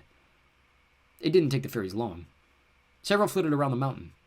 A few drifted over, lazily orbiting the jar. After a couple of minutes, a small one with wings like a bee landed on the edge of the jar, staring into it. Apparently satisfied, she dropped inside and began admiring herself in the mirror. Soon she was joined by another, and another. Seth moved slowly closer until he was within reach of the jar. All the fairies exited. He waited. Some flew off. New ones came. One entered the jar, followed quickly by two more. Seth pounced, slapping the lid onto the jar. The fairies were so quick. He expected to catch all three, but two whizzed out just before the lid covered the opening. The remaining fairy pushed against the lid with surprising force. He screwed it shut. The fairy inside stood no taller than his little finger. She had fiery red hair and iridescent dragonfly wings. The incensed fairy pounded her tiny fist noiselessly against the wall of the jar. All around him, Seth heard the tinkling of miniature bells. The other fairies were pointing and laughing. The fairy in the jar beat against the glass even harder, but to no avail. Seth had captured his prize. Grandpa dipped the wand into the bottle and raised it to his lips. As he blew gently, several bubbles streamed from the plastic circle. The bubbles floated across the porch. "You never know what'll fascinate them," he said. "But bubbles usually do the trick." Grandpa sat in a large wicker rocker. Kendra, Seth, and Dale sat nearby. The setting sun streaked the horizon with red and purple. "I try not to bring unnecessary technology onto the property," he continued, dipping the wand again. "I just can't resist with bubbles." He blew, and more bubbles took shape. A fairy glowing softly in the fading light approached one of the bubbles. After considering it for a moment, she touched it, and the bubble turned bright green. Another touch, and it was an inky blue. Another, and it was gold. Grandpa kept the bubbles coming, and more fairies came to the porch. Soon all the bubbles were changing colors. The hues became more luminous as the fairies competed against each other. Bubbles ruptured with flashes of light. One fairy gathered bubbles until she had assembled a bouquet that resembled a bunch of multicolored grapes. Another fairy entered a bubble and inflated it from the inside until it tripled in size and burst with a violet flash. A bubble near Kendra appeared to be full of winking fireflies. One near Grandpa turned to ice, fell to the porch, and shattered. The fairies flocked near Grandpa, eager for the next bubbles. He kept them coming, and the fairies continued to display their creativity. They filled bubbles with shimmering mist. They linked them in chains. They transformed them into balls of fire. The surface of one reflected like a mirror. Another took on the shape of a pyramid. Another crackled with electricity. When Grandpa put the bubble solution away, the fairies gradually dispersed. The dwindling sunset was almost gone. A few fairies played among the chimes, making soft music. "Unbeknownst to most of the family," Grandpa said, "a few of your cousins have visited me here. None of them came close to figuring out what is really going on." "Well, didn't you give them clues?" Kendra asked. "No more or less than I gave you. They were not of the proper mindset." "Was it Erin?" Seth asked. "She's a goober." "Oh, you be kind," Grandpa scolded. "What I want to say is that I admire how you children have taken all this in stride. You've adapted impressively to this unusual place." "Lena said we could have a party with goat people," Seth said. "I wouldn't hold my breath if I were you. Why was she talking about satyrs?" "We found hoof prints in the kitchen," Kendra said. "Things got a bit out of hand last night," Grandpa admitted. "Trust me, Seth, consorting with satyrs is the last thing a boy your age needs." "Then why do you do it?" Seth asked. "A visit from a fairy broker is a significant event, and carries certain expectations. I'll concede that the merriment borders on foolishness." "Can I try blowing bubbles?" Seth asked. "Another night. I'm planning a special excursion for you tomorrow. In the afternoon, I need to visit the granary, and I mean to take you with me. Let you see more of the property." "Will we get to see something besides fairies?" Seth asked. "Probably." "I'm glad," Kendra said. "I want to see everything you're willing to show us." "All in due time, my dear." From her breathing, Seth was pretty sure Kendra was asleep. He sat up slowly. She didn't move. He coughed weakly. She didn't twitch. He eased out of bed and crossed the attic floor to his dresser. Quietly he opened the third drawer down. There she was. Twig, grass, pebble, flower petals, mirror, and all. In the dark room, an inherent glimmer illuminated the entire drawer. Her tiny hands were splayed against the wall of the jar, and she looked up at him desperately. She chirped something in a twittering language, motioning for him to open the lid. Seth glanced over his shoulder. Kendra had not budged. "Good night, little fairy," he whispered. "Don't worry, I'll feed you some milk in the morning." He began shutting the drawer. The panicked fairy redoubled her frantic protestations. It looked like she was about to cry, which made Seth pause. Maybe he'd let her go tomorrow. "It's okay, little fairy," he said gently. "Go to sleep, I'll see you in the morning." She clasped her hands together and shook them in a pleading motion, begging with her eyes. She was so pretty, that fiery red hair against her creamy skin. The perfect pet. Way better than a hen. What chicken could set bubbles on fire? Closing the drawer, he returned to his bed. Chapter 8. Retaliation. Seth wiped sleep from the corner of his eye and stared at the ceiling for a moment. Rolling over, he saw that Kendra was not in her bed. Daylight streamed through the window. He stretched, arching his back with a groan. The mattress felt inviting. Maybe he could get up later. No, he wanted to check on the fairy. He hoped some sleep had calmed her. Kicking off the tangled covers, Seth hurried over to the dresser. Pulling it open, he gasped. The fairy was gone. In her place was a hairy tarantula with striped legs and shiny black eyes. Had it eaten her? He checked the lid. It was still on tight. Then it registered that he had not consumed any milk yet. This could be the other form the fairy appeared in. He would have expected a dragonfly, but supposed a tarantula was possible. He also noticed that the mirror in the jar was broken. Had she smashed it with the pebble? It seemed like a good way to cut herself. "No roughhousing," he scolded. "I'll be right back." A round loaf of bread sat on the table, a mottled mixture of white, black, brown, and orange. While Lena sliced it, Kinder took another sip of hot chocolate. "Considering all the ingredients I left out, I thought they might make a jumble pie," Lena said. "But calico loaves are equally delicious. Try a piece." She handed Kendra a slice. "They did a great job on the pot," Kendra said. "And the table looks perfect." "Better than before," Lena agreed. "I like the new beveling. Brownies know their business." Kendra inspected the slice of bread. The strange coloring continued all the way through, not just on the crust. She took a bite. Cinnamon and sugar dominated the flavoring. Eagerly, she took another. It tasted like blackberry jam. The next tasted like chocolate with a hint of peanut butter. The following bite seemed saturated with vanilla pudding. "It has so many flavors! And they never clash like they should," Lena said, taking a bite herself. Feet bare, hair sticking up, Seth trotted into the room. "Good morning," he said. "Having breakfast?" "You have to try this calico bread," Kendra said. In a minute," he replied. "Can I have a cup of hot chocolate?" Lena filled a mug. "Thank you," he said as she handed it to him. "I'll be right back. I forgot something upstairs." He hurried off, drinking from the mug. "He's so weird," Kendra said, taking a bite of what now tasted like banana nut bread. "Up to some mischief, if you ask me," Lena replied. Seth set the mug on the dresser. Taking a calming breath, he silently prayed that the tarantula would be gone and the fairy would be there. He slid the drawer open. A hideous little creature glared out from inside the jar. Baring pointy teeth, it hissed at him. Covered in brown leathery skin, it stood taller than his middle finger. It was bald, with tattered ears, a narrow chest, a pot belly, and shriveled, spindly limbs. The lips were frog-like, the eyes a glossy black, the nose a pair of slits above the mouth. "What'd you do to the fairy?" Seth asked. The ugly creature hissed again, turning around. It had a pair of nubs above the bony shoulder blades. The nubs wiggled like the remnants of amputated wings. "Oh no, what happened to you?" The creature stuck out a long black tongue and slapped the glass with calloused hands. It jabbered something in a foul, raspy language. What had happened? Why had the beautiful fairy mutated into a revolting little devil? Maybe some milk would help. Seth snatched the jar from the drawer, grabbed the mug from the dresser, and bolted down the stairs from the attic to the hall. He dashed into the bathroom, locking the door behind him. The mug was still a third full. Holding the jar over the sink, he poured some of the hot chocolate onto the lid. Most ran down the side of the jar, but a little dropped through the holes in the top. One drop plopped on the creature's shoulder. It angrily motioned for Seth to unscrew the lid, then pointed at the cup. Apparently it wanted to drink straight from the mug. Seth examined the room. The window was shut, the door locked. He wadded a towel against the space at the bottom of the door. Inside the jar, the creature made a pleading motion and pantomimed drinking from a cup. Seth unscrewed the lid. With a powerful leap, the creature jumped out, landing on the counter. Crouching, snarling, it glared at Seth. I'm sorry your wings fell off, he said. This might help. He held the mug out toward the creature, wondering if it would sip the flavored milk or just climb inside the cup. Instead, it snapped at him, barely missing his finger. Seth jerked his hand away, sloshing hot chocolate onto the counter. Hissing, the agile creature dropped to the floor, raced over to the bathtub, and vaulted inside. Before Seth could react, the creature squirmed down the drain. A final garbled burst of complaints issued from the dark hole, and then the creature was gone. Seth poured the remnants of the hot chocolate into the drain in case it could be of use to the deformed fairy.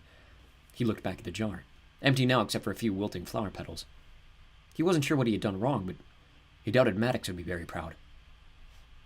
Later that morning, Seth sat in the treehouse trying to find puzzle pieces that fit together. Now that the perimeter was finished, adding pieces was a challenge. They all looked the same. He'd avoided Kendra all morning. He didn't feel like talking to anybody. He couldn't get over how foul the fairy had become. He wasn't sure what he had done, but he knew it was somehow his fault, some accidental consequence of catching the fairy. That was why she had been so frightened the night before. She knew he had doomed her to change into an ugly little monster. The puzzle pieces started to vibrate. Soon the whole tree was trembling. Were they having an earthquake? He'd never been in an earthquake before. Seth ran to the window. Fairies hovered everywhere, gathered in the air all around the treehouse. Their arms were raised and they seemed to be chanting. One of the fairies pointed at Seth. Several glided closer to the window. One held her palm out in his direction, and with a flash of light, the window pane shattered. Seth jumped away from the window as several fairies flew in.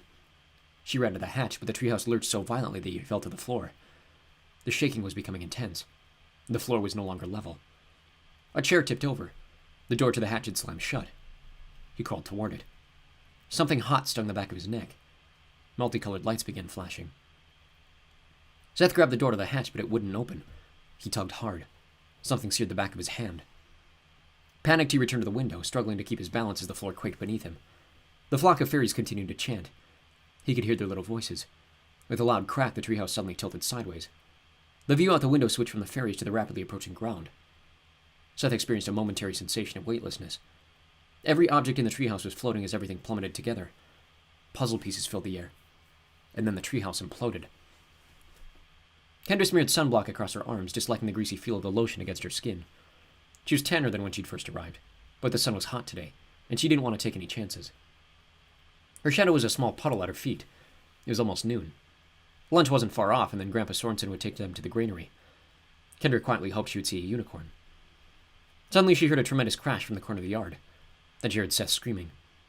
What could have made such a huge noise? She didn't have to run far in order to see the broken pile of rubble at the base of the tree. Seth was sprinting toward her. His shirt was torn. He had blood on his face. Scores of fairies appeared to be in pursuit. Her initial thought was to make a joke about the fairies wanting revenge for him trying to catch them, until she realized it was probably true. Had the fairies thrown down the treehouse? They're after me! He yelled. Jump in the pool! Kendra called. Seth swerved in the direction of the pool and began pulling off his shirt. The ominous cloud of fairies had no trouble keeping up with him. They hurled sparkling gleams of glitter. Casting his shirt aside, Seth sprang into the water. The fairies are after Seth! Kendra cried, watching in horrified dismay. The fairies hovered over the pool. After a few moments, Seth surfaced. In flawless synchronization, a cloud of fairies swooped, diving toward him. He yelled as blazing rays of light began flaring around him, and ducked underwater again. The fairies plunged in after him. He came to the surface, gasping. The water churned. Seth floundered at the center of an underwater pyrotechnics display. Kendra rushed to the edge of the pool. Help! He cried, raising his hand out of the water. The fingers were fused together like a flipper. Kendra screamed. They're attacking Seth! Help! Somebody! They're attacking Seth! He flailed toward the side of the pool. The roiling mass of fairies converged on Seth again, hauling him to the bottom of the pool amid eerie bursts of light. Kendra ran and seized the pool skimmer, swinging at the relentless horde of fairies, never touching any of them no matter how dense the swarm appeared. Seth resurfaced at the edge of the pool and threw his arms up onto the flagstones, trying to drag himself out of the water. Kendra stooped to assist him, but shrieked instead. One arm was broad, flat, and rubbery. No elbow. No hand. A flipper coated in human skin. The other was long and boneless, a fleshy tentacle with limp fingers at the end. She looked at his face. Long tusks curved down from wide, lipless mouth. Patches of hair were missing. His eyes were glazed with terror. The frenzied fairies mobbled him again, and he lost his grip on the side, vanishing into another pulsing succession of colored flashes. Steam sizzled up from the seething water. What is the meaning of this? Grandpa Sorensen hollered, hustling to the edge of the pool. Lena followed behind him. The water in the pool flickered a few more times. Many of the fairies whizzed away. A few flew over to Grandpa. One fairy in particular chirped angrily.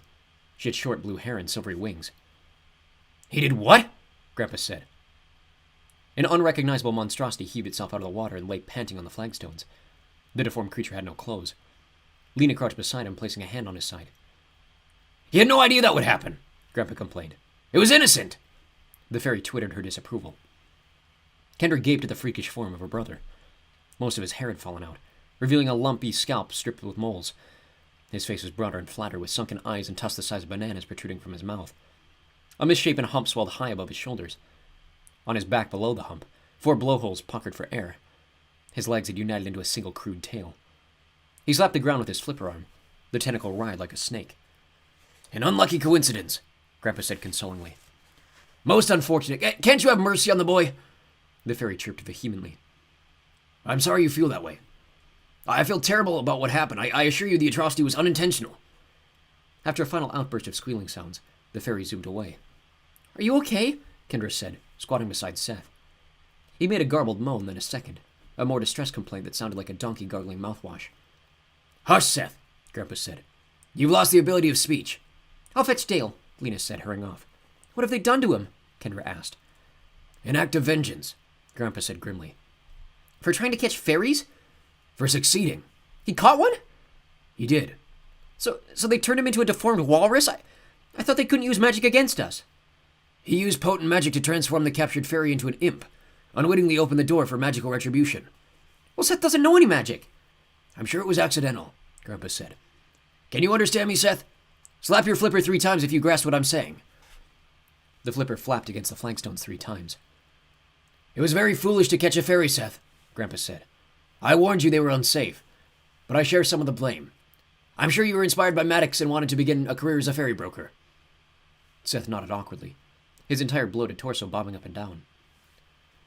I should have specifically forbidden it.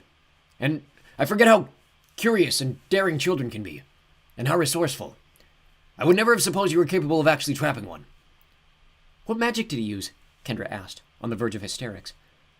If a captured fairy is kept indoors from sunset to sunrise, it changes into an imp. What's an imp? A fallen fairy. Nasty little creatures. Imps despise themselves as much as fairies. Just as fairies are drawn to beauty, imps are drawn to ugliness. Well, their personalities change so quickly.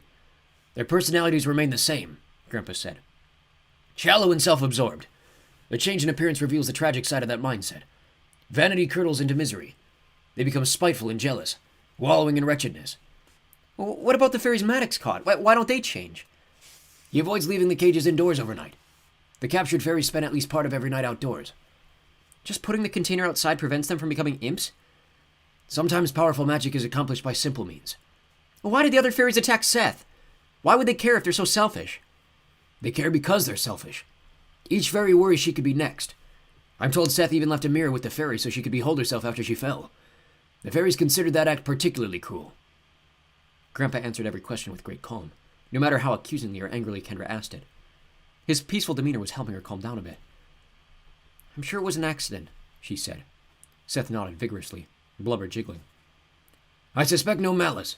It was an unfortunate mishap, but the fairies have little interest in his motives. They were within their rights to exact retribution. Well, you can switch him back. Restoring Seth to his original form is well beyond my abilities. Seth let out a long, mournful bellow. Kendra patted his hump. We have to do something. Yes, Grandpa said. He placed his hands over his eyes and then dragged them down his face. Yes, this would be very complicated to explain to your parents. Well, who can fix him, Maddox? Maddox is no magician. Besides, he's long gone, though I hesitate. I can think of only one person who might be able to undo the enchantments placed on your brother. Who? Seth has met her. The witch? Grandpa nodded. Under the circumstances, our only hope is Muriel Taggart. The wheelbarrow swayed as it bumped over a root. Dale managed to steady it. Seth groaned. He was naked except for a white towel wrapped around his middle. Sorry, Seth, Dale said. This is a tricky path. Are we almost there? Kendra asked. Not much farther, Grandpa replied. They walked single file, Grandpa in the lead, followed by Dale pushing the wheelbarrow, and then Kendra in the rear. What had begun as a nearly indiscernible trail near the barn had broadened into a well-trodden path. Later they branched off into a smaller track. They'd crossed no new paths since then. The woods seemed so quiet, Kendra said. They're quietest when you stay on the paths, Grandpa said. It seems too quiet. There is tension in the air. Your brother committed a serious offense. The fall of a fairy is a woeful tragedy. The retribution of the fairies was equally brutal. Eager eyes await to see if the conflict will escalate. Well, it won't, right? I hope not. If Muriel curses your brother, the fairies could interpret it as an insult. Would they attack him again? Probably not. At least not directly. The punishment has been administered. Well, can we heal the fairy? Grandpa shook his head. No. Could the witch? Seth was altered by magic imposed on him. But the potential to fall and become an imp is a fundamental aspect of being a fairy. She transformed in accordance to a law that has existed long as fairies have had wings. Muriel might be able to undo the enchantments forced upon Seth. Reversing the fall of a fairy would be far beyond her capacity. Poor fairy. They reached a fork in the path. Grandpa turned left. Almost there, he said. Keep silent as we converse with her. Kendra stared at the bushes and trees, expecting to find spiteful eyes glaring back at her. What creatures would come into view if all the greenery were removed? What would happen if she raced off the path? How long before some gruesome monster devoured her? Grandpa stopped, pointing away into the trees. Here we are. Kendra saw the leafy shack in the distance, off the path through the trees. Too much undergrowth for the wheelbarrow, Dale said, scooping Seth into his arms. Although Seth was much more blubbery, he had not increased in size. As they waded through the undergrowth, Dale carried him without much difficulty. The ivy-shrouded shack drew near. They walked around to the front. The filthy witch sat inside, her back against the tree stump, chewing on a knot in a bristly rope. A pair of imps sat on the tree stump. One was skinny with prominent ribs and long flat feet. The other was compact and plump. Hello, Muriel, Grandpa said. The imp sprang from the trunk and scurried out of sight.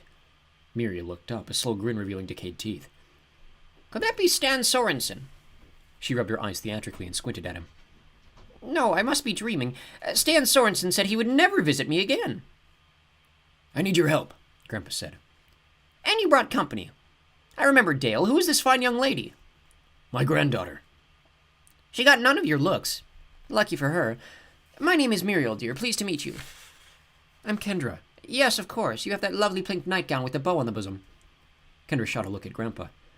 How could this crazy witch know about her pajamas? I know a thing or two, Muriel continued, tapping her temple. Telescopes are for stars, dear, not for trees. Pay her no heed, Grandpa said. She wants to give you the impression that she has power to spy on you in your bedroom. Witches prey on fear. Her influence does not extend beyond the walls of this shack. Won't you step inside for some tea? She offered. What news she comes from the imps, Grandpa continued. And since imps are barred from the yard, her news comes from this particular imp. Muriel let out a shrieking laugh. The crazed cackle suited her haggard appearance much better than her speaking voice did. The imp saw your room and heard conversations from wherever Seth stashed it, Grandpa concluded. Nothing to fret about. Muriel raised a finger in objection. Nothing to fret about, you say? Nothing the imp saw or heard could be harmful, Grandpa clarified. Except perhaps her own reflection, Muriel suggested.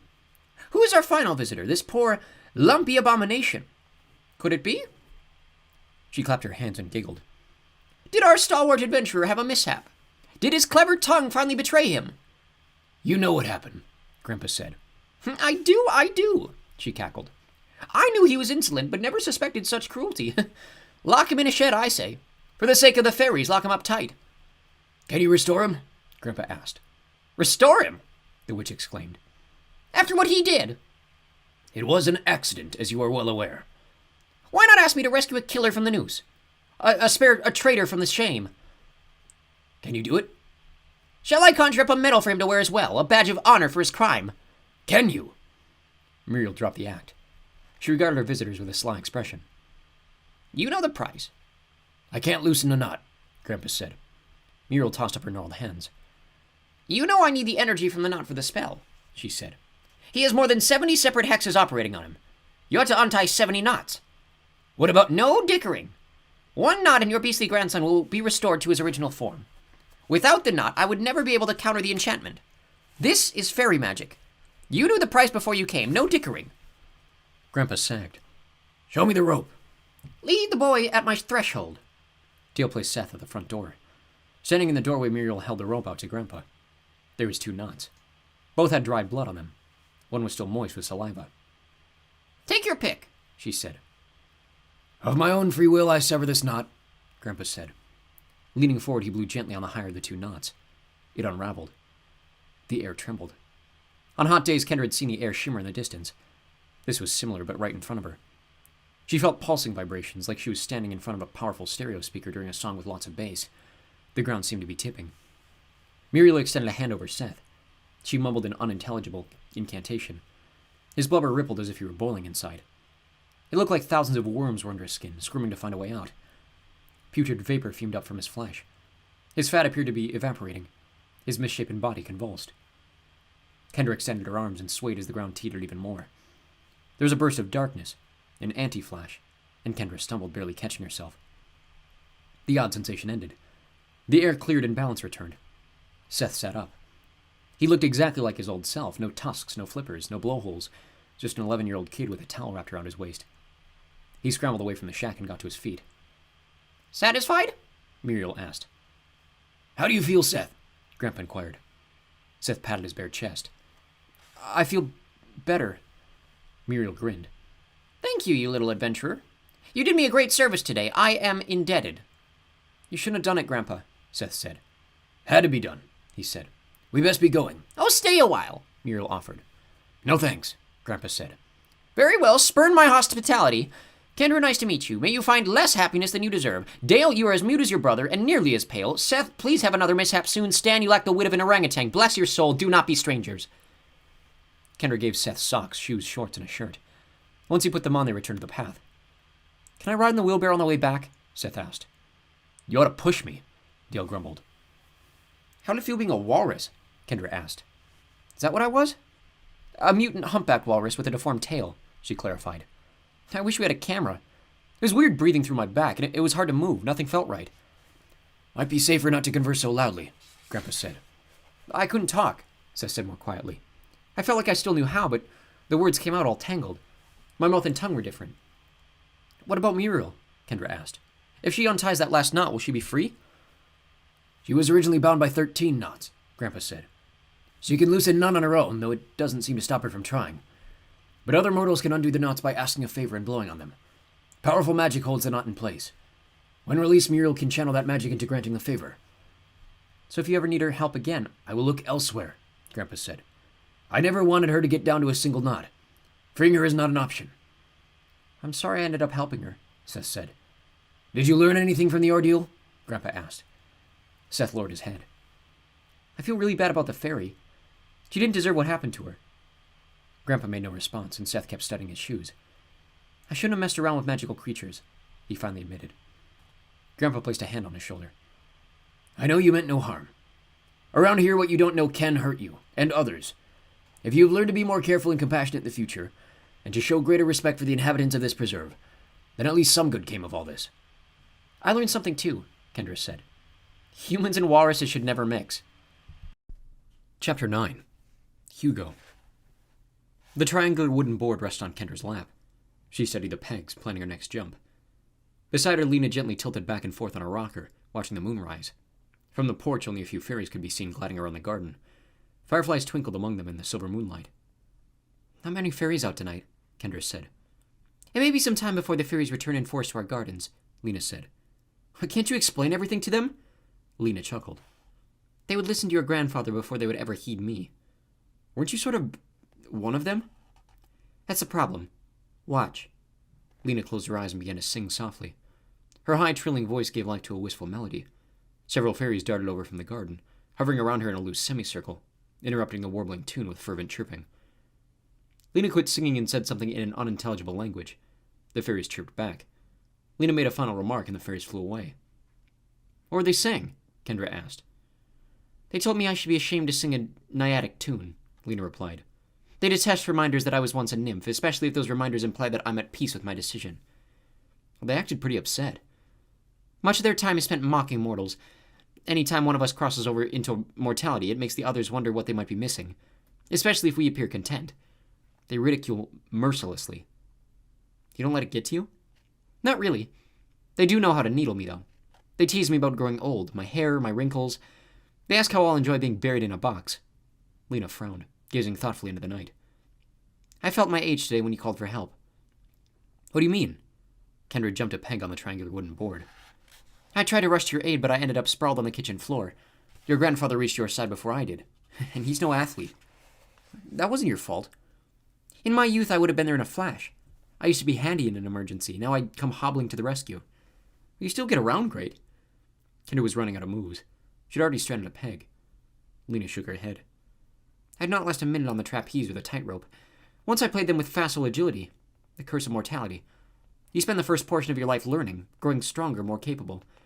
And then, through no fault of your own, your body begins to fail. You regress. Strong limbs become feeble, keen senses grow dull, hardy constitutions deteriorate. Beauty withers, organs quit. You remember yourself in your prime and wonder where the person went. As your wisdom and experience are peaking, your traitorous body becomes a prison. Kendra had no moves left on her perforated board. 3 pegs remained. I never thought of it that way. Lena took the board from Kendra and began setting up the pegs. In their youth, mortals behave more like nymphs. Adulthood seems impossibly distant, let alone the enfeeblement of old age. But ponderously, inevitably, it overtakes you. I find it a frustrating, humbling, infuriating experience. When we talked before, you said you wouldn't change your decision, Kendra reminded her. True. Given the opportunity, I would choose Patton every time. And now that I've experienced mortality, I don't imagine I could be content with my former life. But the pleasures of mortality, the thrills of living, come with a price. Pain, illness, the decline of age, the loss of loved ones, those things I could do without. The pegs were set up. Lena began jumping them. I'm impressed by how glibly most mortals confront the deliberation of the body. Patton, your grandparents, many others, they just accept it. I've always feared aging. The inevitability of it haunts me. Ever since I abandoned the pawn, the prospect of death has been a menacing shadow in the back of my mind. She jumped the final peg, leaving only one. Kendra had seen her do it before, but had not yet succeeded in copying her moves. Lena sighed. Because of my nature, I may have to endure old age for decades longer than regular humans. The humiliating finale to the mortal condition. At least you're a peg-jumping genius, Kendra said. Lena smiled. The solace of my winter years. Well, you can still paint and cook, and do all sorts of things. I do not mean to complain. These are not problems to share with young minds. It's okay, you aren't scaring me. You're right, I can't really picture being grown up. Part of me wonders if high school will ever really happen. Sometimes I think maybe I'll die young. The door to the house opened, and Grandpa's head poked in. Kendra, I need to have some words with you and Seth. Okay, Grandpa. Come to the study. Lena stood, motioning for Kendra to hurry along. Kendra entered the house and followed Grandpa into the study. Seth was already seated in one of the oversized chairs, drumming his fingers on the armrest. Kendra claimed the other one while Grandpa settled in behind his desk. The day after tomorrow is June 21st, Grandpa said. Do either of you know the significance of that date? Kendra and Seth shared a glance. Your birthday? Seth attempted. The summer solstice, Grandpa said. The longest day of the year. The night before is a holiday of riotous abandon for the whimsical creatures of Fablehaven. 4 nights a year, the boundaries that define where different entities can venture dissolve. These nights of revelry are essentially maintaining the segregation that normally prevails here. On Midsummer Eve, the only limits to where any creature can roam and work mischief are the walls of this house. Unless invited, they cannot enter. Midsummer Eve's tomorrow night, Seth said. I did not want to leave you time to fret over it. As long as you obey my instructions, the night will pass without incident. It'll be loud, but you'll be safe. What other days do they run wild? Kendra asked. The winter solstice and the 2 equinoxes. Midsummer Eve tends to be the rowdiest of them all. Can we watch out the windows? Seth asked eagerly. No, Grandpa said. Nor would you enjoy what you saw. On the festival nights, nightmares take shape and prowl the yard. Ancient entities of supreme evil patrol the darkness in search of prey. You'll be in bed at sundown, you'll wear earplugs, and you will not arise until sunrise dispels the horrors of the night. Should we sleep in your room? Kendra asked. The attic playroom is the safest place in the house. Extra protections have been placed on it as a sanctuary for children. Even if by some misfortune, unsavory creatures entered the house, your room would remain secure. Has anything ever gotten into the house? Kendra asked. Nothing unwanted has breached these homestead walls, Grandpa said. Still, we can never be too careful. Tomorrow you'll help prepare some defenses to afford us an extra layer of protection. Because of the recent uproar with the fairies, I fear this could be a particularly chaotic Midsummer Eve. Has anyone ever died here? Seth asked. On this property, I mean? We should save that topic for another time, Grandpa said, standing up. That one guy changed into dandelion seeds, Kendra said. Anybody else? Seth insisted. Grandpa regarded them soberly for a moment. As you're learning, these preserves are hazardous places. Accidents have occurred in the past. Those accidents generally happen to people who venture where they do not belong, or tamper with matters beyond their understanding. If you adhere to my rules, you should have nothing to worry about. The sun had not yet risen far above the horizon as Seth and Dale walked along the rutted lane that ran away from the barn. Seth had never particularly noticed the weedy cart track. The lane began on the far side of the barn and led to the woods. After meandering for some time beneath the trees, the track continued across an expansive meadow. Overhead, only a few wispy clouds interrupted the bright blue sky. Dale walked briskly, forcing Seth to huddle in order to keep up. Seth was already getting sweaty. The warm day promised to be hot by noon. Seth kept watch for interesting creatures. He spotted birds, squirrels, and rabbits in the meadow, but saw nothing supernatural. "Where are all the magical animals?" Seth asked. "This is the calm before the storm," Dale said. "I expect most of them are resting up for tonight." "What sort of monsters will be out tonight?" "Well, stand warned that you might try to pry information out of me. Best not to be so curious about those kinds of things." "Not telling me is what makes me curious." "It's for your own good," Dale said. "Part of the idea is that telling you might make you scared. The other part is that telling you might make you even more curious." "If you tell me, I promise I'll stop being curious." Dale shook his head. "What makes you think you can keep that promise?" "I can't possibly get more curious than I already am. Not knowing anything is the hardest." "Well, the fact of the matter is I can't give a very satisfying answer to your question. Have I seen strange things? Frightening things in my time here? You bet. Not just on festival nights. Have I stolen a peek out the window on festival night? A time or two, sure. But I learned to quit looking. People aren't meant to have things like that in their minds. It makes it hard to sleep. I don't look anymore. Neither does Lena. Neither does your grandfather. And neither does your grandmother. And we're adults." "Well, what'd you see?" "How about changing the subject?" "You're killing me, and I have to know." Dale stopped and faced him. "Seth, you only think you want to know. It seems harmless to know, walking under a clear blue sky on a fine morning with a friend. But what about tonight? Alone in your room in the dark, when you go outside, it's full of unnatural sounds. You might regret me putting a face to what's wailing outside the window." Seth swallowed. He looked up at Dale, eyes wide. "What kind of face?" "Let's leave it at this. To this day, when I'm out and about after dark, I'm sorry I looked. When you're a few years older, a day will come when your grandfather will give you an opportunity to look out the window on a festival night. If you start feeling inquisitive, postpone your curiosity until that moment. If it were me, if I could go back, I'd skip looking altogether." "Easy to say after you've looked." "Not easy to say. I paid a heavy price to say it. Many sleepless nights." "Oh, what can be so bad? I can imagine some scary things." "I thought the same thing. I failed to appreciate that imagining and seeing are two very different things." "If you already looked, why not look again?" "I don't want to see anything else. I'd rather just guess at the rest." Dale started walking again. "I still want to know," Seth said. "Smart people learn from their mistakes, but the real sharp ones learn from the mistakes of others. Don't pout. You're about to see something impressive. It won't even give you nightmares." "What?" "See where the road goes over that rise?" "Yeah." "The surprise is on the far side." "You're sure?" "Positive." "Better not be another fairy," Seth said. "What's the matter with fairies?" "I've seen about 1 billion of them, and also they turn me into a walrus." "It's not a fairy." "It's not like a waterfall or something?" Seth asked suspiciously. "No, you'll like it." "Good, because you're getting my hopes up. Is it dangerous?" "It could be, but we should be safe." "Let's hurry." Seth dashed up the rise. He glanced back at Dale, who continued walking. Not a great sign. If the surprise were dangerous, Dale would not want him running ahead. At the top of the rise, Seth halted, staring down the gentle slope on the far side. Not 100 yards away, a huge creature was wading through a hayfield, wielding a pair of gigantic scythes. The hulking figure slashed down wide swaths of alfalfa at a relentless pace, both sides hissing and chiming without pause. Dale joined Seth atop the rise. "What is it?" Seth asked. "Our golem. Hugo, come see." Dale left the cart track and started across the field toward the toiling Goliath. "What's a golem?" Seth asked, trailing after him. "Watch." Dale raised his voice. "Hugo, halt!" The scythe stopped cutting in mid-stroke. "Hugo, come!" The Herculean mower turned and jogged toward them with a long, loping stride. Seth could feel the ground vibrate as Hugo approached. Still clutching the scythe, the massive golem came to a halt in front of Dale, looming over him. "He's made of dirt?" Seth asked. "Soil, clay, and stone," Dale said. "Granted the semblance of life by a powerful enchanter. Hugo was donated to the preserve a couple 100 years ago." "How tall is he?" "Over 9 feet when he stands up straight. Mostly he slouches close to 8.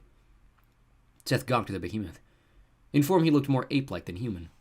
Aside from his impressive height, Hugo was broad, with thick limbs and disproportionately large hands and feet. Tufts of grass and the occasional dandelion sprouted from his earthen body. He had an oblong head with a square jaw. Crude features resembled nose, mouth, and ears. The eyes were a pair of vacant hollows beneath a jutting brow. "Can he talk?" "No. He tries to sing. Hugo, sing us a song. The wide mouth began to open and close, and out rumbled a series of gravelly roars, some long, some short, none of them bearing much resemblance to music. Hugo cocked his head back and forth as if swaying to the melody. Seth tried to stifle his laughter. Hugo, stop singing. The golem fell silent. He isn't very good, Seth said. About as musical as a landslide. Does it embarrass him? Oh, he doesn't think like we do. He doesn't get happy or sad or angry or bored. He's like a robot. Hugo just obeys commands. Can I tell him to do stuff? If I order him to obey you, Dale said. Otherwise, he just listens to me, Lena, and your grandparents. What else can he do? He understands a lot. He performs all sorts of manual labor. It'd take quite a team to match all the work he does around here. Hugo never sleeps. If you leave him with a list of chores, he'll labor through the night. I want to tell him to do something. Hugo, put down the sides, said Dale. The golem set the sides on the ground. Hugo, this is Seth. Hugo will obey Seth's next command. Now? Asked Seth. Say his name so he knows you're addressing him. Hugo, do a cartwheel. Hugo held out his palms and shrugged. He doesn't know what you mean, Dale said. Can you do a cartwheel? Yeah? Hugo, Seth is going to show you a cartwheel. Seth put up his hands, lunged sideways, and did a cartwheel with sloppy form. Hugo, Dale said. Obey Seth's next command. Hugo, do a cartwheel. The golem raised his arms, lurched to one side, and completed an awkward cartwheel. The ground trembled. Pretty good for a first try, Seth said. He duplicated yours. Hugo, when you do a cartwheel, keep your body straighter and aligned on a single plane, like a wheel turning. Hugo, do a cartwheel. This time Hugo executed a near-perfect cartwheel. His hands left prints in the field. He learns fast, Seth exclaimed. Anything physical, leastways. Dale put his hands on his hips. I'm sick of walking. What do you say we let Hugo take us to our next stop? Really? If you'd rather walk, we can... No! No way! Kendra used a hacksaw to separate another pumpkin from the vine. Further down the long trough of soil, Lena was cutting a large red one. Nearly half the greenhouse was devoted to pumpkins, big and small. White, yellow, orange, red, and green. They'd arrived at the greenhouse by a faint trail through the woods. Aside from the pumpkins and plants, the glass structure contained a generator to power the lights and climate control. We really have to cut 300? Kendra asked. Just be glad you don't have to load them, Lena said. Well, who does? It's a surprise. Are jack-o'-lanterns really such a big deal? Do they work? Quite well, especially if we can convince fairies to fill them. With magic? To dwell in them for the night, explained Lena. Fairy lanterns have long been among the surest protections from creatures with dubious intentions. But I thought the house was already safe. Kendra began sawing the stem of a tall orange pumpkin. Redundancies and security are wise on festival nights, particularly on a midsummer eve after all the recent commotion. How'll we ever carve all of them before tonight? Leave that to Dale. He could carve them all himself with time to spare. Not always the most artful renderings, but the man can mass produce. You carve only for fun. He knows how to carve for need. I never liked pulling out the guts, said Kendra. Really? Lena said. I love the slimy texture. Getting greasy up to my elbows, it's like playing in the mud. We'll have delicious pies afterwards. Is this white one too small? Maybe save it for autumn. Do you think the fairies will come? It's hard to say, Lena admitted. Some for sure. Normally we have no trouble filling as many lanterns as we care to carve, but tonight might be an exception. What if they don't show up? Kendra asked. We'll be fine. Artificial lighting works, just not as well as fairies. With the fairy lanterns, the commotion stays farther from the house. In addition, Stan will be putting out tribal masks, herbs, and other safeguards. Is the night really so awful? You'll hear plenty of disturbing sounds. Maybe we should have skipped the milk this morning. Lena shook her head, not lifting her eyes from her work. Some of the most insidious tricks employed tonight will involve artifice and illusion. Without the milk, you could be even more susceptible. It only broadened their ability to mask their true appearance. Kendra severed another pumpkin. Either way, I won't be looking. I wish we could transplant some of your common sense to your brother. After all that's happened, I'm sure he'll behave tonight. The door to the greenhouse opened, and Dale poked his head in. Kendra, come here. I want you to meet somebody. Kendra walked to the door with Lena behind her. In the doorway, Kendra paused and let out a small shriek. A bulky creature with a simian build was marching toward the greenhouse, pulling a rickshaw-type contraption the size of a wagon. What is it? He's Hugo! Seth crowded from inside the handcart. He's a robot made of dirt! He jumped out of the cart and ran over to Kendra. I ran ahead so you could see him approach, Dale said. Hugo can run really fast when you tell him to, Seth gushed. Dale let me give him orders, and he obeyed everything I said. See? He's waiting for instructions. Hugo stood motionless beside the greenhouse, still holding the rickshaw. Had she not just seen Hugo moving, Kendra would have assumed he was a crude statue. Seth shouldered past Kendra into the greenhouse. What is he? Kendra asked Lena. A golem, She replied. animated matter granted rudimentary intelligence. He does most of the heavy labor around here. He's loading the pumpkins. And rolling them to the house in his cart. Seth exited the greenhouse, toting a fairly large pumpkin. Can I show her a command? He asked. Sure, Dale said. Hugo, obey the next command from Seth. Holding the pumpkin at his waist with both hands, leaning back a bit to stay balanced, Seth approached the golem. Hugo, take this pumpkin and throw it as far as you can into the woods. The inert golem sprang to life. Grasping the pumpkin in one massive hand, he twisted, then fiercely uncoiled, hurling the pumpkin into the sky like a discus. Dale whistled softly as the pumpkin shrank into the distance, finally dropping out of sight, an orange speck vanishing far beyond the treetops. Do you see that? Seth cried. He's better than a water balloon launcher. Regular catapult, Dale murmured. Very impressive, Lena agreed dryly. Forgive me if I hope to put a few of our pumpkins to more practical use. You boys come help us cut the rest of our harvest so we can get them loaded. Can't Hugo do a few more tricks? Seth begged. He knows cartwheels. There will be time for nonsense later, Lena assured him. We need to finish our preparations for this evening. Chapter 10. Midsummer Eve. Grandpa prodded the logs in the fireplace with a poker. A shower of sparks swirled up the chimney as one log split open, revealing an interior of glowing embers. Dale poured himself a cup of steaming coffee, adding 3 spoonfuls of sugar. Lena peered out the window through the blinds. The sun will reach the horizon in moments, she announced. Kendra sat beside Seth on the sofa, watching Grandpa stroke the fire. The preparations were all in place. The entrances to the house were crowded with jack-o'-lanterns. Lena had been right. Dale had carved more than 200 of them. Not quite 30 fairies had reported for duty, many fewer than Grandpa had expected, even given the recent strained relations. 8 of the fairy lanterns were placed on the roof outside the attic, 4 at each window. Glow sticks illuminated most of the pumpkins, 2 in each. Grandpa Sorensen apparently ordered them in bulk. Will it start right when the sun goes down? Seth asked. Things won't really get going until twilight fades, Grandpa said, setting the poker beside the other fire irons. But the hour has come for you children to retire to your room. I want to stay up with you, Seth said. The attic bedroom is the safest place in the house, Grandpa said. Why don't we all stay in the attic? Kendra asked. Grandpa shook his head. The spells that make the attic impenetrable function only if it's occupied by children. Without children, or with adults in the room, the barriers become ineffectual. Isn't the whole house supposed to be safe? Kendra asked. I believe so, but on an enchanted preserve nothing is ever certain. I am concerned by the scant number of fairies who reported this afternoon. I worry this could be a particularly uproarious midsummer eve. Perhaps the worst since I've lived here. A long, mournful howl underscored his statement. The disturbing call was answered by a stronger howl, closer, that ended with a cackle. Chills tingled behind Kendra's shoulders. The sun is gone, Lena reported from the window. Freezing cold. She squinted, then put a hand to her mouth. Closing the slat, she stepped away from the blinds. They're already entering the yard. Kendra leaned forward. Lena looked really upset. She had paled visibly. Her dark eyes were unsettled. Grandpa scowled. Real trouble? She nodded. Grandpa clapped his hands together. Up to the attic! The tension in the room prevented Kendra from uttering any protest. Apparently Seth sensed the same urgency. Grandpa Sorensen followed them up the stairs, down the hall and up into their bedrooms. Get under your covers, Grandpa said. What's around the beds? Seth asked, examining the floor. Circles of special salt, Grandpa said. And extra protection. Kendra stepped carefully over the salt, pulled back the covers, and climbed into bed. The sheets felt cool. Grandpa handed her a pair of small, spongy cylinders. Earplugs, he said, passing a pair to Seth as well. I suggest you wear them. They should help mute the tumult so you can sleep. Just cram them in our ears? Seth said, eyeing one suspiciously. That's the idea, Grandpa said. An eruption of high-pitched laughter blared from the yard. Kendra and Seth exchanged a concerned glance. Grandpa took a seat at the edge of Kendra's bed. I need you kids to be brave and responsible for me tonight, he said. They nodded silently. You should know, he went on. I didn't let you come here merely as a favor to your parents. Your grandmother and I are getting on in years. The day will come when we need somebody else to care for this preserve.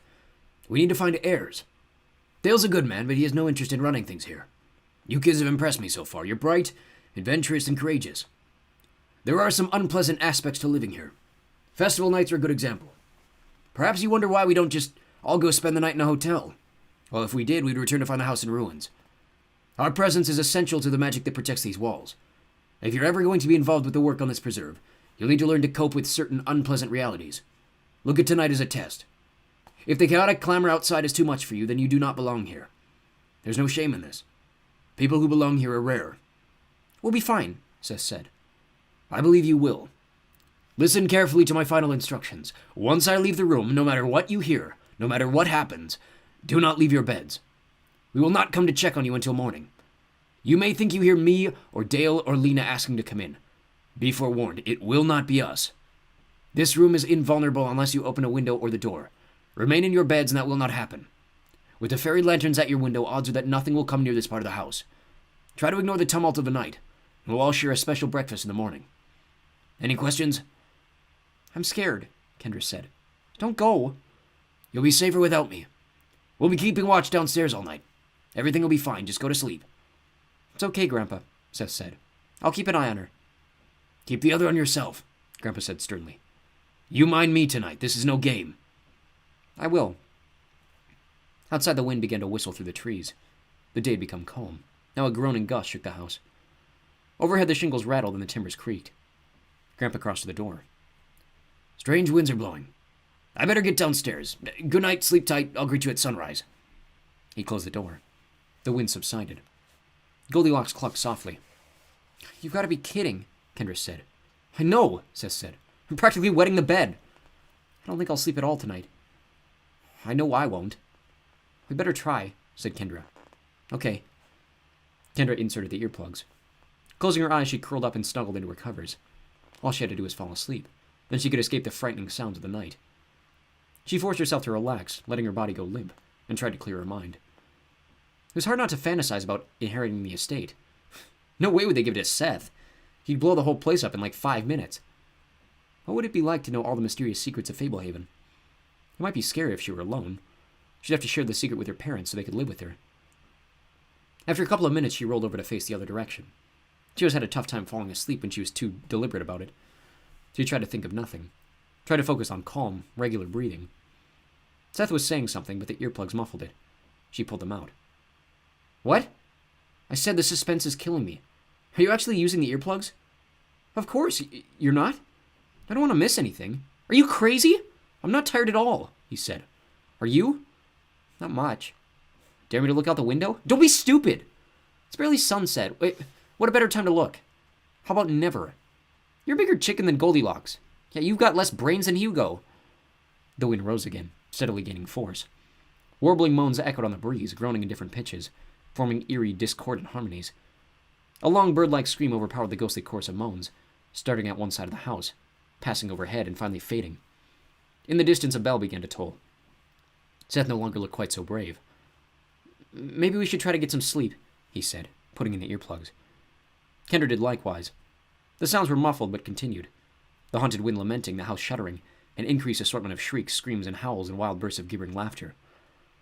The pillow grew warm, so Kendra flipped it over to the cold side. The only light in the room had been filtering through the curtains. As twilight dimmed, the room darkened. Kendra pressed her hands over her ears, trying to augment the dampening power of the earplugs. She told herself the sounds were just a storm. A deep, throbbing beat joined the cacophony, keeping a steady rhythm. As the pulsing percussion increased in volume and tempo, it was accompanied by chanting in a wailing language.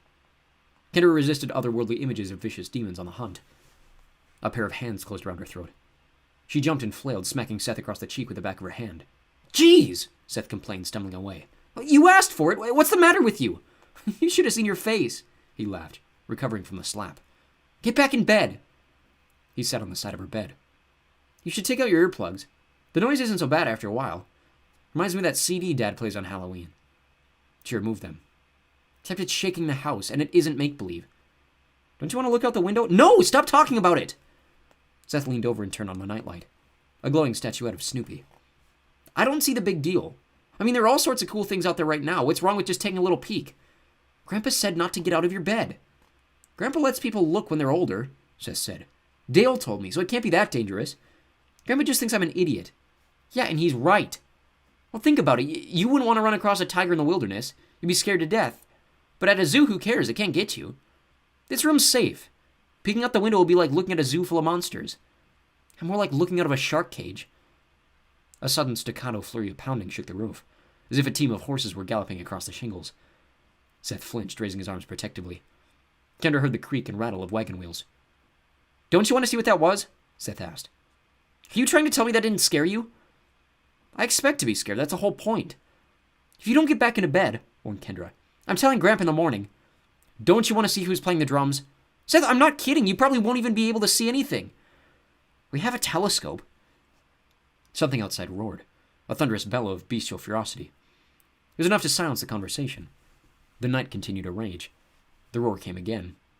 If anything, with greater intensity, momentarily drowning out all the other commotion. Kendra and Seth eyed one another. I bet it's a dragon, he said breathlessly, running over to the window. Seth, no! Seth pulled aside the curtain. The 4 jack-o'-lanterns shed a mellow illumination across the portion of the roof directly beyond the window. For a moment, Seth thought he saw something swirling in the darkness at the edge of the light, a whirling mass of silky black fabric. Then he saw only blackness. No stars, he reported. Seth, get away from there! Kendra had her sheets pulled up to her eyes. He squinted through the window a moment longer. It's too dark, I can't see anything. A glimmering fairy floated up from one of the jack-o'-lanterns, peering at Seth through the slightly warped window pane. Hey, a fairy came out! The tiny fairy waved an arm and was joined by 3 others. One made a face at Seth, and then all 4 streaked away into the night. Now he could see nothing. Seth closed the curtain and backed away from the window. You had your look, Kendra said. Are you satisfied? The fairies and the jack-o'-lanterns flew away, he said. Nice work. They probably saw who they were guarding. Actually, I think you're right. One made a face at me. Get back in bed, Kendra ordered. The drumming ceased along with the chanting. The ghostly wind grew quiet. The howls and screams and laughter diminished in volume and frequency.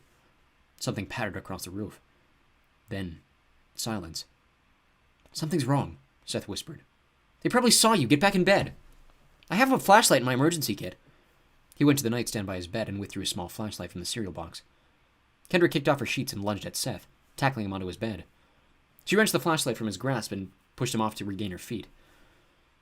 He charged at her. Twisting, she used his momentum to shove him onto her bed. Quit it, Seth, or I'll go get Grandpa right now. I'm not the one starting a fight. His expression was a portrait of wounded resentment. She hated when he tried to act like the victim after initiating trouble. Well, neither am I. First you hit me, then you jump on me? You stop breaking the rules or I'm going straight downstairs. You're worse than the witch. Grandpa should build you a shack. Get in your bed. Give me my light. I bought it with my own money. They were interrupted by the sound of a baby crying. There was nothing desperate about it, just the bawling of an upset infant. The crying seemed to emanate from outside the darkened window. A little baby, Seth said. No, it's some trick.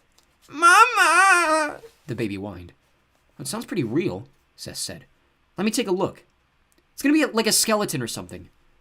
Seth grabbed the flashlight from Kendra. She neither gave it to him nor prevented him from taking it. He jogged over to the window. Holding the front of the flashlight against the window pane and cupping a hand around to minimize reflection, he switched it on. Oh my gosh, he said. It really is a baby. Anything else? Just a crying baby. The crying stopped. Now he's looking at me. Kendra could no longer resist. She went and stood behind Seth. There on the roof just beyond the window stood a tear-streaked toddler who looked barely old enough to stand. The baby wore cloth diapers and nothing else. He had wispy blonde curls and a little round tummy with an outy belly button. Eyes brimming with tears, the child held out its pudgy arms toward the window. It has to be a trick, Kendra said. An illusion. Spotlighted by the flashlight, the toddler took a step toward the window and fell to all fours. He pouted, on the verge of crying again.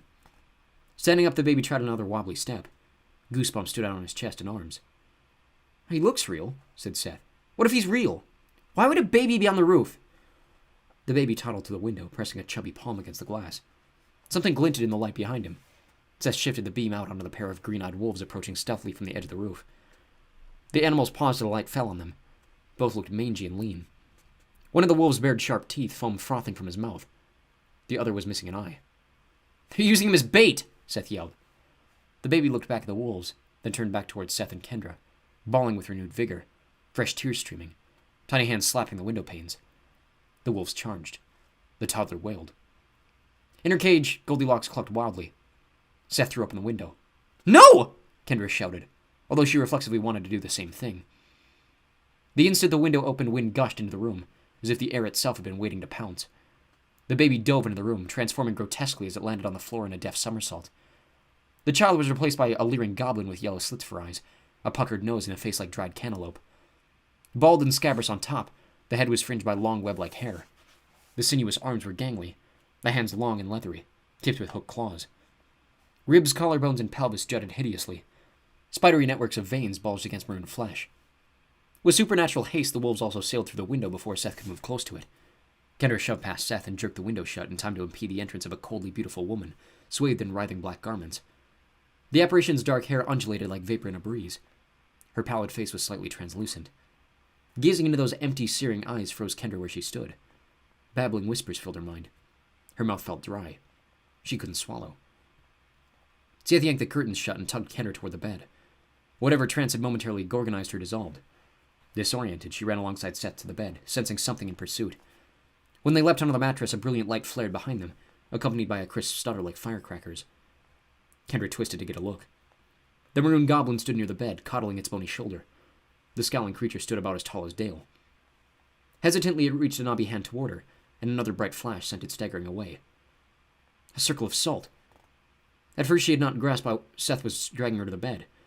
At least one of them was thinking. Glancing down, Kendra saw that the 2-inch dune of salt surrounding the bed indeed marked the line the goblin could not cross. A 12-foot centipede with 3 sets of wings and 3 pairs of taloned feet corkscrewed around the room in a complete aerial display. A brutish monster with a pronounced underbite and plates down its spine hurled a wardrobe across the room. The wolves had shed their disguises well. The maroon goblin cavorted around the room in a feral tantrum, tearing down bookshelves, upsetting toy chests, and snapping the horn off the rocking horse. It picked up Goldilocks' cage and flung it against the wall. The slender bars crumpled and the door sprang open. The terrified chicken took an ungainly flight in a flurry of golden feathers. Goldilocks was coming toward the bed. The winged centipede struck at the flustered hen but missed. The maroon demon made an acrobatic leap and caught the chicken by both legs. Goldilocks clucked and squirmed in mortal panic. Seth jumped off the bed. Crouching, he scooped up 2 handfuls from the circle of salt and charged the wiry goblin.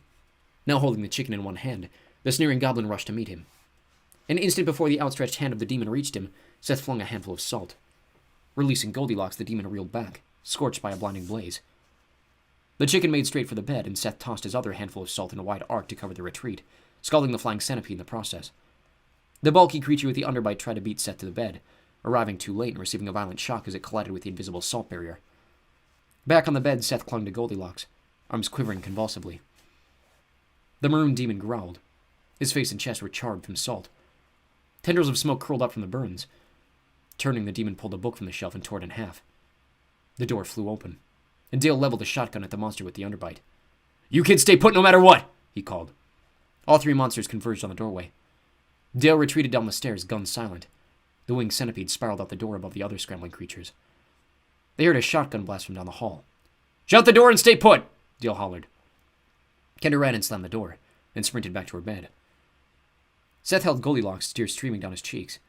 "I didn't mean for this to happen," he whimpered. "It'll be okay." From downstairs came repeated gunshots. Growls, roar shrieks, glass shattering, wood splintering. Outside, the cacophonous uproar resumed louder than ever.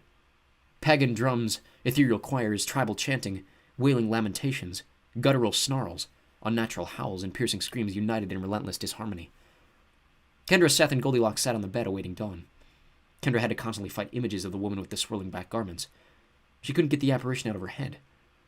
When she looked out in those soulless eyes, even though the lady was outside, Kendra had felt certain there'd be no escape. Late in the night, the fur finally began to relent, replaced by more unnerving sounds. Babies began to cry beyond the window again, calling for Mama. When they failed to elicit a response, the voices of young children pleaded for help. "Kendra, please hurry, they're coming! Seth! Seth, open up, help us! Seth, don't leave us out here!" After the cries went ignored for a while, snarls and screams would simulate the demise of the young supplicants. Then a new batch of solicitors began begging for admittance. Perhaps the most disconcerting was when Grandpa was inviting them down to breakfast. "We made it, kids. The sun's rising, come on. Lena cooked hotcakes." "How do we know you're our grandpa?" Kendra asked, more than a little suspicious. "Because I love you. Hurry, the food's getting cold." "I don't think the sun is up yet," Seth replied. "It's just a little cloudy this morning." "Go away," Kendra said. "Just let me in, I want to kiss you good morning." "Our grandpa never kisses us, you sicko!" Seth yelled. "Get out of our house!" The exchange was followed by vicious banging on the door for a solid 5 minutes. The hinges shook, but the door held. The night wore on. Kendra leaned against the headboard. Seth dozed at her side. Despite the noise, her eyelids began to feel heavy. Suddenly she jerked awake. Gray light was seeping through the curtains. Goldilocks wandered the floor, pecking at kernels from her spilled bucket of feed. When the curtains were masking unmistakable sunlight, Kendra nudged Seth. He looked around, blinking. then crept to the window and peeked out. "The sun's officially up," he announced. "We made it." "I'm scared to go downstairs," whispered Kendra. "Everybody's fine," Seth said nonchalantly. "Then why haven't they come to get us?" Seth had no response. Kendra had gone easy on him during the night. The consequences for opening the window were brutal enough without placing blame and starting arguments. And Seth had really acted remorseful, but now he was reverting to his old idiot self. Kendra glared at him. "You realize you might have killed them all?" His face fell and he turned away, shoulders shaking with sobs. He buried his face in his hands. "They're probably fine," he squeaked. "Dale had a gun and everything. They know how to handle themselves." Kendra felt bad, seeing that Seth clearly was worried too. She went to him and tried to give him a hug. He shoved her away. "Leave me alone!" "Seth, whatever happened isn't your fault." "Of course it's my fault!" His nose was getting congested. I mean, they tricked us. I sort of wanted to open the window too when I saw those wolves charging. You know, in case it wasn't fake. Now, I knew it might be a trick," he sobbed. "But that baby looked so real. I thought they might have kidnapped him to use him as bait. I thought I could save him." He was trying to do the right thing. She attempted to hug him once more, but he pushed her away again. "Don't!" he snapped. "I didn't mean to blame you," said Kendra. "You were acting like you didn't even care." "Of course I care. You don't think I'm terrified to go down there and find out what I did?" "You didn't do it. They tricked you. I would have opened the window if you hadn't." "If I would have stayed in bed, none of it would have happened," Seth lamented. "Maybe they're fine." "Right. And they let a monster come in the house and up to our door pretending to be Grandpa." "Maybe they had to hide down in the basement or someplace." Seth was no longer crying. He picked up a doll and used her dress to wipe his nose. "I hope so. Just in case something bad did happen, you can't blame yourself. All you did was open a window. If those monsters did something bad, it's their fault." "Partly. Grandpa and Lena and Dale all know that living here is risky. I'm sure they're fine. But if they aren't, you mustn't blame yourself." "Whatever. I'm serious. I like it better when you're funny." "You know what I liked?" Kendra said. "What?" "When you saved Goldilocks." He laughed, snorting a little through his stuffy nostrils. "Did you see how bad the salt burned that guy?" He retrieved the doll and wiped his nose again on the dress. "He was really brave. I'm just glad it worked. It was quick thinking." Seth glanced at the door and then back at Kendra. "We should probably go check out the damage. If you say so." Chapter 11. Aftermath. Kendra knew it would be bad the moment she opened the door. Ragged gouges furrowed the walls of the stairwell. Crude pictograms defaced the far side of the door, along with an abundance of less orderly nicks and scratches. Near the base of the stairs, a crusty brown substance was smeared on the wall. "I'm grabbing some salt," Seth said. He returned the ring around the bed and filled his hands and pockets with salt that had scorched the intruder the night before. When Seth rejoined her, Kendra started down the stairs. The steps creaked loudly in the quiet house. The hall at the bottom was worse than the stairway. Again, the walls had been savagely raked by claws. The bathroom door was off its hinges and had 3 splintery holes in different sizes. Patches of carpeting were burned and stained. Kendra moved down the hall, appalled by the aftermath of the violent night. A smashed mirror, a broken light fixture, a table reduced to kindling, and at the end of the hall, a gaping rectangle instead of a window. "Looks like they let the others in," Kendra said, pointing down the hall. Seth was examining singed hairs and a damp stain on the floor. "Grandpa?" he yelled. "Anybody?" The silence was an ominous answer. Kendra descended the stairs to the entry hall. Sections of the banister were gone. The front door hung askew, an arrow protruding from the frame. Primitive drawings marred the walls, some scored, others scrawled. In a trance, Kendra roamed the lower rooms of the house. The place had been gutted. Almost all the windows were destroyed. Battered doors lay far from their frames. Mutilated furniture bled stuffing on a mangled carpeting. Shredded drapes dangled in tattered ribbons. Chandeliers lay in shattered ruins. Half of one charred sofa was entirely missing. Kendra wandered to the back porch. Wind chimes lay in tangles. The furniture was scattered around the garden. A broken rocking chair balanced atop a fountain. A wicker love seat protruded from a hedge. Back in the house, Kendra found Seth in Grandpa's office. It looked as if an anvil had fallen on the desk. Pulverized memorabilia littered the floor. "Everything's trashed," Seth said. "Looks like a demolition team came through here with sledgehammers. Or hand grenades." Seth indicated where a tar appeared to have been slopped against the wall. "Is that blood? Looks too dark to be human." Seth picked his way around the splintered desk to the empty window. "Maybe they got out." "Yeah, I hope so." "Out on the lawn," Seth said. "Is that a person?" Kendra approached the window. "Dale?" she shouted. The prone figure didn't move. "Come on," Seth said, hurrying through the wreckage. Kendra followed him out the front door and around the side of the house. They dashed over to the figure lying supine near an overturned birdbath. "Oh no," Seth said. It was a painted statue of Dale. A faithful replica, except the paint was more simplified than his actual coloring would have been. His head was turned to one side, eyes squinted shut, arms raised protectively. The proportions were exact. He was wearing the same outfit he'd worn the previous night. Kendra touched the figure. It was made of metal, clothes and all. Bronze, maybe? Lead? Steel? She wrapped her knuckles against the forearm. Sounded solid. No hollow ringing. They turned him into a statue, Seth said. You think it's really him? Well, it has to be. Help me flip him over. Both of them strained, but Dale didn't budge. He was way too heavy. I really blew it, Seth said, palms pressed against his temples.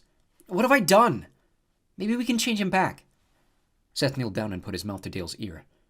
If you can hear me, give us a sign, he yelled. The metallic figure made no response. Do you think Grandpa and Lena are around here too? Kendra asked. We'll have to look. Kendra cupped her hands around her mouth. Grandpa! Grandpa Sorensen! Lena, can you hear me? Look at this, Seth said, crouching beside the overturned bird bath. The bird bath had tipped over toward a flower bed. In the flower bed was a clear footprint, 3 large toes and a narrow heel. The print was big enough to suggest that it came from a creature at least the size of a grown man. Giant bird? Check out the hole behind the heel. He stuck a finger into the nickel-sized hole. A couple inches deep. Weird. Seth acted excited. It has a pointy thing on the back of its heel, a spur or something. Which means what? We can probably track it. Track it? Seth moved forward in the direction the toes pointed, scanning the ground. See? He crouched, pointing at the hole in the lawn. That spur digs deep. It should leave a clear trail. And what happens if you catch up to whatever made the tracks? He patted his pockets. I throw some salt and rescue Grandpa. How do you know it took Grandpa? I don't, he admitted. But it's a start. What if it turns you into a painted statue? I won't look directly at it, just in mirrors. Where'd you get that from? History? You don't even know what you're talking about, Kendra said. We'll see about that. I better get my camo shirt. First, let's make sure there aren't any other statues in the yard. Fine. Then I'm out of here. I don't want to get the trail cold. After scouring the yard for half an hour, Kendra and Seth had come across various articles of furniture from the house, or the porch in unexpected locations, but they had found no other life-size painted statues. They ended up by the swimming pool. Have you noticed the butterflies? Kendra asked. Yeah? Anything special about them? Seth slapped his forehead with the heel of his hand. We haven't had milk today. Yep. No fairies, just bugs. If those fairies are smart, they won't show their faces around here, growled Seth. Yeah, you'll show them. What do you want to be this time, a giraffe? None of this would have happened if they kept guarding the window. You did torture one of them, Kendra pointed out. They tortured me! We're even. Whatever we do, we should drink some milk first. They went into the house. The refrigerator was lying on its side. Together they pried the door open. Some of the milk bottles had broken, but a few were intact. Kendra grabbed one, uncapped it, and took a sip. Seth drank next. I need my stuff, he said, bolting for the stairs. Kendra started searching for clues. Wouldn't Grandpa have tried to leave them a message? Maybe there hadn't been time. She walked through the rooms, but encountered no hints to explain the fate of either Lena or Grandpa. Seth showed up in his camouflage shirt, carrying the cereal box. I was trying to find that shotgun. You haven't seen it? Nope. There's an arrow by the front door. You could toss that at the monster. I think I'll stick with the salt. We never checked the basement, Kendra said. It's worth a try. They opened the door by the kitchen and stared down into the gloom. Kendra realized it was just about the only undamaged door in the house. Stone steps led into the darkness. How about that flashlight? Kendra said. No light switch? He asked. They couldn't find one. He rummaged in the cereal box and withdrew the flashlight. With some salt from his pocket, clutched in one hand and the flashlight in the other, Seth led the way. It was a longer flight than would ordinarily lead to a basement, more than 20 steep stairs.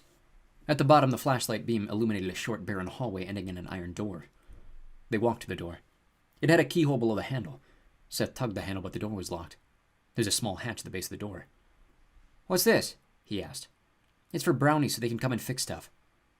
He pushed open the hatch. Grandpa! Lena! Anybody! They waited in vain for a reply. He called once more before standing and shining his light in the keyhole. None of your keys would fit this? He asked. They're way too small. There might be a key stashed in Grandpa's bedroom. If they were down here, I think they'd answer. Kendra and Seth stared back up the stairs. At the top, they heard a loud, deep groan that lasted at least 10 seconds. The penetrating sound came from outside. It was much too powerful to have been made by a human. They reached the back porch. The groan had ended. It was difficult to say from which direction it originated. They waited, looking around, expecting a reoccurrence of the unusual sound. After a tense minute or two, Kendra broke the silence. What was it? I bet it was whatever has Grandpa and Lena, Seth said. And it didn't sound too far off. It sounded big. Yeah? Like whale big. Well, we have the salt, Seth reminded her. We need to follow that trail. Are you sure that's a good idea? You have a better one? I don't know. Wait and see if they show up. Maybe they'll escape. If that hasn't happened by now, it isn't going to. We'll be careful, and we'll make sure to get back before dark. We'll be fine. We have this salt. The stuff works like acid. If something goes wrong, who saves us? Kendra asked. You don't have to come, but I'm going. Seth hurried down the porch steps and started across the yard. Kendra reluctantly followed. She wasn't sure how they would pull off a rescue if the scalding monster with salt failed, but Seth was right about one thing. They couldn't just abandon Grandpa. Kendra caught up with Seth at the flower bed where they had originally found the prints. Combing through the grass together, they followed a series of nickel-sized holes across the lawn. The holes were spaced roughly 5 feet apart, and followed a generally straight line, passing the barn and eventually leaving the yard along a narrow path into the woods. No longer obscured by grass, the tracks were even easier to follow. They passed a couple of intersecting paths, but the way was always certain. The prints of whatever creature had left the holes were unmistakable. They made rapid progress. Kendra remained alert, searching the trees for mythical beasts, but spotted nothing more than a goldfinch and some chipmunks. I'm starving, Seth announced. I'm okay. I'm getting sleepy, though. Just don't think about it. My throat's getting sore, Kendra went on. You know we've been up almost 30 hours? I'm not that tired, Seth said. Just hungry. We should have foraged for food in the pantry. It can't all be smashed. We must not be too hungry if we didn't think about it all the time. Suddenly Seth stopped short. Uh-oh. What? Seth went several paces forward. Leaning close to the ground, he worked his way back past Kendra. He went forward again more slowly, kicking aside any leaves or branches on the trail. Kendra realized the problem before Seth vocalized it. No more holes. She helped scan the ground. They both scrutinized the same segment of the path multiple times before Seth began to search off the trail. This could be bad, he said. There's a lot of undergrowth, Kendra agreed. If we could even find one hole, we'd know which direction it went. If it left the path, we'd never be able to follow it. Seth crawled on his hands and knees along the edge of the path, sifting through the mulch beneath the undergrowth. Kendra picked a stick up and tried to poke around. Don't make any holes, Seth cautioned. I'm just moving leaves. You could do it with your hands. Yeah, if I wanted bug bites and a rash. Hey, this is it. He showed Kendra a hole about 5 feet from the last one on the path. It turned left. Diagonally. She made a line with her hand connecting the two dots and continued into the woods. But it might have turned more, Seth said. We should find another one. Finding the next hole took almost 15 minutes. It proved that the creature had indeed turned almost directly to the left, perpendicular to the path. What if it kept turning? Kendra said. It would sort of be backtracking if it turned more. Maybe it wanted to throw off pursuit. Seth went forward 5 feet and found the next hole almost instantly. It confirmed that the new course was perpendicular to the trail. The undergrowth isn't as bad here, Seth said. Seth, it would take all day to track it 20 paces. I don't mean to track it, just to walk in this direction for a while. Maybe it'll intersect a trail and we can pick up tracks again. Or maybe it lives not much farther ahead. Kendra put a hand in her pocket, feeling for salt. I don't like the idea of leaving the trail. Well, me neither. We won't go far, but this thing seems to like trails. It followed one all this way. We may be close to a discovery. It's worth going a little ways just to check. Kendra stared at her brother. Okay, and what if we run into a cave? Let me take a look. What if we hear breathing coming from the cave? You don't have to go in. I'll look myself. The point is finding Grandpa. Kendra bit her tongue. She almost said that if they found him out here, it'd probably be in pieces. Okay, just a little ways. They walked in a straight line away from the path. They kept scanning the ground, but noticed no more holes. Before long, they crossed a dry, rocky stream bed. Not far beyond, they wandered into a little meadow. The brush and wildflowers in the meadow grew nearly waist high. I don't see any other trails, Kendra said, or any monster houses. Let's take a good look around the meadow, said Seth. He made a complete search of the perimeter of the meadow, finding neither holes nor trails. Let's face it, Kendra said. If we try to go any farther, we'll be wandering blind. What about climbing that hill? Seth suggested, indicating the highest point visible from the meadow, less than a quarter mile away. If I were going to make a home around here, it'd be over there. Plus, if we get up there, we'll have a better view of the area. These trees make it hard to see. Kendra pressed her lips together. The hill was not steep. It'd be easy to climb. And it was not too far away. If we don't find anything there, we go back. Deal. They marched toward the hill, which was along a different line from the course they had originally taken from the path. As they picked their way through the denser underbrush, a twig snapped off to one side. They paused, listening. I'm getting pretty nervous, Kendra said softly. We're fine, probably just a falling pine cone. Kendra tried to push away images of the pallid woman with the swirling black garments. The thought of her made Kendra freeze. If she saw her out in the woods, Kendra worried she would just curl up in a ball on the ground and let herself be taken. "I'm losing track of which way we're going," she said. Back under the trees, the line of sight to both hill and meadow was disrupted. "I have my compass. So if all else fails, we can find the North Pole." "Yeah, the trail we followed went northwest," Seth assured her. "Then we left it going southwest. The hill is to the west, the meadow's east." "That's pretty good. Yeah, the only trick is paying attention." Before long, the trees were thinning, and they were walking up the hill. With the trees farther apart, the underbrush grew higher and the bushes bigger. Kendra and Seth wound their way up the moderate slope toward the crest. "You smell that?" Seth asked. Kendra stopped. "Like somebody cooking." The smell was faint, but now that she noticed it, distinct. Kendra studied the area with a sudden alarm. "Oh my gosh," she said, crouching down. "What? Get down!" Seth knelt beside her. Kendra pointed toward the crest of the hill. Off to one side rose a feeble column of smoke, a thin, wavering distortion. "Yeah," he whispered. "We may have found it." Again she had to bite her tongue. She hoped someone wasn't cooking Grandpa. "What do we do now?" "Stay here," said Seth. "I'll go check it out." "I don't want to be alone." "Then follow me, but stay back a bit. We don't want to both get caught at the same time. Keep salt ready." Kendra didn't need that reminder. Her only worry about the salt was that her sweaty hands were going to turn it to paste. Seth crept ahead, staying low, using the bushes for cover, gradually making his way toward the meager line of smoke. Kendra imitated his movements, impressed that his hours of playing army were finally paying off. Even as she followed him, she struggled to come to terms with what they were doing. Sneaking up on a monster cookout was among the activities she could do without. Shouldn't they be sneaking away? The trembling shaft of smoke grew nearer. Seth waved her up to him. She huddled beside him behind a wide bush twice her height, trying to breathe quietly. He put his lips to her ear. "I'll be able to see what's going on when I get around this bush. I'll try to yell if I get captured or anything. Be ready." She put her mouth to his ear. "If you play a trick on me, I promise I'll kill you. I really will. I won't. I'm scared to." He slugged forward. Kendra tried to calm herself. Waiting was torture. She considered moving around the bush to take a peek, but could not muster the courage. The silence was good, right? Unless they had stealthily dropped Seth with a poison dart. The pause stretched mercilessly. Then she heard Seth coming back less carefully than he had left. When he came around the bush, he was walking upright, saying, "Come here, you have to see this." "What is it?" "Nothing scary." She went around the bush with him still tense. Up ahead in a clear area near the summit of the hill, she saw the source of the thin smoke. A waist-high cylinder of stone with a wooden windlass and a dangling bucket. "A well?" "Yeah, come smell." They walked to the well. Even up close, the rising smoke remained vapory and indistinct. Kendra leaned over, staring down in the deep darkness. "Smells good." "Like soup," Seth said.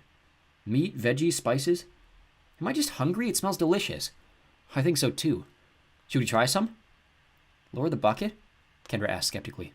"Why not?" Seth replied. "There could be creatures down there." "I don't think so," he said. "You think it's just a well full of stew?" Kendra scoffed. "We are on a magical preserve. As far as we know, it could be poisonous." "It can't hurt to take a look," Seth insisted. "I'm starving. Besides, not everything here is bad. I bet this is where fairy people come for dinner. See, it even has a crank." He began turning the windlass, spooling the bucket down into the darkness. "I'm staying on lookout," said Kendra. "Good idea." Kendra felt exposed. They were far enough from the summit that she could not see anything on the far side of the hill, but they were high enough that she commanded an expansive view of trees and terrain when she looked down the slope. With little cover surrounding the well, she worried that unseen eyes might be spying from the foliage below. Seth continued unwinding the rope, sending the bucket ever deeper. Eventually he heard it wetly hit the bottom. The rope slackened a bit. After a moment he began winding the bucket back up. "Hurry," Kendra said. This thing's deep. I'm worried everything in the forest can see us." "Here it comes." He stopped cranking and pulled the bucket up the last few feet by hand, setting it on the lip of the well.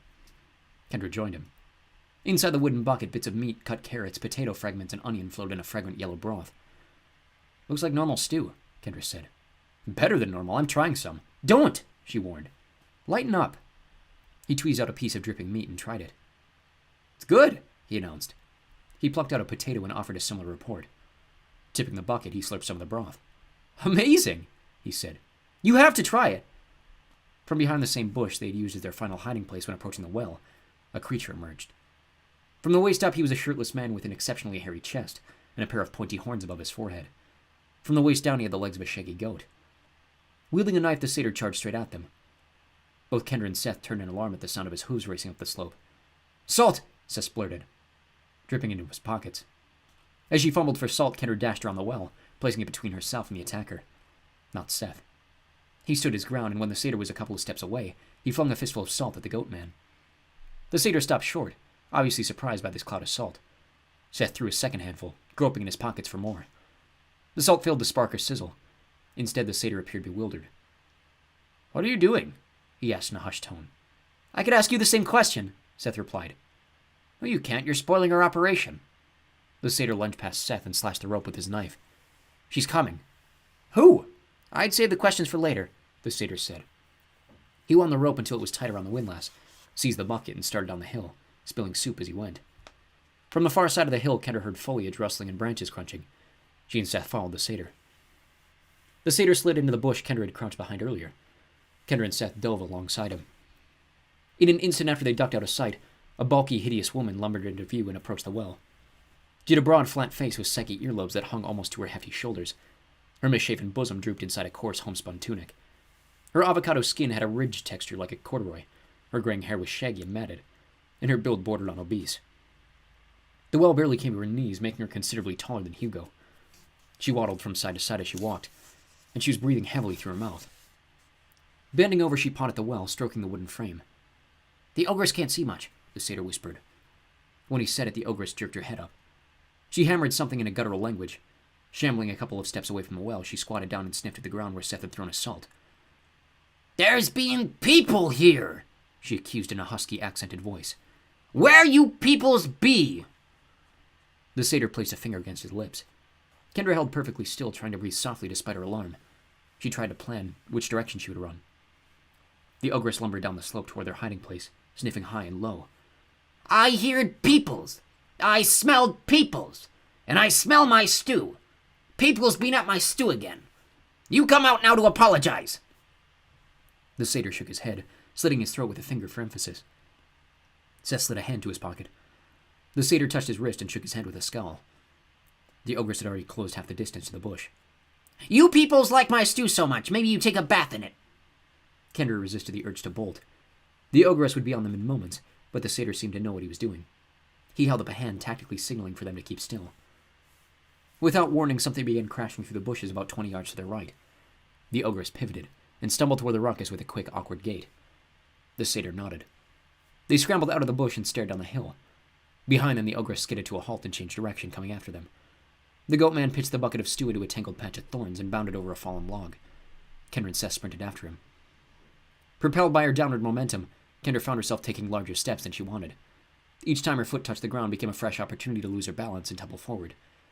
Seth stayed a couple of steps ahead of her, and the swift satyr was gradually increasing his lead. Heedless of obstacles, the ogress pursued them noisily, trampling bushes and tearing through branches. She breathed in damp, wheezing gasps and cursed periodically, reverting to her unintelligible native tongue. Despite her cumbersome size and apparent exhaustion, the misshapen ogress was rapidly gaining. The slope leveled out. Behind Kendra, the ogress fell, branches and deadfalls snapping like fireworks. Kendra glanced back, catching a glimpse of the burly ogress surging to her feet. The satyr led them into a shallow ravine, where they found the wide entrance to a dark tunnel. "This way," he said, dashing into the tunnel. Although it looked spacious enough for the ogress to enter, Seth and Kendra followed without question. The satyr appeared confident, and he'd been right so far. The tunnel grew darker and deeper the way they ran. Heavy footsteps followed them. Kendra glanced back, the ogress filling the subterranean passageway, blocking out much of the light filtering in from the opening. It became hard to see the satyr up ahead. The tunnel was growing narrower. Close behind Kendra, the ogress gasped and coughed. Hopefully she would have a heart attack and collapse. For a space, the darkness became complete. Then it began to brighten. The tunnel continued to shrink. Soon Kendra had to crouch, and the walls were within reach at either side. The satyr slackened his pace, looking back with a mischievous grin. Kendra checked over her shoulder as well. The panting ogress crawled and then scooted forward on her belly, wheezing and choking. When she could worm no further, she roared in frustration, a strained, throaty cry. After that, it sounded like she vomited. Up ahead, the satyr was crawling. The passage slanted upward. They emerged through a small gap into a bowl-shaped depression. A second satyr stood waiting for them. The second had redder hair than the first and slightly longer horns. He motioned for them to follow. The two satyrs and two children charged recklessly through the woods for a few more minutes. When they arrived at a clearing with a tiny pond, the red-headed satyr stopped and faced the other. "What was the idea of ruining our operation?" he asked. "Clumsy work," the other satyr agreed. "We didn't know," Kendra said. We thought it was a well. You thought a chimney was a well? The redhead complained. I suppose you sometimes mistake icicles for carrots, or wagons for outhouses. It had a bucket, Seth asked. And it was in the ground, Kendra added. They have a point, the other satyrs said. You were on the roof of the ogress's lair, explained the redhead. We get it now, Seth said. We thought it was a hill. Nothing wrong with pinching a bit of soup from her cauldron, the redhead continued. We try to be free with our assets, but you need to use some delicacy.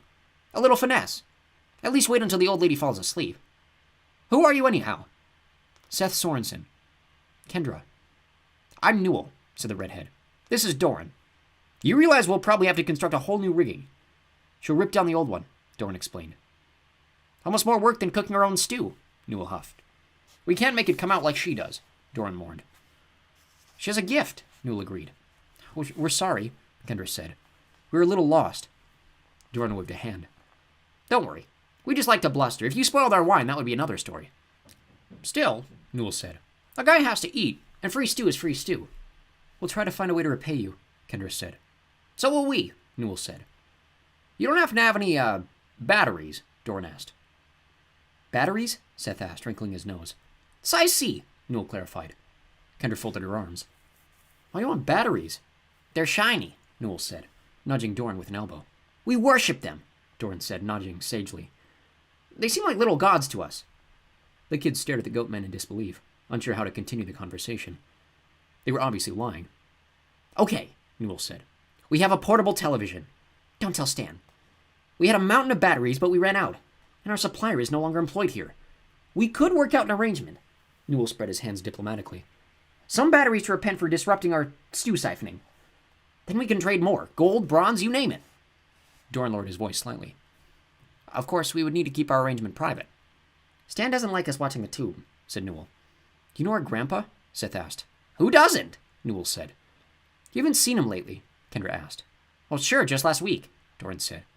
I mean since last night. No, why? Newell said. Haven't you heard? Seth asked. The satyrs shrugged at each other. What's the news? Newell asked. Our grandpa was kidnapped last night, Kendra said. Your grandfather's a kid? Newell said. They mean he was abducted, Doran clarified. Kendra nodded. Creatures got into the house and took him and our housekeeper. Not Dale, Doran said. We don't think so, Seth said. Newell shook his head. Poor Dale. Never been very popular. Lousy sense of humor, Doran agreed. Too quiet. You guys don't know who might have taken them, Kendra asked. On Midsummer Eve? Newell said, tossing up his hands. Anybody. Your guess would be better than mine. Could you help us find him? Seth asked. The satyr shared an uneasy glance. Yeah. Ouch, Newell began uncomfortably. This is a bad week for us. Lots of commitments, Doran confirmed, backing away. You know, now that I've thought on it, Newell said, we may have needed a new rigging on the chimney anyhow. How about we go our separate ways and call it even? Don't take anything we said to heart, Doran said. We're just being satirical. Seth stepped forward. Do you know something you aren't telling us? It isn't that, Newell said, continuing his slow retreat. It's just Midsummer Day. We're booked. Thanks for helping us get away from the ogress, Kendra said. Our pleasure, Newell replied. All part of the package, Doran added. Could you guys at least point us toward home? Seth asked. The satyr stopped retreating. Doran extended an arm. There's a path over there. When you reach it, go right, Newell said. That'll get you started in the right direction. Give our best to Stan when he turns up. The satyrs hastily turned and dashed off into the trees. Chapter 12. Inside the barn. Kendra and Seth located the path just as the satyrs had instructed, and soon recounted the nickel-sized holes that served as a perfect trail of breadcrumbs toward home. Those goat guys were idiots, Seth said. They did save us from the ogress, Kendra reminded him. They could have helped us rescue Grandpa, but they blew us off. He wore a scowl as they continued along the path. As they neared the yard, they heard the inhuman groan again, the same sound they had heard while exiting the basement, only louder than ever. They halted. The perplexing sound was coming from up ahead, a long, plaintive moan comparable to a blast from a foghorn. Seth dug some of the remaining salt out of a pocket and rushed ahead. With their quickened pace, they were soon back at the edge of the yard. Everything appeared normal. They saw no hulking behemoth capable of enormous sound they'd heard. You know, that salt didn't do much to the satyr, Kendra whispered. It probably only burns the bad creatures, he replied. I think the ogre lady picks them up. It was all mixed in the dirt by then. You saw it torch those guys last night. They waited, hesitant to enter the yard. Now what? Kendra asked. The mighty groan resounded across the yard, nearer and louder. The shingles on the barn rattled. "It's coming from the barn," Seth said. "We never looked there," Kendra said. "I didn't think about it." The monstrous groan blared a third time. The barn shuddered. Birds flew up from the eaves. "You think something took Grandpa and Lena to the barn?" Kendra said. "Sounds like it's still there.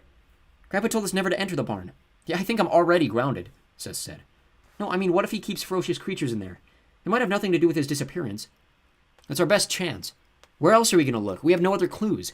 The tracks were a dead end. At least we should try to get a peek inside." Seth started for the barn, with Kendra following reluctantly behind. The towering structure rose a good 5 stories tall, topped by a weather vane in the shape of a bowl. Kendra had never studied it for entrances until now. She noted the obvious set of large double doors on the front, along with some smaller access doors along the side. The barn creaked and then started shaking as if there were an earthquake. The sound of timber splitting filled the air, followed by another mournful moan. Seth glanced back at Kendra. Something huge was in there. A few moments later, the barn grew still. Chains and a heavy padlock bound the double doors in front, so Seth moved along the side of the building, quietly tying the smaller doors. All were locked. The barn had several windows, but the lowest were 3 stories off the ground. They stealthily circled the entire building, finding no doors unlocked. There weren't even any cracks or peepholes. "Grandpa sealed this place up tight," Kendra whispered. "We may have to make some noise to get inside," Seth said. He started circling the building again. "I'm not sure that would be smart. I'll wait until the barn starts shaking again." Seth sat down in front of a small door, little more than 3 feet high. Minutes passed. "Think it knows we're waiting?" Kendra asked. "You're just bad luck. Stop saying that." A fairy glided over near them. Seth tried to shoot away. "Get out of here!" The fairy effortlessly dodged his shooing motions. The more vigorously he waved her away, the closer she came. "Stop it, you're just egging her on," Kendra said. "I'm sick of fairies!" "Then ignore her and maybe she'll leave." He stopped paying attention to the fairy. She came up right behind his head. When the proximity earned no reaction, the fairy landed on his head. Seth slapped at her, missing as she wove around his intended blows. Just when he jumped to his feet to chase her, the booming groan came again. The little door trembled. Seth plopped back down and started ramming the door with both feet. The moaning muffled most of the impact's noise. On the 5th kick, an edge of the door split open. Seth rolled away from the opening, and Kendra stepped aside as well. Digging in his pocket, Seth withdrew the remnants of his salt. "Want some?" he mouthed. Kendra accepted some salt. A second or two later, the deafening moaning ceased. Seth gestured for Kendra to wait. He crept through the small door.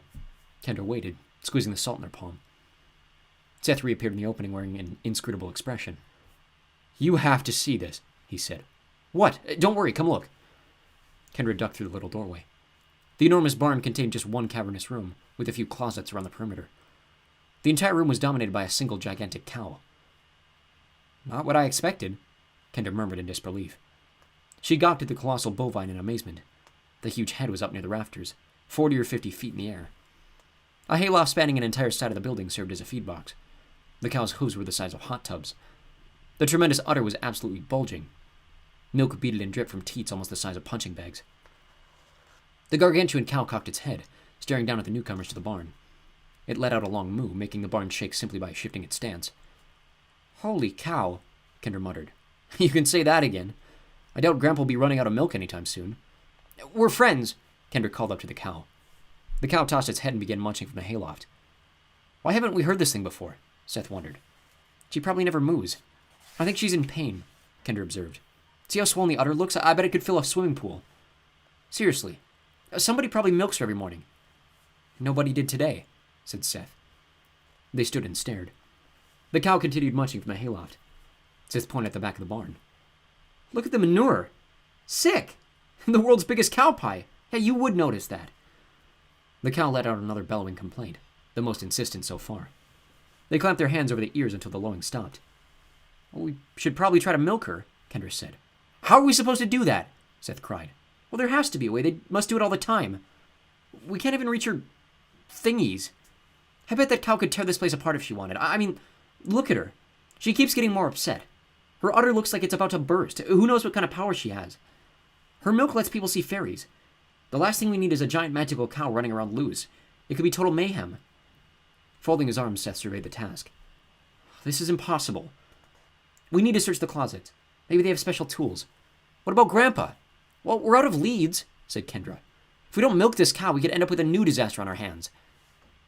In the closets, they found a variety of tools and equipment, but no obvious gear for milking gargantuan cows. There were empty barrels all around, in and out of closets, which Kendra figured must be used for catching milk. In one closet, Kendra found a couple of A-frame ladders. "These might be all we need," she said. "How do we even get our hands around those things?" "We don't. There has to be a gigantic milking machine," Seth said. "I'm not seeing anything like that. But it might work if we just hug and drop." "Are you nuts? Well, why not?" Kendra said, motioning between the teeth and the floor. "It isn't that far from the nipples to the ground. We're not going to use barrels?" "No, we can't waste the milk. Barrels would get in the way. We just need to relieve the pressure." "What if she steps on us?" "She hardly has any room to move. If we stay under the udder, we'll be fine." They dragged the ladders into position, one beside each of the two teats on the same side of the mammoth cow. They climbed the ladders. Only by standing one rung from the top were they high enough to grip the teat near the udder. Seth stood waiting while Kendra tried to get into position.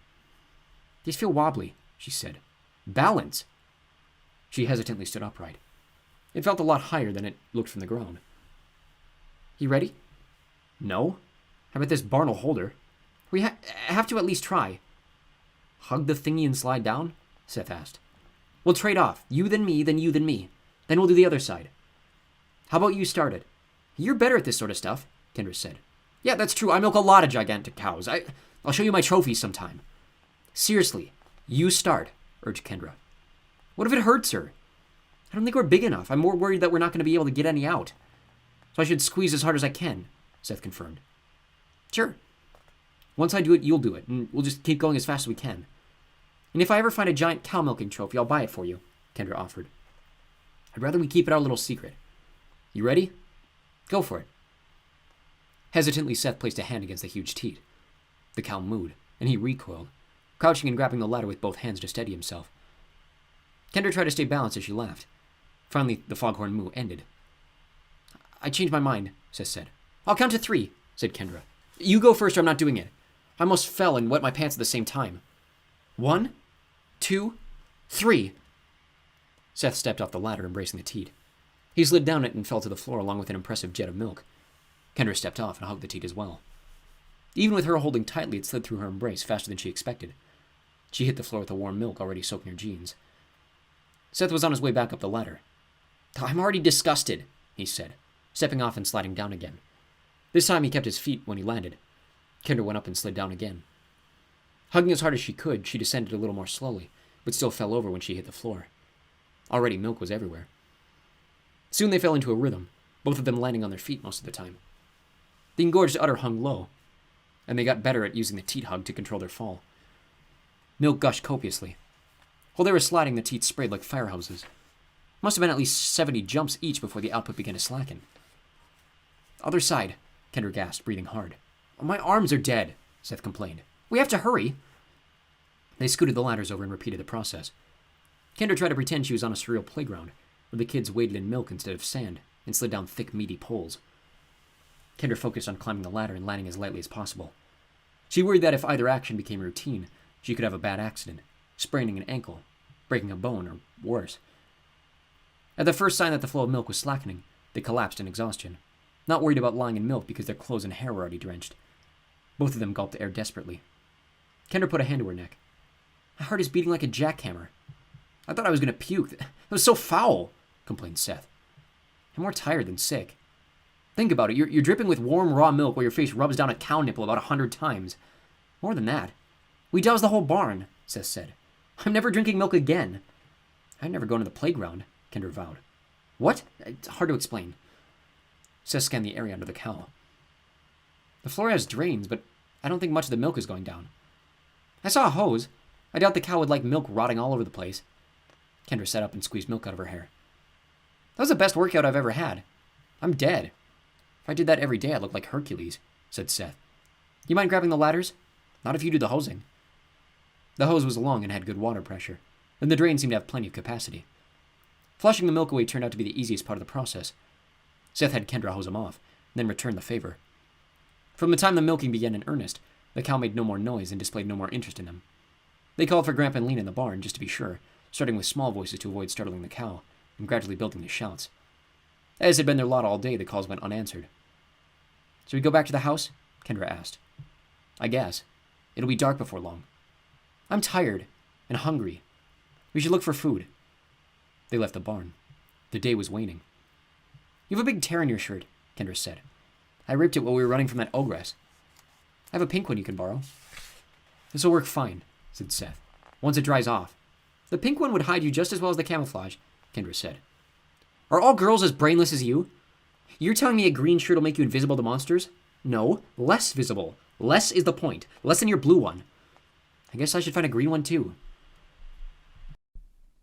Chapter 13. An unexpected message. Sitting on the floor in the dining room, Kendra took a bite of her second peanut butter and jelly sandwich. Scouring the kitchen, she and Seth had found enough food to last for weeks. The pantry contained canned fruits and vegetables, unbroken jars of preserves, bread, oatmeal, cream of wheat, crackers, tuna, and lots of other stuff. The fridge still worked, even lying on its side, and they cleaned out the broken glass the best they could. There remained plenty of milk, cheese, and eggs. The freezer held a lot of meat. Kendra took another bite. Leaning back, she closed her eyes. She'd felt hungry enough for a second sandwich, but now she doubted she would finish it. I'm exhausted, she announced. Me too, Seth said. He put a piece of cheese on a cracker and topped it with a sardine bathed in mustard sauce. My eyes feel itchy. My throat feels prickly, Kendra said. The sun isn't even down. What are we going to do about Grandpa? I think the best thing we can do is get some rest. We'll think more clearly in the morning. How long did we sleep last night? Seth asked. About half an hour, Kendra guessed. We've stayed up for almost 2 days. Now you'll sleep for 2 days. Whatever, said Seth. It's true. Your glands will secrete a cocoon. I'm not that gullible. That's why you're so hungry. You're storing up fat for hibernation. Seth finished the cracker. You should try a sardine. I don't eat fish with the head still attached. Heads are the best part. You can feel the eyes pop when you... Enough! Kendra stood up. I need to get to bed. Seth rose as well. Me too. They climbed the stairs, passed down the cluttered hall, and mounted the steps to the attic. The room had taken a beating, everything except the beds. Goldilocks strutted over to the corner and started clucking. Her feet was scattered across the floor. You're right that the salt didn't seem to be working, Seth said. It might only work in here. They were jerks, but those goat guys were pretty funny. They're called satyrs, Kendra said. I need to find some C batteries. They said they'd give us gold. Yeah, they didn't say how much. Still, trading batteries for gold? I could become a millionaire. I'm not sure I'd trust those guys. Kendra flopped onto her bed, facing her pillow. What does Goldilocks keep clucking about? I bet she misses her cage. Seth crossed the floor to the flustered hen. Kendra, you better come see this. Can I look in the morning? She said, her voice muffled by the pillow. You need to look now. Kendra pushed herself off her bed and walked over to Seth. In the corner on the floor, more than 100 feed kernels had been arranged to form 6 letters. I am Graham. You've got to be kidding, Kendra said. She gave Seth a suspicious glance. Did you write this? No way. Kendra squatted in front of Goldilocks. You're my Grandma Sorensen.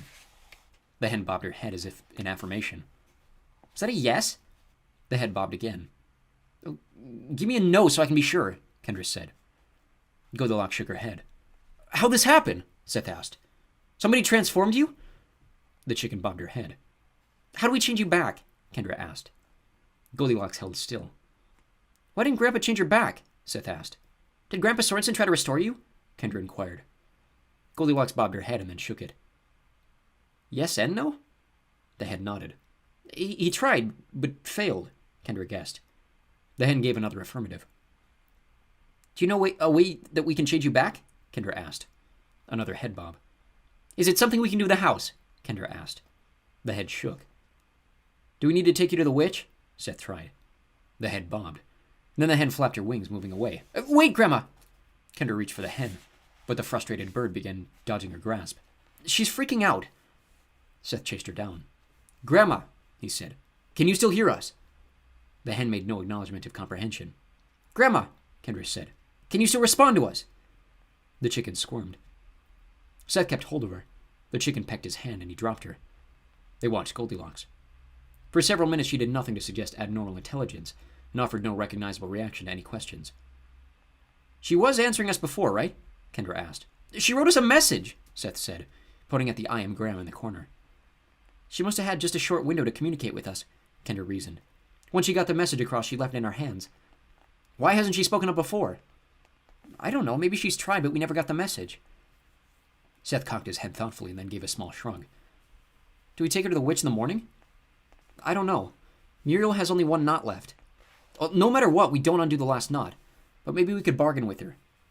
Bargain with what? Kendra asked. We could bring food. Or other stuff. Things to make her more comfortable in that shack. I don't picture her going for it. She'll know we're desperate to fix Grandma. We won't give her another choice. Kendra bit her lip. What if she won't budge? She wouldn't for Grandpa. Do we set Muriel free if she'll change Grandma back? No way, said Seth. As soon as she gets free, what keeps her from turning all of us into chickens? Well, Grandpa said you can't use magic against others here unless they use it on you first. We never caused Muriel any harm, did we? But she's a witch, Seth said. Why would she be locked up if she wasn't dangerous? I'm not saying I want to let her go. I'm saying we might be in an emergency situation where we have no other options. It might be worth the risk in order to get Grandma back to help us. Seth thought about it. What if we can get her to tell us where Grandpa is? Or both, Kendra said, getting excited. I bet she would do just about anything to be released. I'm sure she would do those two things at least. Then we might actually get out of this mess. You're right that we don't have many options. We should sleep on it, Kendra said.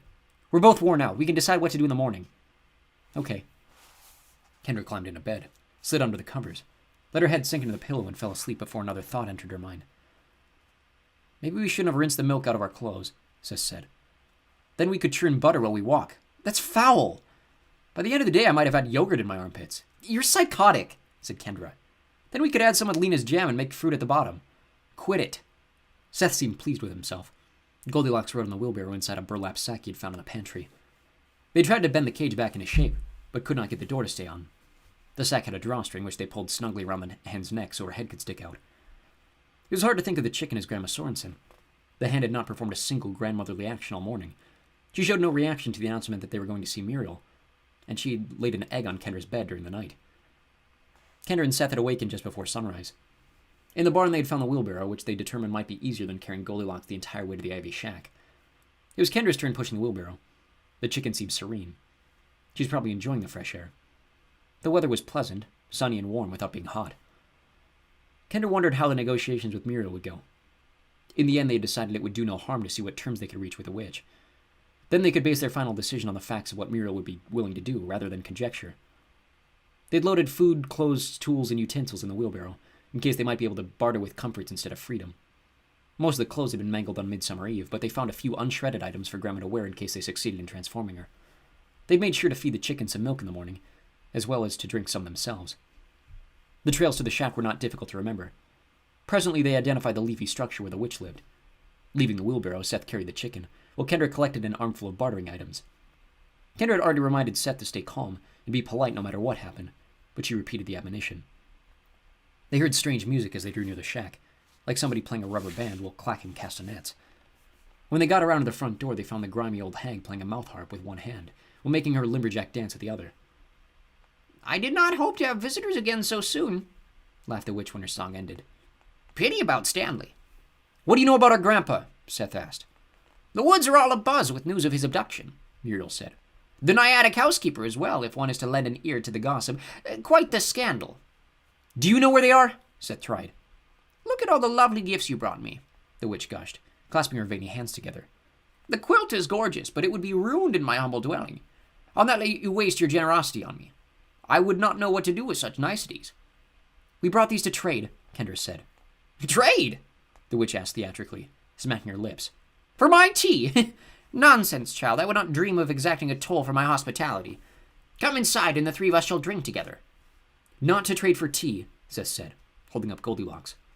We want you to change our grandma back into herself. In exchange for chicken? She is the chicken, Kendra explained. The witch grinned, stroking her chin. I thought I recognized her, she mused. You poor dears. One guardian carried off in the night, the other reduced to poultry. We can offer you a quilt, a bathrobe, a toothbrush, and a lot of homemade food, Kendra said. Well, charming as that may be, Muriel said, I would require the energy of a knot unraveling to work any spell capable of restoring your grandmother to her former state. We can't untie your last knot, Sis said. Grandpa would be furious. The witch shrugged. My predicament is simple. Imprisoned in the shack, I am curtailed in my abilities. The problem has nothing to do with my willingness to compromise. The dilemma is that the only way for me to fulfill your request would be to harness the power stored in the final knot. The decision lies in your hands. I have no other options. Well, if we untie the last knot, will you also tell us where our grandpa was taken? Kendra asked. Child, I would love nothing more than to reunite you with your lost grandfather. But the truth of the matter is I haven't the foggiest notion where he was taken. Again, it would require loosening my knot in order for me to marshal sufficient power to discern his whereabouts. Could you find Grandpa and change Grandma with the power from one knot? Kendra asked. Lamentably, I would have the opportunity to accomplish only one feat or the other. Both would not be possible. Unless you figure out a way, you won't have a chance to do either, Seth said. Then we've reached an impasse, the witch apologized. If you tell me we have no deal unless I'm able to accomplish the impossible, then we have no deal. I could fulfill either of your requests, but not both. If we have you change Grandma back, Kendra asked, could you help us find Grandpa once you're free? Perhaps, the witch mused. Yes, without guarantees. Once free, I could probably use my ability to shed light on the location of your grandfather. Well, how do we know you won't attack us if we let you go? Seth asked. A fair question, Muriel said. I might be embittered by long years of imprisonment and eager to work mischief once released. However, I give you my word as a practitioner of the ancient art that I will not inflict any harm upon you or your grandmother upon my deliverance from this confinement. If I held any malice, it'd be toward those who initiated my incarceration. Enemies who passed from this life decades ago, not those who set me free. If anything, I would consider myself indebted. And you would promise to help us find Grandpa Sorensen, Kendra said. Your grandmother might refuse my help. She and your grandfather have never held me in much esteem, but if she will accept my assistance in locating Stan, I will give it. We need to talk about this in private, Kendra said. Be my guest, Muriel said. Kendra and Seth returned to the path. Kendra dumped her bartering items in the wheelbarrow. She spoke in a soft whisper. I don't think we have any other choice. I don't like how nice she's being, said Seth. It's almost scarier than before. I think she's really anxious to get out. I know, but I think we're just as anxious to restore Grandma and maybe find Grandpa. Well, she's a liar, Seth cautioned. I don't think we can count on any of her promises. Probably not. We should expect her to attack us as soon as she's free. If not, great, but I brought salt, whatever good that'll do. Don't forget we'll have Grandma to help us handle her, Kendra said. Grandma might not know anything about fighting witches. I'm sure she's learned a trick or two. Let's try to ask her. Seth held up the hen. Kendra stroked her head gently. Grandma Sorensen, Kendra said. Ruth, I need you to listen to me. If you can hear me, we need you to answer. This is very important. The hen appeared to be listening. Should we untie the last knot to have Muriel Taggart restore you? The head bobbed. Was that a yes? The head bobbed again. Can you give us a no? The hen didn't respond. Grandma, Ruth, can you shake your head so we can be sure you hear us? Again, the chicken made no acknowledgement. Maybe it took all she had to answer your first question, Seth speculated. It did seem like she nodded, Kendra said. And I don't know what else we can do. Freeing the witch is a high price to pay, but it's worse than having no hope of finding Grandpa and keeping Grandma trapped forever as a chicken. We should free her. Kendra paused, scrutinizing her feelings. Was this really their only option? It seemed to be. Let's go back, she agreed. They returned to the doorway of the shack. We want you to restore Grandma, Kendra said. You will voluntarily sunder my last knot, the final impediment to my independence, if I restore your grandmother to her human form. Yes, how do we do it? Just say, of my own free will, I sever this knot, and then blow on it. You should probably find something for your grandmother to wear. She will not have any clothes on. Kendra ran to the wheelbarrow and returned with a bathrobe and a pair of slippers. Muriel stood in the doorway clutching the rope. Lay your grandmother at my threshold, she instructed. I want to blow on the knot, Seth said. Sure, Kendra answered. You let Grandma out of the bag. Kendra squatted and pulled out the mouth of the bag wide open. Muriel held the rope out to Seth. The chicken looked up, ruffling her feathers and flapping her wings. Kendra tried to steady her, disgusted by the feel of slender bones moving beneath her hands. Of my own free will I sever this knot, Seth said, as Goldilocks squawked noisily. He blew and the knot unraveled. Muriel extended both hands over the flustered hen and began softly chanting indecipherable words. The air wavered. Kendra squeezed the squirming hen. At first it felt like bubbles were shooting through her flesh of the bird. Then the delicate bones started to churn. Kendra dropped Goldilocks and stepped back. Kendra saw everything as if through funhouse lenses. Muriel appeared distorted, first stretching broad, then tall. Seth became an hourglass with a wide head, a tiny waist, and clownish feet. Rubbing her eyes failed to cure her warped vision. When she looked down, the ground curved away in all directions. She leaned and swung her arms to maintain her balance. The funhouse Muriel began to ripple, as did the startling image of Goldilocks shedding feathers as she expanded into a person. The scene grew dim, as if clouds had blocked the sun, and a dark aura gathered around Muriel and Grandma. The darkness expanded, momentarily obscuring everything. and then Grandma stood before them completely naked. Kendra put the bathrobe over her shoulders. From inside the shack came a sound like the rushing of a terrible wind. The ground rumbled. Get down, Grandma said, pulling Kendra to the ground. Seth also fell flat. A furious gale blasted the walls of the shack into shrapnel. The roof rocketed beyond the treetops, a geyser of wood and confetti. The stump split down the center. Fragments of timber and ivy whistled in all directions, clattering against the trunks of trees and slashing through the undergrowth. Kendra raised her head. Dressed in rags, Muriel gaped in wonder. Chips of wood continued to fall like hail, along with fluttering bits of ivy. Muriel grinned, displaying deformed teeth and inflamed gums. She began to chuckle, tears brimming in her eyes. She flung her wrinkled arms wide. Emancipation, she cried. Justice, at last! Grandma Sorensen rose to her feet. She was shorter and stouter than Muriel, with hair the color of cinnamon and sugar. You must vacate this property immediately. Muriel glowered at Grandma, the joy in her gaze eclipsed by spite. A tear escaped and slid down a crease to her chin. This is my thanks for unbinding your curse. You have your reward for the services you rendered. You've emerged from confinement. Eviction from this preserve is the consequence of prior indiscretions.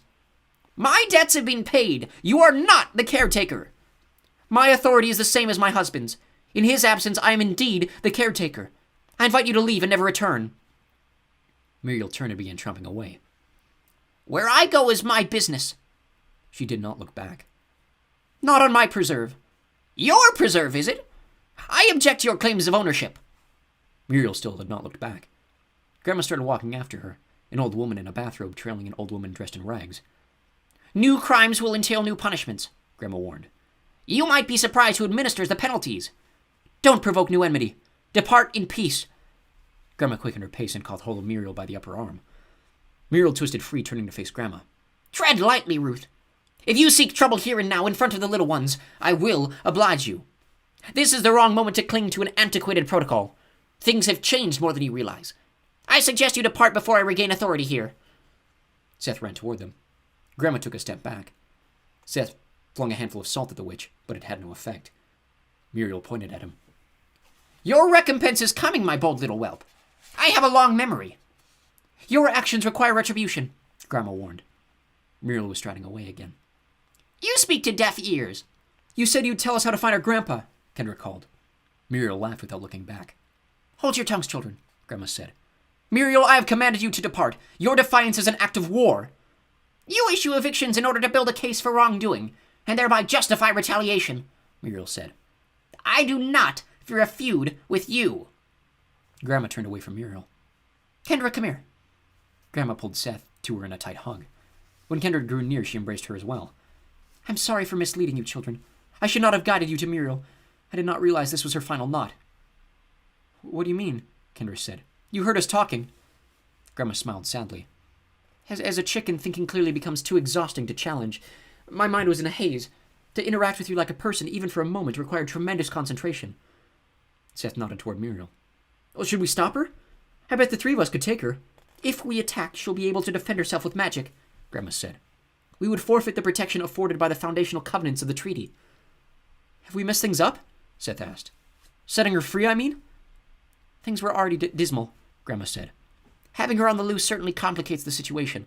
Whether my assistance can compensate for her interference remains to be seen. Grandma looked flushed. She fanned her face. Your grandfather left us in quite a predicament. Well, it wasn't his fault, Seth said. Grandma bent over, placing her hands on her knees. Kendra steadied her. I'm all right, Kendra. Just a little woozy. She stood up experimentally. Tell me what happened. I know undesirable beings entered the house and took Stan. They took Lena too, and I think they turned Dale into a statue, Kendra reported. We found him in the yard. Grandma nodded. As caretaker, Stan is a valuable trophy. Same with a fallen nymph. By contrast, Dale seemed unimpressive and was left behind. Any clue who took them? We found some footprints near Dale, Seth said. Did they lead you anywhere? No, Seth said.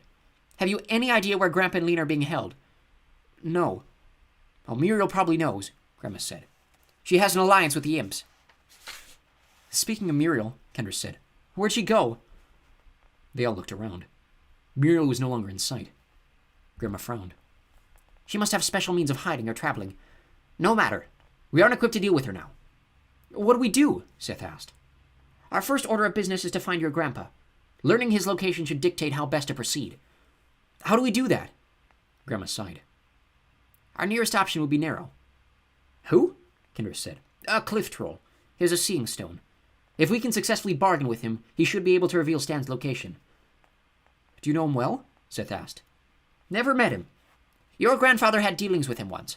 It'll be dangerous, but at present he's probably our best alternative. We should hurry. I'll tell you more on the way. Chapter 14. Trolling for Grandpa. Have you ever heard people conversing while you're falling asleep? Grandma said. The words reach you from a distance, and you can barely glimpse the meaning. It happened to me in a motel once when we were on a trip, Kendra said. Mom and Dad were talking. I fell asleep, and their conversation turned into a dream. Then to some degree you can grasp my state of mind as a chicken. You say it's June. My last clear memories are from February when the spell was enacted. For the first couple of days I remained fairly alert.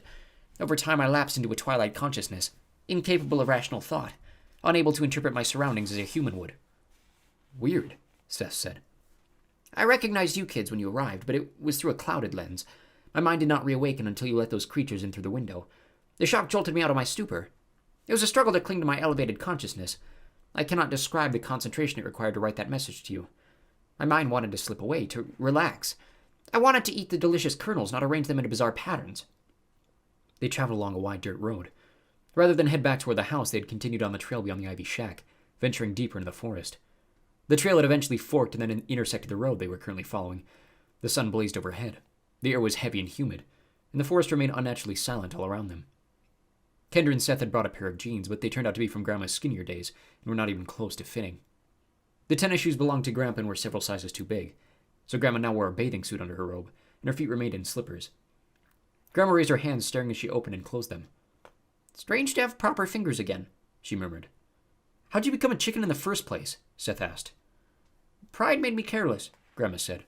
A sobering reminder that none of us are immune to the dangers here, even when we imagine we have the upper hand. Let's save the details for another time. Why didn't Grandpa change you back? Kendra asked. Grandma's eyebrows shot up. Probably because I kept laying eggs for his breakfast. I like to think that if he had taken me to Muriel in the first place, I could have prevented all this nonsense from happening, but I suppose he was searching for an alternate cure for my condition. Besides asking Muriel, Seth said. Exactly. Then why did he have Muriel cure me? I'm sure he knew your parents would return soon, leaving insufficient time to discover another remedy. You had no idea Seth could become a mutant walrus and be restored by Muriel, did you? Kendra said. Well, I missed all that, Grandma said. As a hen, most details escape me. When I urged you to take me to Muriel, I assumed she still had 2 knots remaining. Only when I looked up and observed the single knot did I begin to fathom the actual predicament. By then it was too late.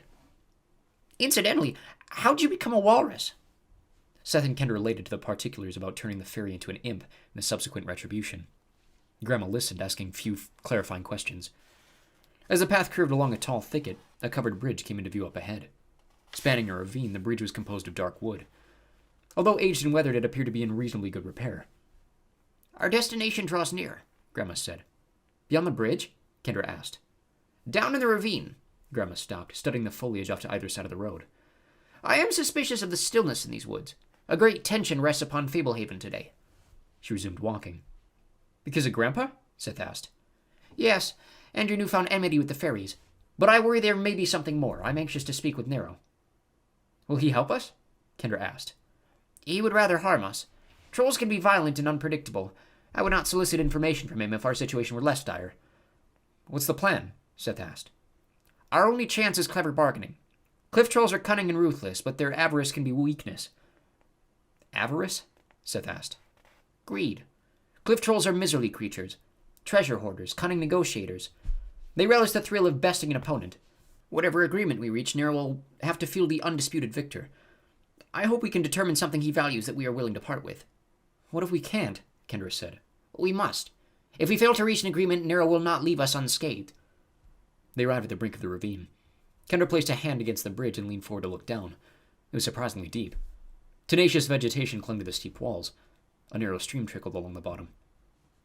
How do we get down there? Carefully, Grandma said, taking a seat at the edge of the precipice. Rolling over onto her stomach, she started backing down the slope feet first, looking ridiculous in her robe and slippers. The incline was not completely vertical, but most of the descent was quite steep. If we fall, we'll tumble all the way to the bottom, Kendra observed. A sensible reason not to fall, Grandma agreed, moving carefully downward. Come along, it looks worse than it is. Just find solid handholds and take it one step at a time. Seth followed Grandma, and then Kendra started down, desperately hugging the side of the ravine, taking tentative steps, hunting blindly for the next place to rest her foot. But Grandma was right. Once she got going, the climb was less difficult than it appeared. There were many handholds, including scrawny bushes with well-anchored stems. After proceeding gingerly at first, she grew in confidence and increased the speed of her descent. When Kendra reached the bottom, Seth was squatting near a cluster of blossoms at the edge of the stream. Grandma Sorensen stood nearby. "Took you long enough," Seth said. "I was being careful. Never seen somebody move an inch per hour before." "No time for bickering," Grandma said. "Kendra did just fine, Seth. We need to hurry along." "I like the smell of these flowers," Seth said. "Come away from those," Grandma insisted. "Why? They smell great. Take a whiff." "Those flowers are perilous, and we're in a hurry." Grandma waved for him to follow and started walking, picking her way carefully along the rocky floor of the ravine. "Why are they dangerous?" Seth asked, catching up with her. "Those are a peculiar class of lotus bottoms. The smell is intoxicating, the taste divine. A tiny nibble of a single petal carries you away into a lethargic trance populated by vivid hallucinations." "Like drugs?" "More addictive than drugs. Sampling a lotus blossom awakens a craving that will never be silenced. Many have wasted their lives pursuing and consuming the petals of those bewitching flowers." "I wasn't going to eat one." "No? Sit and smell them for a few minutes, and you'll end up with a petal in your mouth before you know what you're doing." They proceeded in silence for a few hundred yards. The walls of the ravine grew more sheer and rocky as they progressed. They noticed a few other clusters of lotus blossoms. "Where is Nero?" Kendra asked. Grandma scanned the wall of the ravine. "Not much farther. He lives up on a ledge." "We have to climb to him?" "Stan said Nero lowered a rope ladder." "What's that?" Seth asked, pointing up ahead. "I'm not sure," Grandma said. A good distance down the ravine, about 20 upright logs of increasing height led from the edge of the stream to the wall of the ravine. The highest log granted access to a rocky ledge. "It might be our destination. This is not what Stan described." They arrived at the logs. The lowest was 3 feet tall, the next was 6 feet, and each subsequent log stood roughly 3 feet taller than the previous one, until the tallest rose about 60 feet high.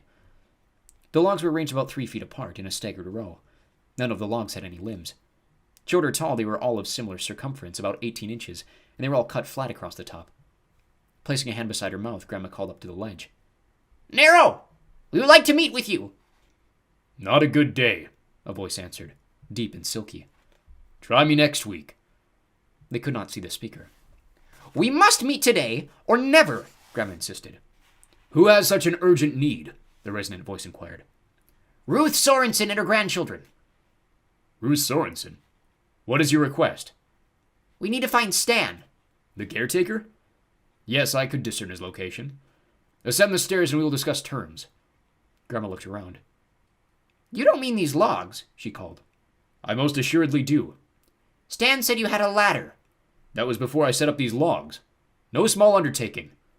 "Climbing them looks precarious." "Call it a filter," Nero said. "A means to ensure that those who seek my services are in earnest." "So we must climb the logs for the privilege of speaking with you. How about we talk from down here?" "Unacceptable." "Your stairs are equally unacceptable," Grandma said firmly. "If your need is dire, you will scale them," observed the troll. "What have you done with the ladder?" "I still have it." "May we please climb it instead? I'm not dressed for an obstacle course. We'll make it worth your while." "How about a compromise? One of you climb the logs, then I will lower the ladder for the other two. Final offer. Concede or go acquire your information elsewhere." "I'll do it," Seth said. Grandma looked at him. "If anyone's climbing those logs, it'll be me. I'm taller and better able to reach from log to log." "I have smaller feet, so the logs will feel bigger. I'll keep my balance easier." "Sorry, Seth. This is something I must do." Seth dashed over to the first log, scrambled onto it without much trouble, and taking a jump as if he were playing leapfrog, ended up seated atop the second log.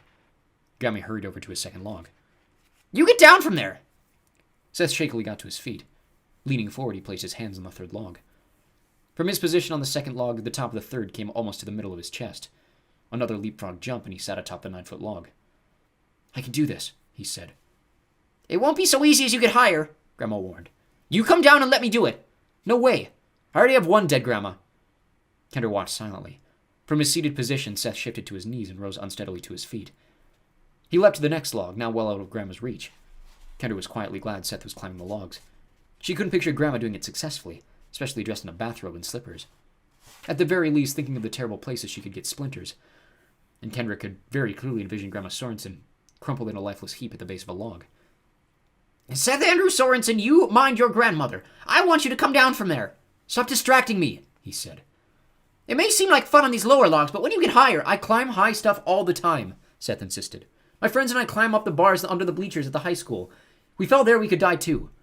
He rose to his feet. He seemed to be getting better at it. Seth landed on the next log, straddling it for a moment before getting to his knees. Be careful, Grandma said. Don't think about the height. I know you're trying to help, Seth said, but please stop talking. Grandma came and stood by Kendra. Can he do this? She whispered. He has a good chance. He's really brave and pretty athletic. The height might not get to him. I would freak out. Kendra wanted to look away. She did not want to see him fall, but she couldn't take her eyes from her brother as he leapfrogged from log to log, higher and higher.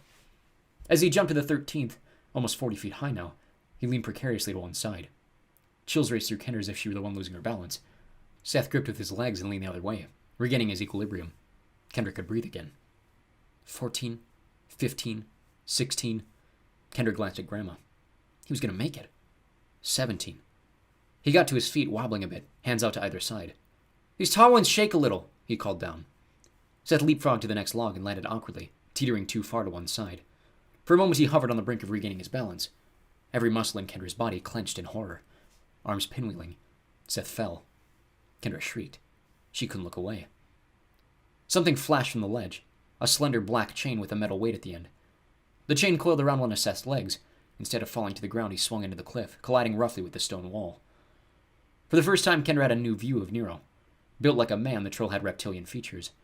A few bright yellow markings decorated his glossy black body. He held in a webbed hand the chain from which Seth dangled. Muscles bunching powerfully, Nero hauled Seth up to the ledge. They passed out of sight, and then a rope ladder unfurled from the ledge, unwinding all the way to the base of the cliff. Are you okay? Kendra yelled up at Seth.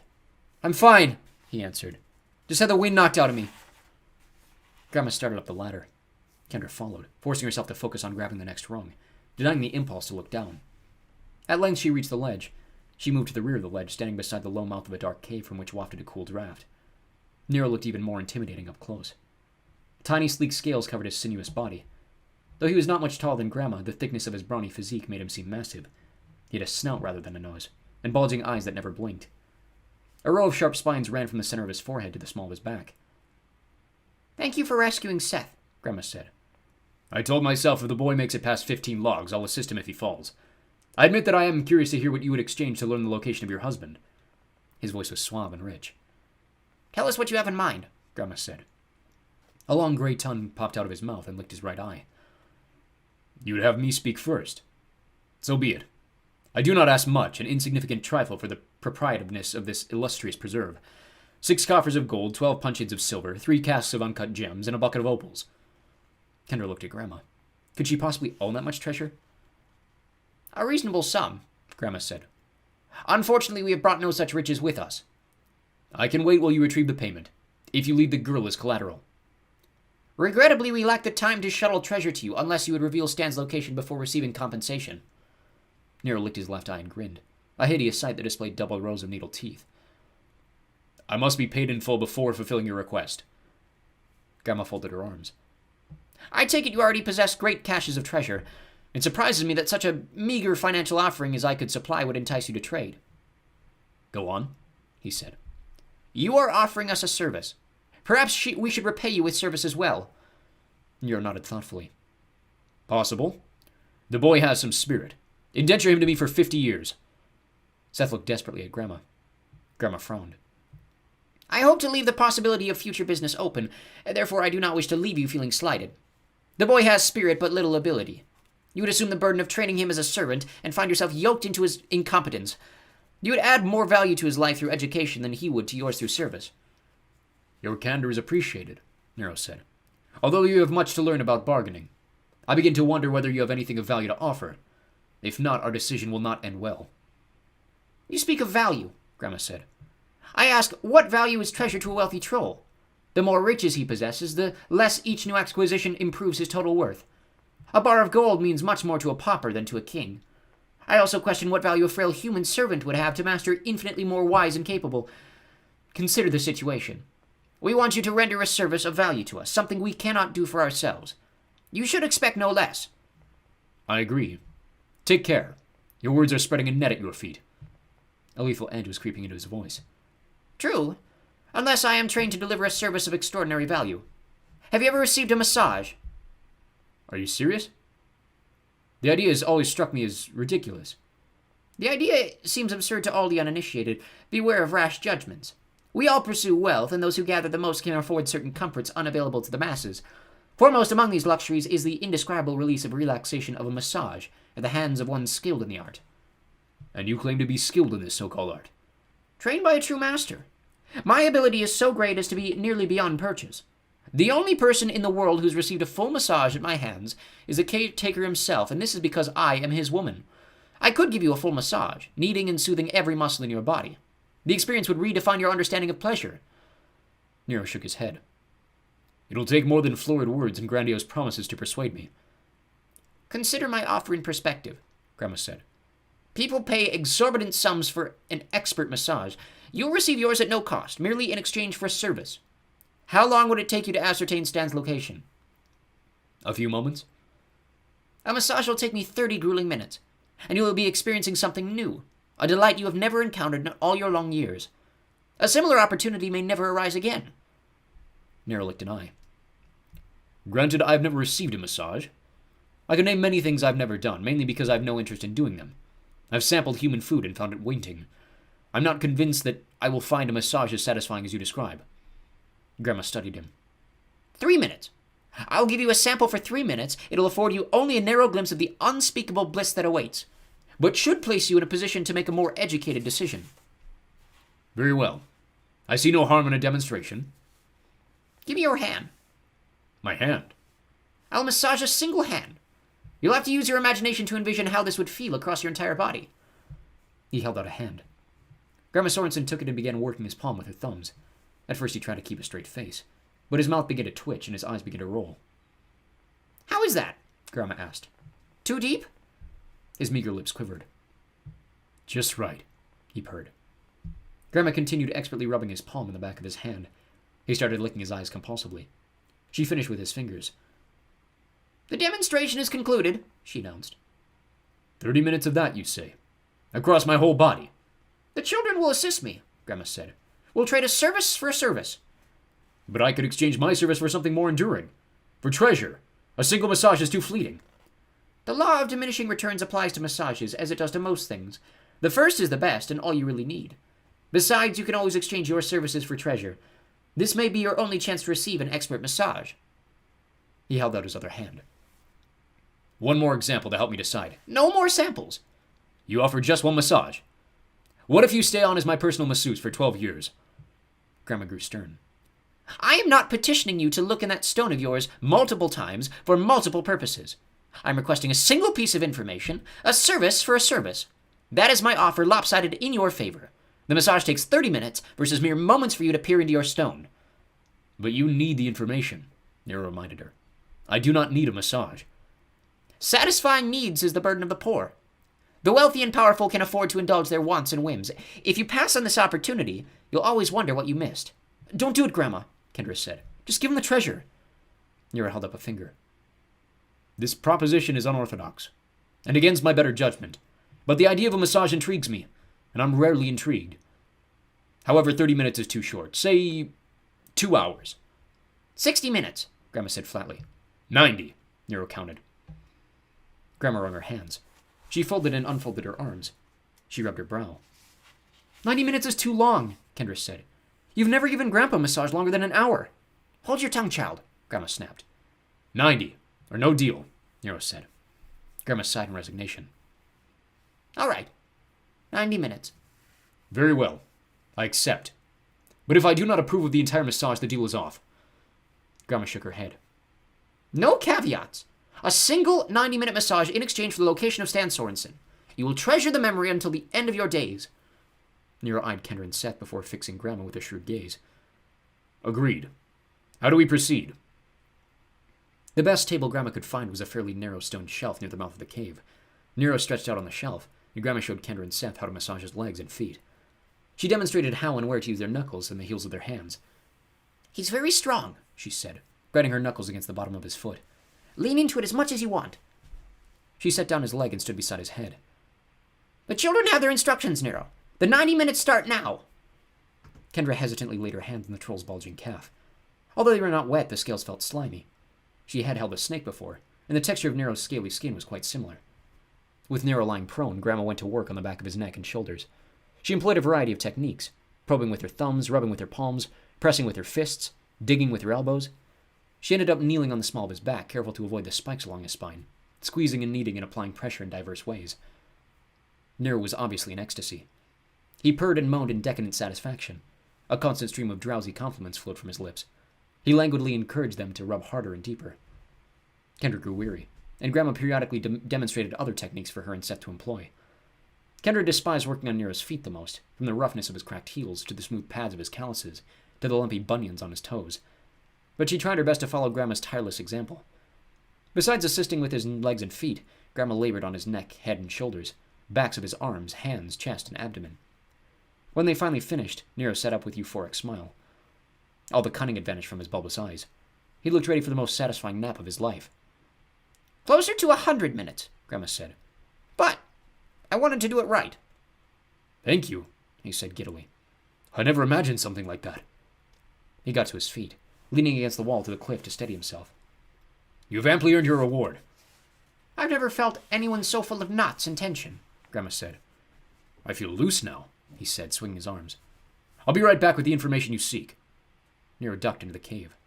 I want to see his magic stone, Seth mumbled. Wait patiently, Grandma chided, wiping perspiration from her brow. He must be exhausted, Kendra said. I'm not in very good condition, Grandma admitted. That took a lot out of me. She lowered her voice. But it sure beats barrels of treasure that we don't have. Seth wandered over to the brink of the ledge and stared down into the ravine. Grandma took a seat on the shelf where they had administered the massage, and Kendra waited beside her. Before long, Nero emerged. He still looked affable and relaxed, though not quite as loopy as before. Stan is chained in the basement of the Forgotten Chapel. Grandma's jaw tightened. You're sure? It was a little tricky finding him and sneaking a good look, considering who else is confined there. But yes, I'm certain. He's well? He's alive. Lena was with him. The Naiad? Sure, I saw her too. Was Muriel in the vicinity? Muriel? Why would she... Oh, that's what that was. Ruth, the agreement was for a single piece of information. But no, I didn't catch a sight of her. I believe this concludes our arrangement. He gestured toward the ladder. If you'll excuse me, I need to lie down. Chapter 15. The Far Side of the Attic. Grandma refused to talk while they were in the ravine. She wore a dour, thoughtful expression and hushed any attempts at conversation. Kendra waited until they were back on the path beside the covered bridge to try her question again. Grandma, Kendra began. Not here, Grandma admonished. We must not discuss the situation out in the open. She motioned for them to huddle close and continued in a hushed tone. Let this suffice. We must go after your grandpa today. Tomorrow might be too late. We will return home immediately, get equipped, and go to the place where he's being held. I'll reveal his exact whereabouts once we're indoors. Muriel may not yet know his location, and even if she does, I don't want her to learn that we know. Grandma stopped whispering and hurried them along the path. Sorry if I've been antisocial since leaving Nero, she said after they had walked in silence for a couple of minutes. I needed to devise a plan. You kids really did an exceptional job back there. Nobody should have to spend an afternoon rubbing a troll's feet. Seth was heroic on the logs, and Kendra did some well-timed bluffing during the negotiations. You both surpassed my expectations. I never knew you were a masseuse, Kendra said. I learned from Lena. She has collected expert instruction from around the globe. If you ever get a chance to receive a massage from her, don't turn it down. Grandma tucked some errant strands of hair behind her ear. She became distant again for a moment, pursing her lips and staring remotely as she walked. I have a few questions for you two. Things we can talk about in the open. Have you met a man named Warren? Warren? Seth repeated. Handsome and quiet? White hair and skin? Dale's brother. No, Kendra said. They might have brought him to the house on Midsummer Eve, Grandma prodded. We were with Grandpa, Dale, and Lena until after sundown, but we never saw anybody else, Seth said. I never even heard him mentioned, Kendra added. Me neither, Seth agreed. Grandma nodded. He must have stayed at the cabin. Have you met Hugo? Yeah, Seth said. He's awesome. I wonder where he went. Grandma gave Seth a measuring glance. I trust he's been attending to his chores in the barn. I don't think so, Kendra said. We had to milk the cow yesterday. You milked Viola? Grandma said, plainly astonished. How? Kendra described how they had set up the ladders and slid down her teats. Seth added details about how milky they'd gotten. Resourceful children, Grandma said. Stan had told you nothing about her. We found her because she was mooing so loud, Seth said. She was shaking the whole barn. It looked like her udder was going to explode, Kendra said. Viola's our milk cow, Grandma said. Every preserve has such an animal, though not all are bovine. She's older than this preserve, which was founded in 1711. At that time, she was brought over from Europe by ship. Born from a milch cow in a preserve in the Pyrenees Mountains, she was about 100 years old when she made the voyage, and was already larger than an elephant. She's been here ever since, gradually gaining size each year. Looks like she's about to outgrow the barn, Seth said. Her growth has slowed over the years, but yes, she may one day be too colossal for her current confines. She provides the milk the fairies drink, Kendra said. More than the fairies drink it. Her ancient breed is nourished and worshipped by all creatures of fairydom. They place daily enchantments on her food and make secret offerings to honor and strengthen her. In return, her milk functions as an ambrosia central to their survival. It's no wonder that cows are still considered sacred in certain parts of the world. She must make tons of dung, Seth said. Another blessing. Her manure is the finest fertilizer in the world, coaxing plants to mature much more quickly than usual, and sometimes to reach incredible proportions. By the power of her dung, we can reap multitude of harvests from a field in a season, and many tropical plants flourish on this property that would otherwise perish. Did you kids happen to put out milk for the fairies? No, Seth said. We spilled it all down the drain. We were mainly trying to calm the cow down. No matter. The absence of milk might make the fairies a little ornery, but they'll get over it. We'll see they get some tomorrow at the latest. So normally Hugo milks Viola, Kendra surmised. Correct. It's a standing order, so there must be a reason he's not carried it out during the past couple of days. You've not seen him since Midsummer Eve? No. He's probably assigned to watch over Warren in the cabin until summoned. He should come if we call. Could something have happened to him? Seth asked. A golem may seem like little more than an animated matter granted elementary intelligence, but most creatures on this preserve fear Hugo. Few could harm him if they tried. He'll be our chief ally in rescuing your grandfather. What about Warren? Kendra asked. Will he help too? Grandma frowned. You've not met him because his mind has been ruined. Dale has remained on this preserve mainly in order to take care for him. Warren is lost in a catatonic stupor. Fablehaven has many stories. His is another tragic tale of a mortal venturing where he did not belong. Warren will be no help to us. Anybody else? Seth asked. Like the satyrs? Satyrs? Grandma exclaimed. When have you met the satyrs? I may have some choice words for your grandfather when we find him. We met them by accident in the woods, Kendra assured her. We were taking stew from what looked like a well, and they warned us that we were actually stealing from an ogress. Those rogues were protecting their underhanded operation more than you, Grandma huffed. They've been pilfering her stew for years. The scoundrels didn't want to have to rebuild their thieving device. Probably sounded too much like work. Satyrs live for frivolity, the ultimate fair-weathered friends. Your grandfather and I share mutual respect with various beings on this preserve, but there is not much more loyalty than one would find out in the wild. The herd looks on the sick or injured or brought down by predators. If your grandfather is to be rescued on such short notice, it'll be our doing, with none but Hugo to aid us. It was late afternoon when they reached the yard. Grandma stood with her hands on her hips, taking the scene. The ruined treehouse, the damaged furniture strewn about the garden, the gaping glassless windows. I'm afraid to go inside, she muttered.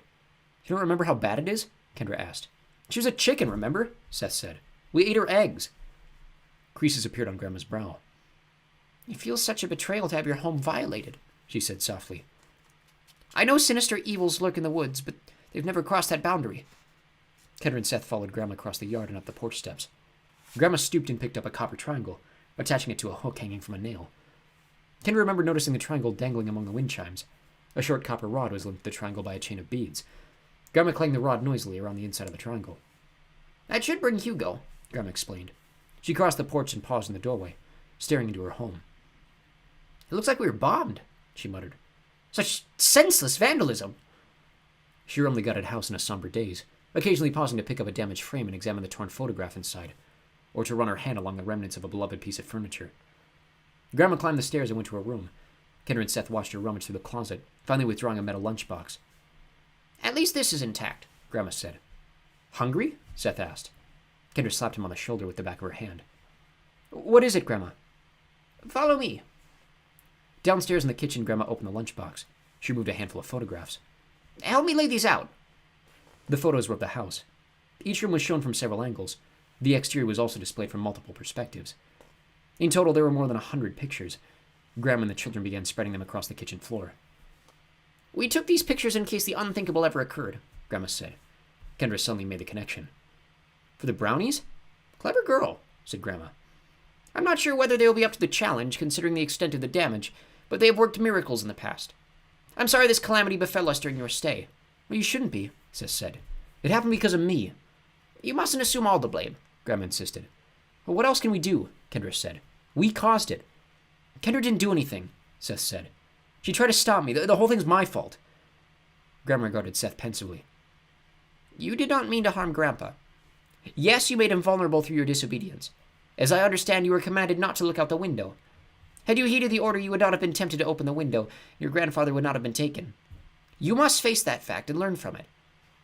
But the full blame for Stan's predicament is considerably more guilt than you deserve. Your grandfather and I are the caretakers of this estate. We are responsible for the actions of those we bring here, especially children. Stan allowed you to come here to do your parents a favor, but also because we need to start selectively sharing this place with our descendants. Specifically you. We'll not be around forever, and the secret was shared with us, and a day came when the responsibility of this enchanted refuge fell on our shoulders. One day we'll have to pass the responsibility on to others. She took Seth and Kendra by the hands and fixed them with a loving gaze. I know the mistakes you made were not deliberate or malicious. Your grandfather and I have made plenty of mistakes ourselves. So have all the people who have ever lived here, no matter how wise or cautious. Your grandfather must share the blame for placing you children in a situation where opening a window with kind intentions could cause such harm and destruction. And clearly the fiends who abducted him are ultimately the most capable. Kendra and Seth were silent. Seth scrunched up his face. If it wasn't for me, Grandpa would be fine right now, he said, fighting hard not to cry. And I would still be a chicken in a cage, Grandma said. Let's worry about fixing the problem instead of the blame. Don't despair. I know we can set things right. Take me to Dale. Seth nodded, sniffing and rubbing his forearm across his nose. He led the way across the back porch, weaving through the garden toward their destination. There aren't really many fairies, Grandma said. I've never seen the yard so devoid of life. There haven't been many around ever since they attacked Seth, Kendra said. Since Grandpa vanished, there have been even fewer. When they stood over the painted life-size metal statue of Dale, Grandma shook her head. I've never seen this particular enchantment, but that's certainly Dale. Can you help him? Kendra asked. Perhaps, given sufficient time. Part of counteracting an enchantment is understanding who placed it, and how. We found tracks, Seth said.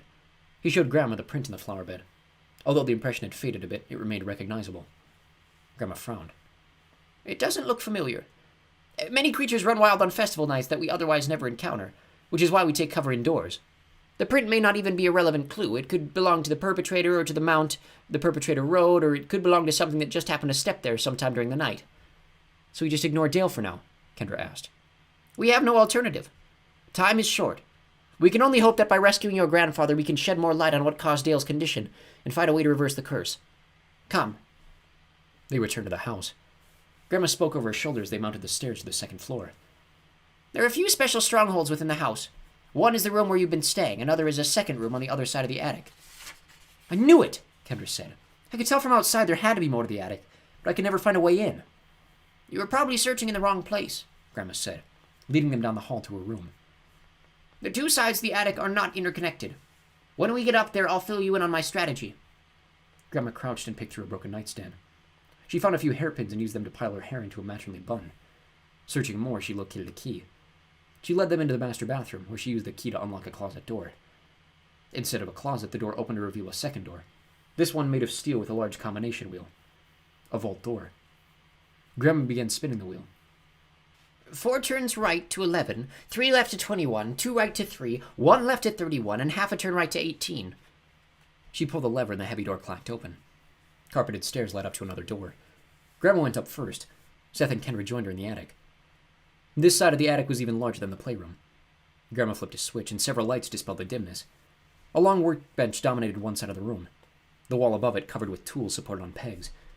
Handsome wooden cabinets lined other walls. Various unusual objects littered the room. A birdcage, a phonograph, a battle axe, a hanging scale, a mannequin, a globe the size of a beach ball. Trunks and boxes were arranged in rows on the floor, leaving just enough aisle space to access them. Heavy curtains concealed the windows. Grandma motioned them over to the workbench, where they perched on stools. What's in all the boxes? Seth asked. Many things, most of them unsafe. This is where we guard our most prized weapons and talismans. Spell books, ingredients for potions, all the good stuff. You can tell us more about Grandpa now, Kendra said. Yes. You heard Nero say that Stan and Lena are being held in the Forgotten Chapel. Let me summarize some history to bring the ramifications into view. Long ago, this land was possessed by a powerful demon named Bahamut. For centuries, he terrorized the natives who dwelt in the region. They learned to avoid certain areas, yet even with these precautions, nowhere in the vicinity was truly safe. The natives made whatever offerings the demon seemed to require, but they still lived in fear. When a group of Europeans offered to overthrow the demon in exchange for a claim to the lands it haunted, the incredulous local leaders consented.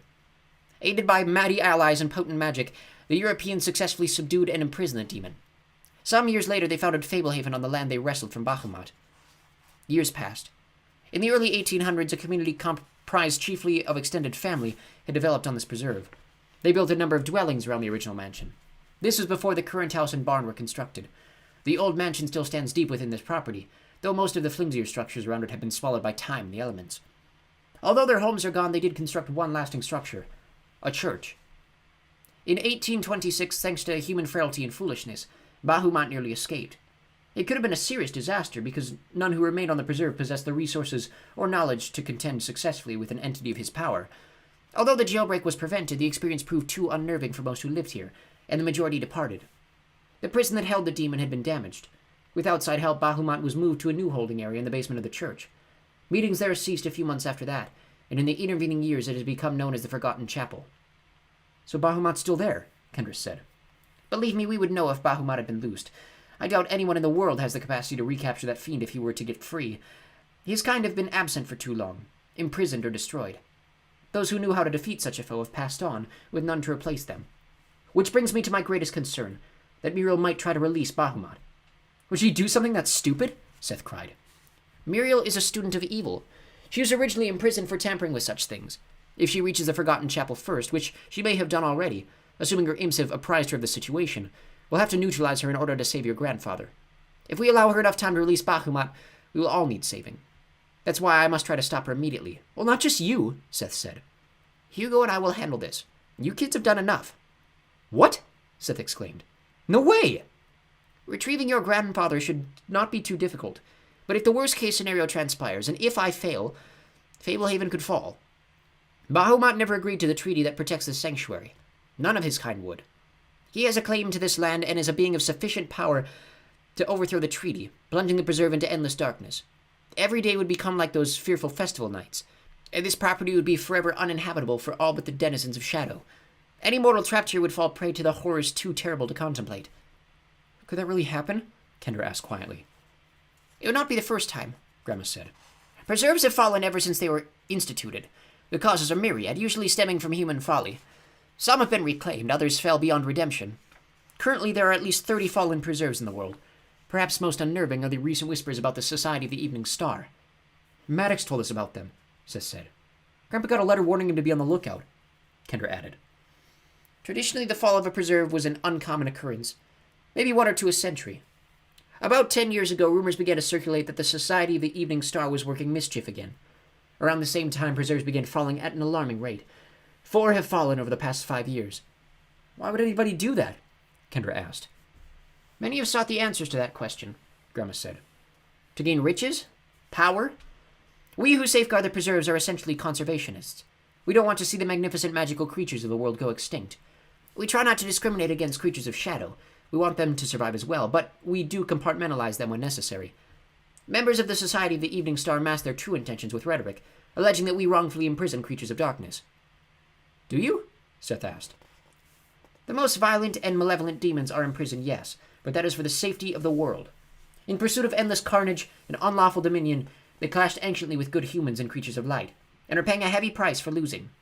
Many other sinister entities were admitted to preserves only on condition that they would agree to certain limitations, agreements they entered voluntarily.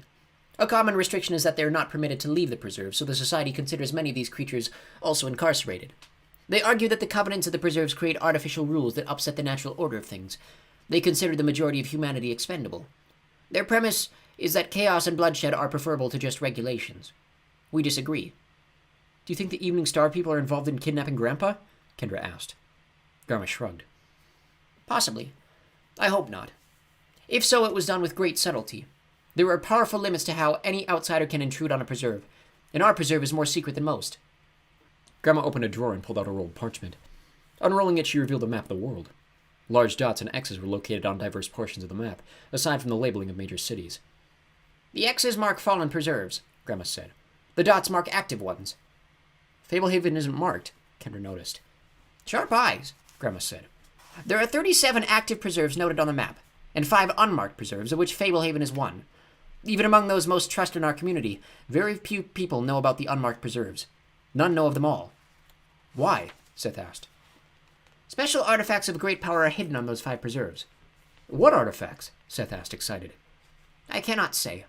I don't know most of the details myself. The artifact here at Fablehaven is not in our possession. It is guarded at an undisclosed location on the property. Evildoers, particularly the Society of the Evening Star, would like nothing more than to collect the artifacts from the hidden preserves. So there are many reasons Fablehaven must be protected, Kendra said. Grandma nodded. Your grandfather and I are prepared to give our lives if necessary. Maybe none of us should go after Grandpa, Kendra said. Can't we help? There are some who would come to our aid if summoned, but I need to stop Muriel and find your grandfather today. Nobody could reach us that quickly. Fablehaven is protected by secrecy. At times, this becomes a hindrance. I do not know what spells bind Bahamut, but I am certain that, given sufficient time, Muriel will find a way to unravel them. I must act now. Grandma slid off the stool, walked down an aisle, opened a trunk, and withdrew an ornate box embossed with vines and flowers. From the box, she removed a small crossbow not much larger than a pistol. She also took out a small arrow with black fletching, an ivory shaft, and a silver head. Cool! Seth cried. I want one! The dart will slay any being that was ever mortal, including the enchanted or undead, if it can lodge in a lethal place. Where's lethal? Kendra asked. The heart and the brain are the surest. Witches can be tricky. This is the only talisman I am certain will slay Muriel. You're gonna kill her? Kendra whispered. Only as a last resort. First I will try to have Hugo capture her, but the stakes are too high for us to sally forth without a failsafe. If the golem should unforeseeably disappoint me, I lack the skills to subdue Muriel myself. Believe me, the last thing I want is her blood on my hands. Killing a mortal is not quite as grievous a crime as killing a mystical being, but it would still dissolve most of the protection afforded me by the treaty.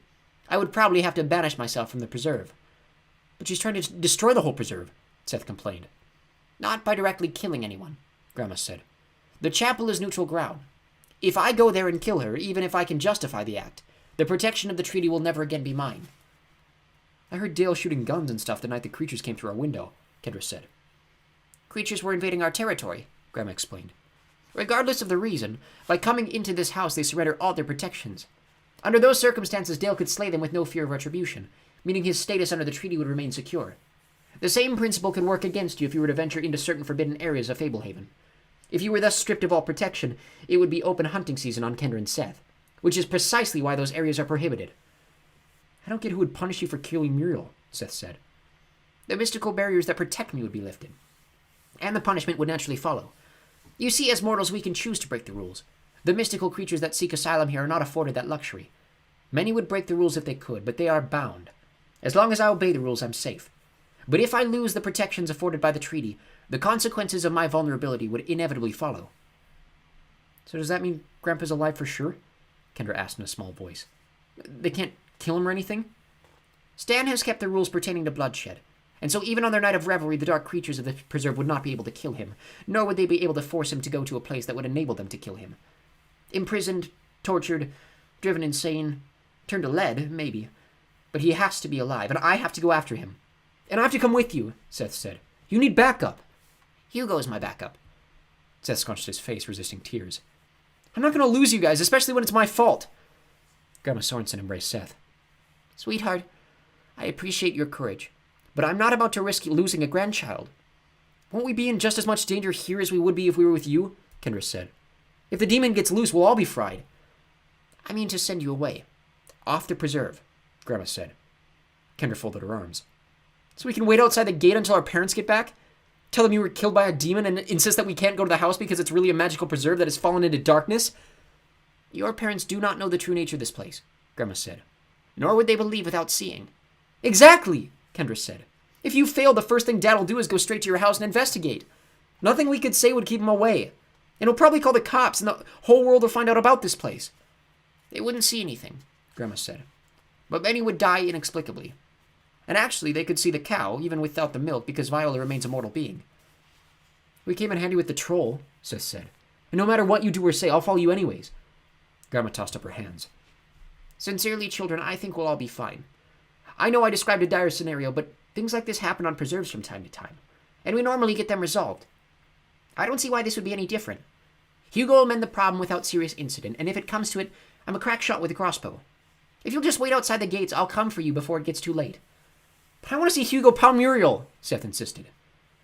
If we're supposed to possibly inherit this place someday, you won't always be able to protect us from danger, Kendra said. Wouldn't it be a good experience for us to watch you and Hugo handle the situation? Maybe we can even help. Field trip, Seth cried. Grandma eyed them lovingly. You kids are growing up so fast, she sighed. Chapter 16. The Forgotten Chapel. As the sun hesitated above the horizon, Kendra stared out the side of the wagon, watching the trees streak past. She remembered staring at trees out the window of the SUV on the way to the preserve with her parents. This ride was much noisier, bumpier, and windier. And the destination was much more intimidating. Hugo pulled the oversized rickshaw. Kendra doubted that a team of horses could have matched the tireless speed of his loping strides. They reached an open area, and Kendra saw the tall hedge that surrounded the pond with the gazebo boardwalk. Strange to think that Lena had once lived there as a naiad. Before they had boarded the wagon, Grandma had commanded Hugo to obey any instructions from Kendra and Seth. She told Kendra and Seth that if things went wrong, they should make a hasty retreat with Hugo. She also cautioned them to be careful what they told Hugo to do. Since he had no will of his own, the punishments for his actions would fall upon the heads of those issuing the orders. Grandma had changed out of her bathrobe. She was now dressed in faded jeans, work boots, and a green top, clothing scavenged from the attic. Seth had taken great satisfaction in her choice of a green shirt. Seth clutched a leather pouch. Grandma had explained it was full of special dust that would keep undesirable creatures away from them. She told Seth he could use it in the same way he had used the salt in the bedroom. She also warned him to use it only as a last resort. Any magic they used would only lead to less tolerable retribution if they failed. She had a pouch of the dust as well. Kendra was empty-handed. Since she had not yet used magic, Grandma said it would be a mistake for her to start now. Apparently the protections of the treaty were quite strong for those who totally abstained from magic and mischief. The wagon jolted over a particularly rough spot. Seth caught hold of the side to avoid falling. He looked over his shoulder and smiled. "We're hauling!"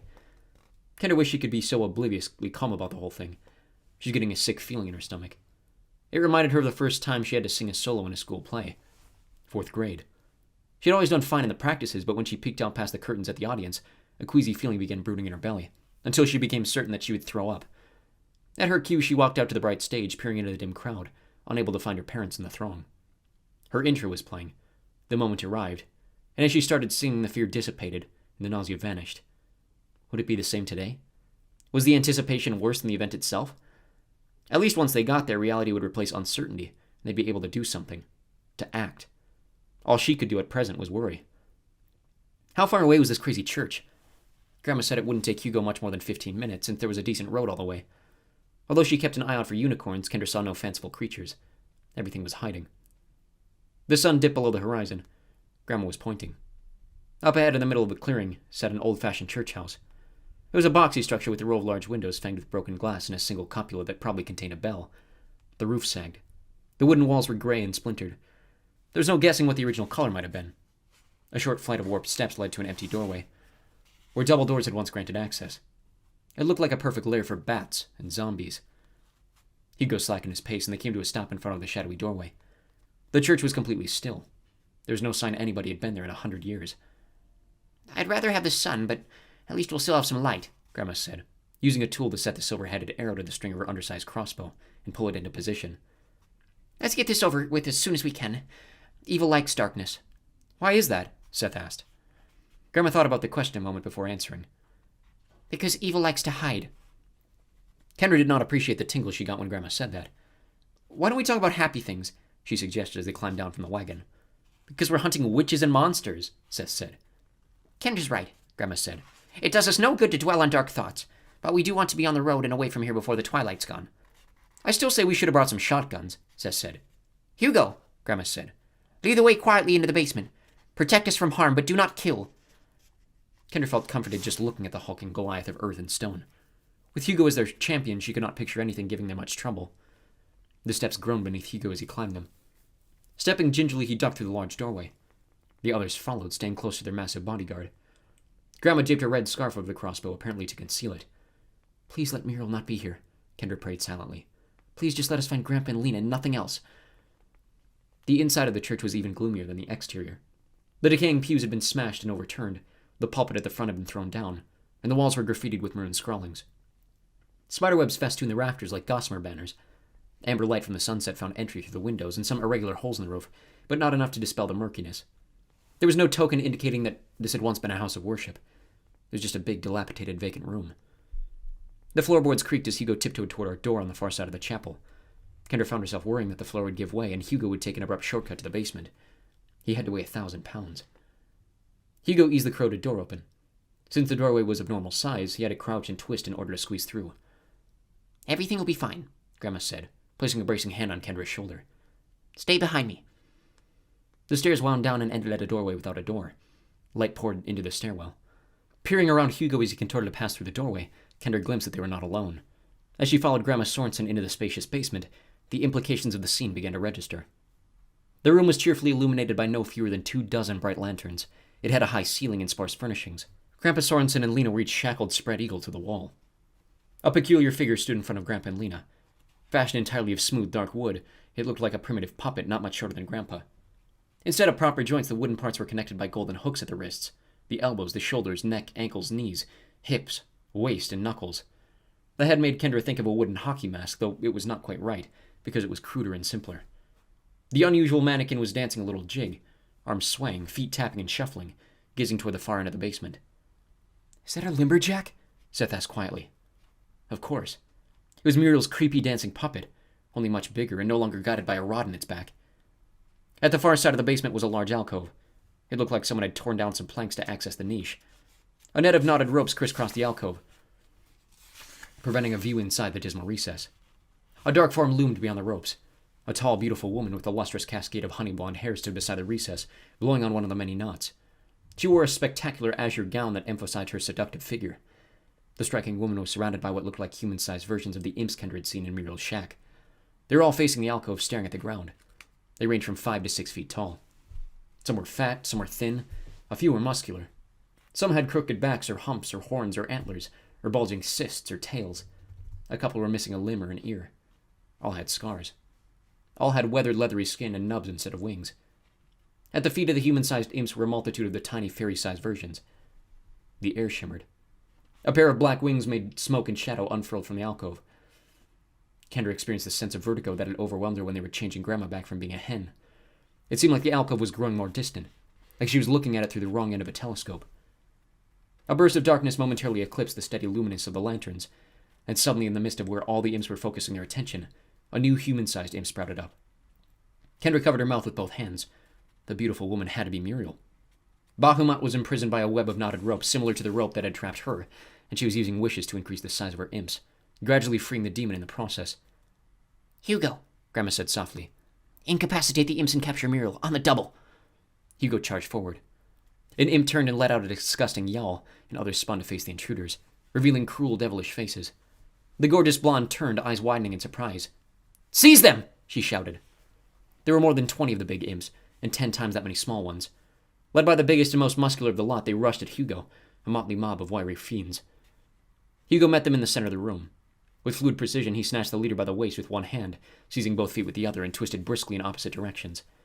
Hugo tossed the howling leader aside as the others descended on him. Fists flailing like battering rams, Hugo sent imps sailing in wild cartwheels. They swarmed, making agile leaps to land on his shoulders and scratch at his head. But Hugo just kept twirling and twisting and heaving, a violent balance that sent as many imps pounding on him as careened across the basement. Some of the imps nimbly dodged around him to sprint toward Graham and Kendra and Seth. Hugo whirled and charged after them, grabbing a pair of them by the knees and then wielding clubs to swat away others. The resilience of the imps was impressive. Hugo would fling one into the wall and the tenacious creature would stumble to its feet and wade back in for more. Even the burly leader was still in the fray, staggering awkwardly on mangled legs. Looking beyond the tumult, Kendra noticed Muriel blowing on a knot. "Grandma, she's up to something." "Hugo!" Grandma cried. "Leave the imps to us and go capture Muriel." Hugo hurled the imp he was holding. The whining creature skimmed the ceiling and the entire distance to the wall, where it impacted with a revolting crunch. Then the golem dashed at Muriel. "Mendigo, protect me!" Muriel squealed. The wooden man who still danced near Grandpa and Lena sprinted to intercept Hugo. Free from the indomitable onslaught of the golem, the injured imps covered on Grandma, who placed herself in front of Kendra and Seth. Holding a pouch in one hand, Grandma swung so that it scattered a twinkling cloud of dust. As the imps reached the cloud, electricity crackled, hurling them back. A few lunged into the cloud, trying to force their way through it, but electricity flared brighter and sent them tumbling. Grandma spread more dust in the air. Great dark wings were spreading out from the alcove. The air undulated. Kendra felt like she was viewing the basement from far away through a narrow tunnel. Hugo had almost reached Muriel. The overgrown lumberjack dived at the golem's feet, using both arms and legs to entangle Hugo's ankles. The golem toppled forward. Hugo kicked free of Mendigo, sending the wooden puppet skidding across the floor, then rose to his knees and reached for Muriel. His outstretched hands were inches from taking hold of her when a thunderclap shook the basement, accompanied by a brief moment of blackness. The massive golem crumbled to a pile of rubble. Muriel brayed in triumph, eyes crazed, delirious at having so narrowly avoided Hugo's clutches. Off to one side of the room, Mendigo sat up. The puppet had lost an arm at the shoulder. He picked up the limb and reattached it. Muriel's eyes sharpened as she sensed certain victory. "Bring them all to me!" she trumpeted. A red scarf fluttered to the floor. Grandma Sorensen raised the crossbow in one hand while scattering the last of the contents of her pouch with the other. She discarded the pouch and stepped forward into the glittering dust cloud, gripping the crossbow in both hands. The arrow took flight. Mendigo sprang, desperately trying to block the dart, but Hugo had knocked the puppet too far away. Muriel shrieked and toppled back against the net of knotted ropes, a manicured hand covering the front of her shoulder.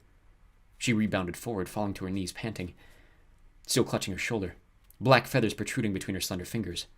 "You will pay for that sting!" she screamed. "Run!" Grandma Sorensen shouted to the children. It was too late. Eyes closed, lips moving soundlessly, Muriel stretched forth a bloody hand, and a gust of wind stripped away the sparkling dust. The injured imps rushed in, seizing Grandma Sorensen roughly. Seth sprang forward, throwing a handful of dust over Graham and the imps. Lightning crackled and the imps stumbled away. "Mendigo, bring me the boy!" Muriel called. The wooden servant charged towards Seth, racing on all fours. The imps had fanned out, several clustering near the door to prevent escape. Seth flung dust as Mendigo leaped. The electric cloud repelled the puppet. At the same time, an imp darted in from behind, knocking the pouch from Seth's grasp with a chopping motion. The tall imp twisted Seth around, grabbing his upper arms and hoisted him to the air so that they were staring eye to eye. The imp hissed, mouth open, black tongue dangling grotesquely. "Hey!" Seth said, recognition dawning. "You're the fairy I caught!" The imp draped Seth over its shoulder and ran toward Muriel. Another imp seized Grandma to bring her to the witch. Kendra stood frozen with terror. The imps surrounded her. Escape was impossible. Hugo had been reduced to a pile of debris. Grandma had missed with the arrow, wounding but not killing Muriel. Seth had done his best, but he and Grandma had been captured. There was no more defense. No more tricks. Nothing between Kendra and whatever horrors Muriel and her imps wished to inflict. Except that the imps were not taking hold of her. They stood all around her, yet they seemed unable to reach out their hands and grab her. They would lift their arms part of the way and then stop, as if their limbs refused to obey. "Mendigo, bring me the girl!" Muriel commanded. Mendigo shouldered through the imps. His hand stretched toward her and then stopped, wooden fingers twitching, hooks clinking softly. "They can't touch you, Kendra," Grandpa called from where he hung shackled on the wall. "You've caused no mischief, worked no magic, inflicted no harm. Run, Kendra, they can't stop you!" Kendra pushed between a pair of imps, heading for the door. Then she stopped short. "Can I help you?" "Muriel is not bound by the laws restraining her minions," Grandpa shouted. "Run all the way home, straight down the road you came by. Do no harm along the way, don't stray from the path. Then get off the property. Ram the gate with my truck. Fablehaven will fall. One of us has to survive." Muriel, clutching her wounded shoulder, was already in pursuit. Kendra raced up the stairs and dashed across the chapel to the front door. "Child, wait!" called the witch. Kendra paused at the threshold of the church and looked back. Muriel leaned in the doorway that led to the basement. She looked pale. Blood drenched the arm of her gown. "What do you want?" Kendra said, trying to sound brave. "Why rush off in such a hurry? Stay. We can talk this through." You don't look so good." "This trifle? Loosing a single knot will mend it. Then why haven't you done it?" I wanted to talk before you hurried away," the witch soothed. "What is there to talk about? Let my family go," demanded Kendra. "I may in time. Child, you do not want to run off in the woods at this late hour. Who can say what horrors await out there? They can't beat what's going on in here. Why are you releasing that demon?" "You could never understand," said Muriel. "Do you think it'll be your friend? You're going to end up chained to the wall along with the others." "Make no speeches about matters far beyond your comprehension," Muriel snapped. "I have made covenants that'll place me in a position of unfathomable power. After biding my time for long years, I feel my hour of triumph at hand. The evening star is rising." "Evening star," Kendra repeated. Muriel grinned. "My ambitions extend far beyond hijacking a single preserve. I am part of a movement with much broader objectives." "The Society of the Evening Star." "You could never imagine the designs already in motion. I've been locked away for years, yes, but not without the means of communicating with the outside world." "The imps. And other collaborators. Bahamut has been orchestrating this day since his capture. Time has been our ally. Watching and waiting, we have quietly leveraged countless opportunities to gradually secure our release.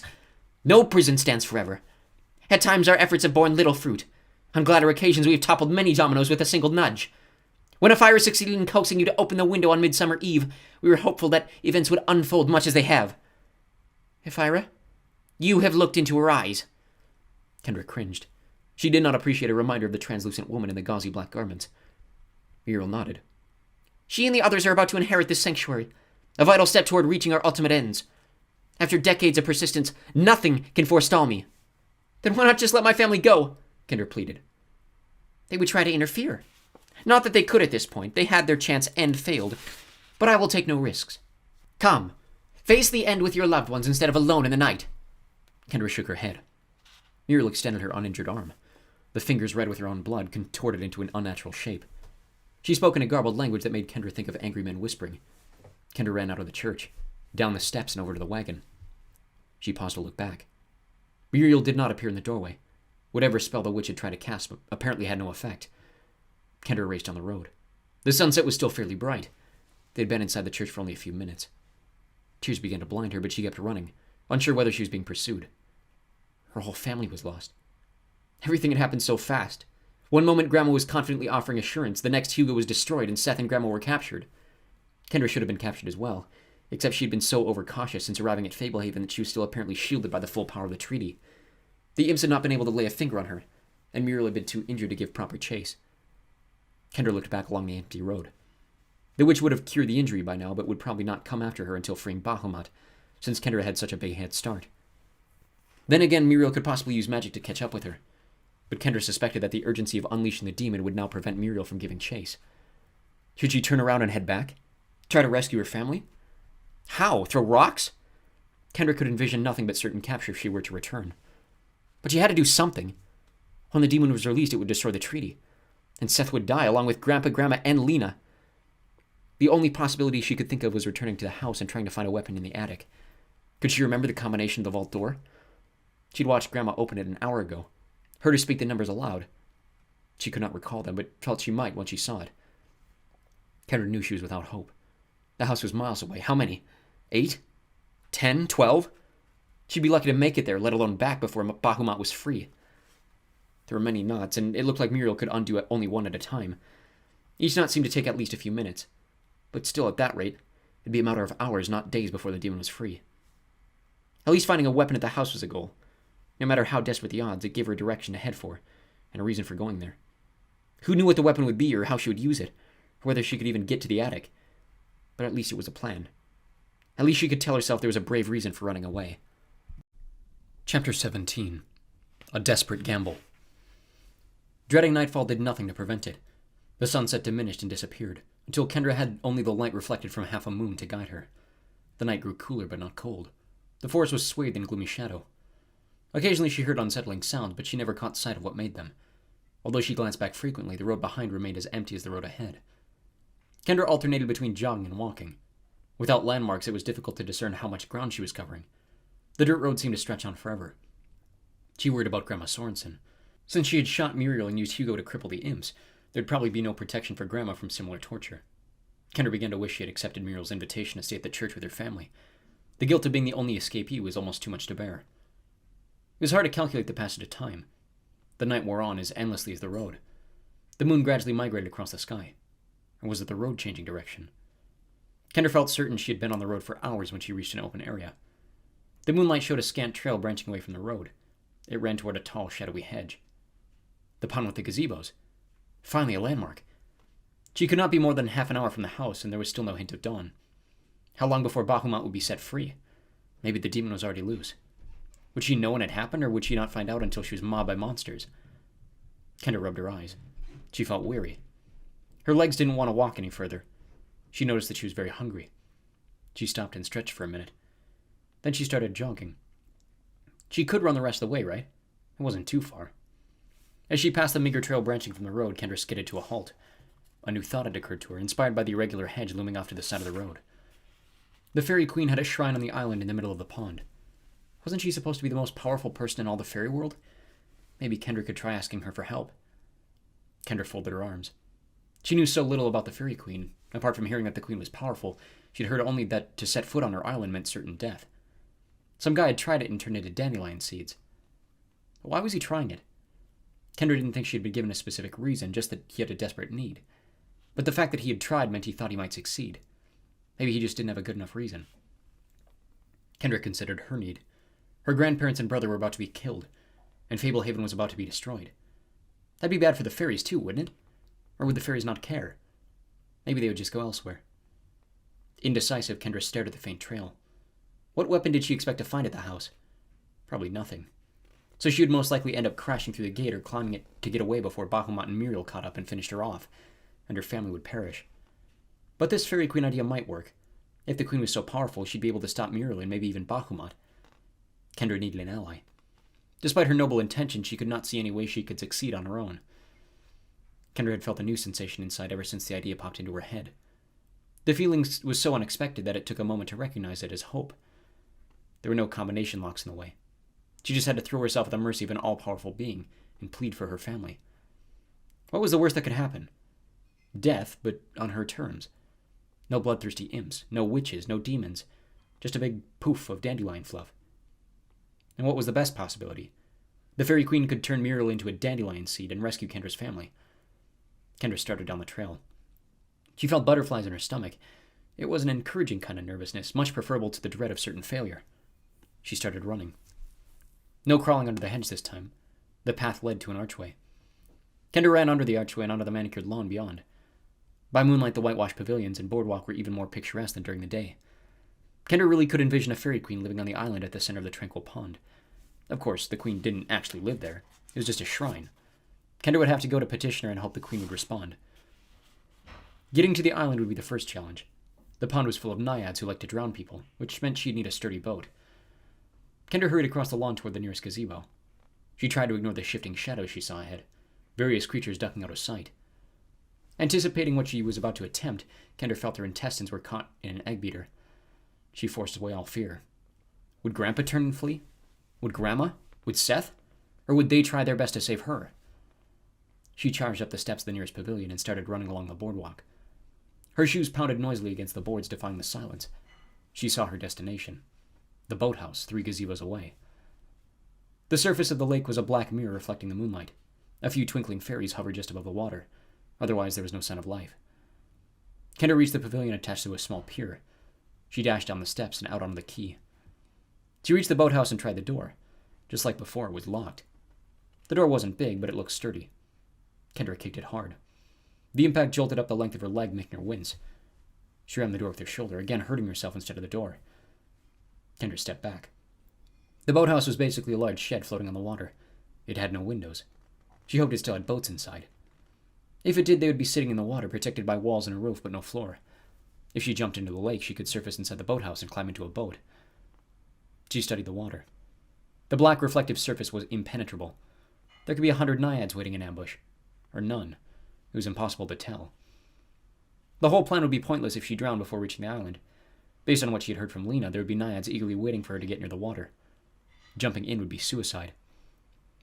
She sat down and started bucking the door with both feet, the same method Seth had used to break into the barn. She made a lot of noise, but did not seem to be hammering the door at all. Kicking harder only made her legs hurt more. She needed a tool, or a key, or some dynamite. Kendra ran back up to the pavilion, searching for something she could use to pry the door open. She saw nothing. If only there were a sledgehammer lying around. She tried to calm herself. She had to think. Maybe she just kept pounding the door would eventually give, sort of like erosion, but it hadn't budged yet, and she didn't have all night. There had to be a smarter solution. What did she have to work with? Nothing? Nothing but a few shadowy creatures who ducked out of sight at her approach? Okay, listen up, she shouted. I know you can hear me. I have to get inside the boathouse. A witch is setting Bahamut free, and all of Fablehaven is going to be destroyed. I'm not asking for anybody to stick their necks out. I just need somebody to beat down the boathouse door. My grandfather's the caretaker here, and I give you full permission. I'm going to turn my back and close my eyes. When I hear the door break, I'll wait 10 seconds before turning back around. Kendra turned around and closed her eyes. She heard nothing. Anytime, just smash down the door. I promise I won't look. She heard a gentle splash and a tinkling sound. Okay, sounds like we have a taker. Just break down the door. She heard nothing. She suddenly realized that something could have emerged from the water and be sneaking up behind her. Unable to resist, she turned and peeked. No dripping creatures were in sight. All was quiet. There were ripples on the previously glassy pond, and lying on the dock near the boathouse was a key. Kendra rushed down the stairs and picked up the key. It was wet, corroded, and a little slimy. Longer than a regular key. It looked old-fashioned. Wiping it against her shirt, she carried the key to the boathouse and inserted it into the keyhole. It fit perfectly. She turned it and the door swung inward.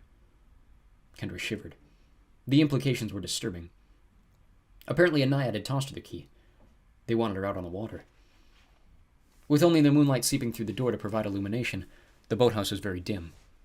Squinting, Kendra could see 3 boats tied to the narrow pier.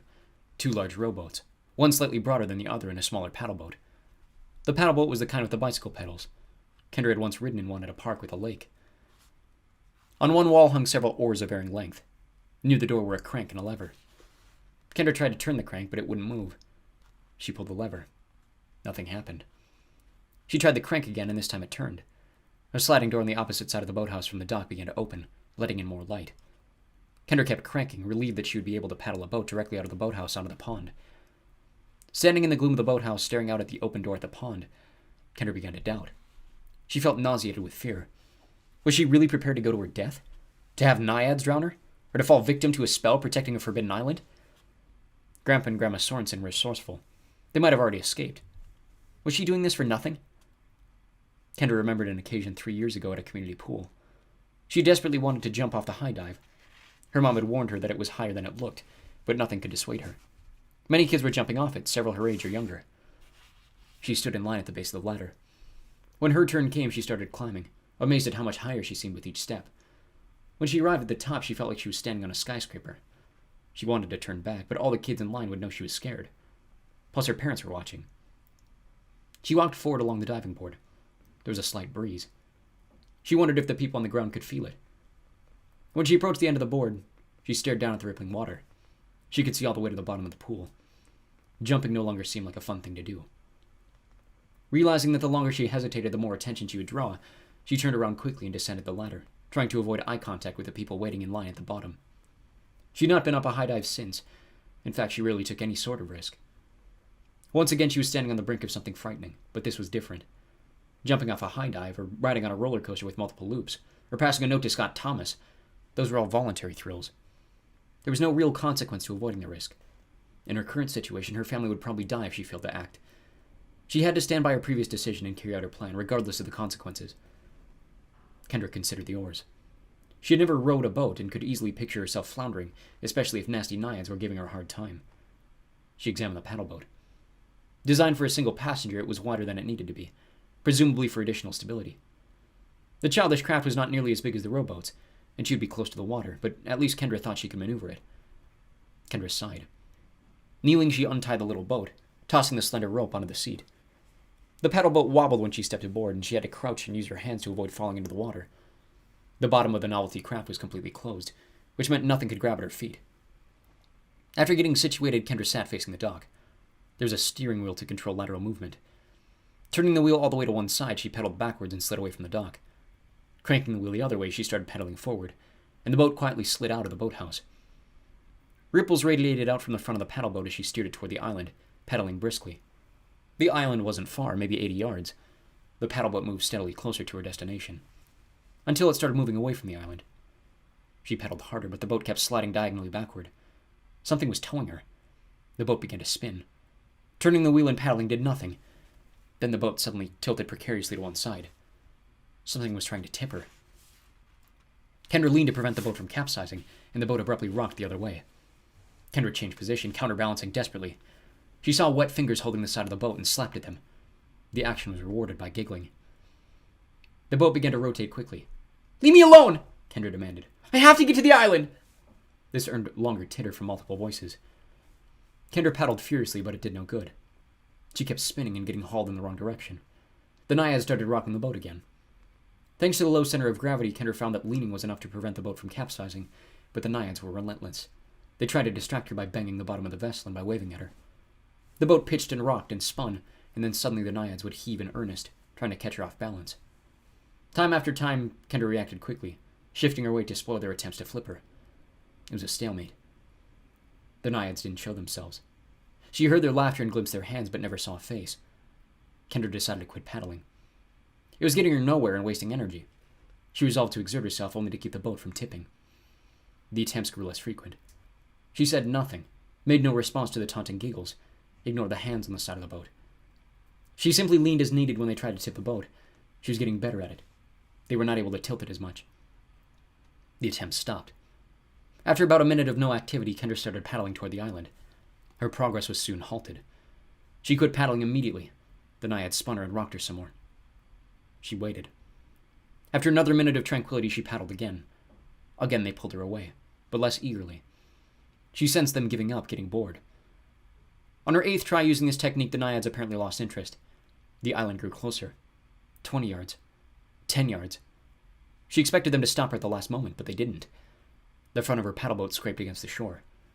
Everything remained still. The moment of truth had arrived. When she set foot on the island, either she would transform into a cloud of dandelion fluff and drift away, or she wouldn't. Almost indifferent at this point, Kendra leapt out of the boat and landed on the shore. There didn't seem to be anything magical or even special about it, and she did not turn into a cloud of seeds. There was, however, a barrage of laughter from behind her. Kendra whirled in time to see her paddleboat drifting away from the island. It was already too late to do anything without jumping into the water. She slapped herself on the forehead with the heel of her hand. The naiads had not given up. They were trying a different strategy. She had been so distracted by the prospect of becoming dandelion fluff that she had not hauled the boat out of the water as she should have. She could have at least kept hold of the rope. Well, one more favor to ask the Fairy Queen. The island wasn't large. It took only about 70 paces for Kendra to walk around the edge of it. Her tour of the perimeter revealed nothing interesting. The shrine was probably near the center. Although the island had no trees, it had many shrubs, many of them taller than Kendra. There were no trails, and pressing through them was irritating. What would the shrine look like?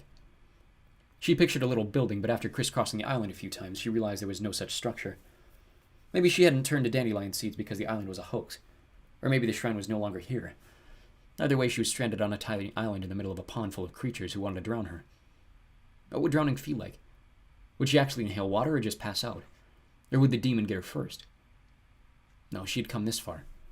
She would look again more carefully. Maybe the shrine was something natural, like a special bush or a stump. She walked around the perimeter of the island again, more slowly this time. She noticed a thin trickle of water. It was strange to find a stream, no matter how small, on such a tiny island. She followed the stream toward the center of the island until she found the place where it came, bubbling out of the ground. There at the source of the spring was a 2-inch tall statue of a fairy, finely carved. It rested on a white pedestal that added a few more inches to the height.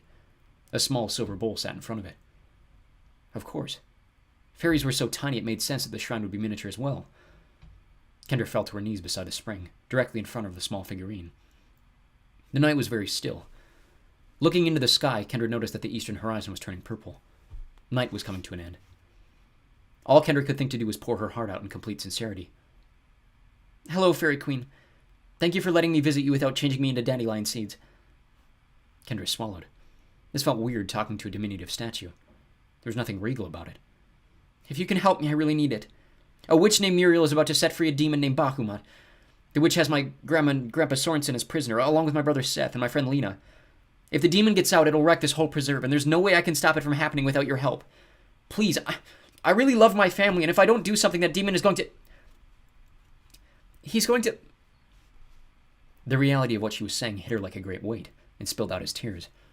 For the first time, the fact that Seth was going to die fully entered her mind. She thought of moments with him, both endearing and annoying, and realized that there would be no more of either. She shook with sobs. Hot tears streamed down her cheeks. She let them come. She needed the release to stop trying to suppress the horror of it all. The tears she had shed while fleeing the forgotten chapel had been of shock and terror. These were tears of realization. Tears slid down her chin and plopped into the silver bowl. Her breathing came in a ragged gasp between sobs. "Please help me," she finally managed. An aromatic breeze drifted over the island. It smelled of rich soil and new blossoms with just a hint of the sea.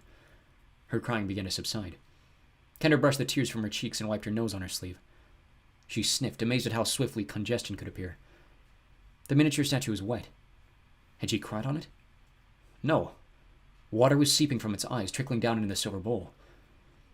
The air stirred again, still redolent with potent aromas. Kendra inexplicably sensed her presence. She was no longer alone. "I accept your offering, and I join you in weeping." The words were not audible, but they struck her mind with such a forceful impression that Kendra gasped. She'd never experienced anything similar. Clear fluid continued to leak from the statue into the bowl. "From tears, milk, and blood, devise an elixir, and my handmaidens will attend you." The tears were obvious. All Kendra could picture was Violet for the milk. Whose blood? Her own? The cow's? The handmaidens had to be the fairies. Wait, what do I do? Kendra asked. How do I get off the island? In reply, the wind swirled for a moment, and then gusted. The pleasant aromas vanished. The little statue no longer wept. The indefinable presence had departed. Kendra picked up the bowl. About the size of her palm, it was nearly a third of the way full. She'd hoped the Fairy Queen would resolve the situation for her. Instead, she'd apparently shown her a way to resolve the problem herself. The telepathic message felt as precise as spoken words. Her family was still in danger, but the spark of hope was now aflame. How would she get off the island? Rising, Kendra walked to the shore. Unbelievably, the paddle boat was drifting in her direction. It steadily approached until reaching the island. Kendra stepped inside the boat. It pulled away from the shore spontaneously, turned around and started toward a little white pier. Kendra said nothing. She did not paddle. She was afraid to do anything that might disrupt the effortless progress to the pier. She held the bowl in her lap, careful not to spill a drop. Then she saw it. A dark figure standing on the pier, awaiting her return. A puppet the size of a man. Mendigo. Her throat constricted with fear. She had worked magic on the island. Getting tears from the statue, that was magic, right? Her protected status was finished. And Mendigo had come to apprehend her. Can you drop me off someplace else? She asked. The boat moved steadily forward. What could she do? Even if they dropped her off elsewhere, Mendigo would just follow. The boat was 20 yards from the pier. Then 10. She had to protect the contents of her bowl. And she couldn't let Mendigo haul her away. But how could she stop him? The paddleboat brushed up against the pier, coming to a stop alongside it. Mendigo made a move to grab her. He seemed to be waiting for her to disembark. Kendra set the bowl on the pier and stood up, noticing that the boat was being held steady. When she stepped onto the pier, Mendigo moved forward, but as before, he could not seem to grab her. He stood with both arms half raised, fingers fluttering. Kendra picked up the bowl and walked around the lumberjack. Mendigo followed her along the length of the pier. Why would Muriel have sent Mendigo after her if he could not seize her? Did Muriel know she had communed with the Fairy Queen? If so, the puppet sure moved quickly. His being there was probably precautionary. The problem it posed was severe. Evidently, Kendra had not actually worked magic on the island. She'd merely collected an ingredient. But in concocting the elixir the Fairy Queen described and giving it to the fairies, she would certainly be performing magic. The moment her protected status ended, Mendigo would be on her. That was not an option. Kendra set the silver bowl on the steps leading to the gazebo. Then she turned and confronted Mendigo. The puppet was more than half a head taller than her. I think you work like Hugo. You have no brain and just do what you're told. Is that right, Mendigo? The lumberjack stood still.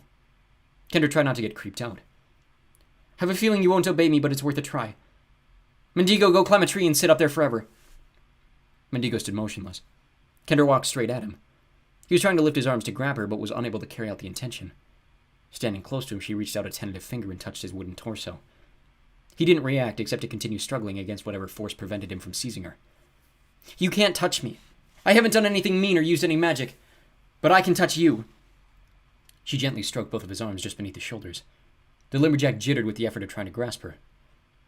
Want to see my second decisive move of the night? She asked. Mendigo quivered, hooks jingling but remained powerless to take hold of Kendra. Unconsciously biting her lower lip, she grabbed both arms just below the shoulders, unhooked them, and dashed away from the lumberjack.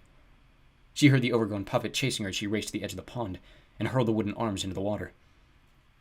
Something clipped Kendra's shoulder and sent her spinning to the ground. A crushing force pressed against her back, pinning her down. She could hardly breathe. Craning her neck, she saw Mendigo looming over her, using his foot to hold her in place. How could a creature that looked so flimsy be so strong? The spot where he had kicked her stung deep. It would certainly bruise. Kendra reached for his other leg, hoping to unhook the shin, but the puppet danced out of reach. For a moment, Mendigo appeared indecisive. Kendra prepared to roll away in case he charged and tried to kick her again. If she could just unhook a leg. Instead, Mendigo hurried onto the pier. Both of his arms were floating on the water. One had almost drifted within reach of the pier. Mendigo crouched, balancing carefully on one foot, and stretched out a leg toward the nearest arm. Just as his toes made contact, a white hand shot out of the water and seized Mendigo by the ankle, yanking him into the pond with a splash. Kendra waited, holding her breath as she watched. The lumberjack did not resurface. She dashed back to the steps and picked up the bowl. Kendra dared not run while holding the tears. Instead, she walked swiftly, careful not to waste any of her precious cargo. She walked across the lawn, through the arch, down the path, and onto the road. Stars continued to fade in the eastern sky. Kendra hurried along the road. She was pretty sure her sheltered status was at an end, But if mischief had to be done, at least it had felt worthwhile. She had a feeling it would not be her final mischievous act of the night. Chapter 18. Bahumat. By the time Kendra reached the barn, a pre-dawn gray dominated the eastern horizon. Her journey from the pond had been uneventful. Not a drop had spilled from the silver bowl. She went around to the little door Seth had kicked open and ducked inside. The titanic cow stood munching hay from the loft. Every time Kendra saw Viola, she marveled anew at her enormity. The cow's udder was bloated, nearly as badly as the first time they'd milked her. Kendra had the tears. Now she needed milk and blood. Since the Fairy Queen had been communicating mentally, Kendra trusted her first impressions. The milk would have to be Viola's. And the blood? Her own? The cow's? Probably both to be safe. Maybe both were required. But first the milk. Kendra set the silver bowl in a protected corner and retrieved one of the ladders. She intended to steal only a few squirts. There was no time for a proper milking. Kendra never tried to collect Viola's milk. She and Seth had simply been relieving pressure for the cow and letting it spill all over the floor. There were plenty of barrels, but trying to dump a barrel into a little silver bowl seemed tricky. And considering that she would be sliding down a great teat to get milk out, it seemed like it would be hard to avoid falling on the barrel herself. She located a large pie tin, the kind Dale used to leave milk around the yard. Perfect. Small enough to dodge, but big enough to catch all the milk she'd need. She positioned the tin under the teat, trying to estimate where the milk would squirt. Kendra climbed the ladder and jumped, embracing the fleshy teat. Milk gushed to the floor. Only a little splashed into the tin. She adjusted the tin, climbed the ladder, and tried again. This time was a direct hit, filling the tin almost to the brim, and she even managed to keep her feet on landing. Kendra brought the tin over to the silver bowl. She poured milk until the bowl was 3/4 of the way full. Only blood remained. Viola moved thunderously, apparently upset at having her milking abruptly halted right after it began. "You're going to moo louder than that," Kendra muttered under her breath. How much blood would she need? The Fairy Queen had not specified quantities. Kendra went through the closets looking for tools. She ended with a weed digger and another pie tin. Getting enough blood to pour from a pie tin into the bowl would be disgusting, but she was scared that if she tried to put blood from the source directly into the bowl, she'd end up spilling everything. "Viola!" Kendra called. "I don't know if you can understand me. I need some of your blood in order to save Fablehaven. This might sting a little, so try to be brave." The cow gave no sign of comprehension. Kendra returned to the teat she'd been milking. It was the one area not protected by fur, so she figured it would be the best place to harvest some blood. She climbed the ladder only a couple of steps. She wanted to stab the teat low so that it would drip. If she had found a knife, she would have tried to make a cut. The only thing sharp about the weed digger were the points at the end, so she would have to go with a puncture wound. Up close, as she contemplated stabbing it, the pink teat looked alien. She needed to stab hard. On an animal this big, the skin would be pretty thick. She told herself it would just feel like a thorn to the enormous cow. But would she want somebody jabbing a thorn into her? The cow would probably get upset. Kendra raised the weed digger, holding the pie tin in the other hand. "Sorry, Viola," she yelled, plunging the weed digger into the spongy flesh. The tool sank almost to the handle, and Viola made a terrifying bellow. The heavy teat swung into Kendra, slamming her off the ladder.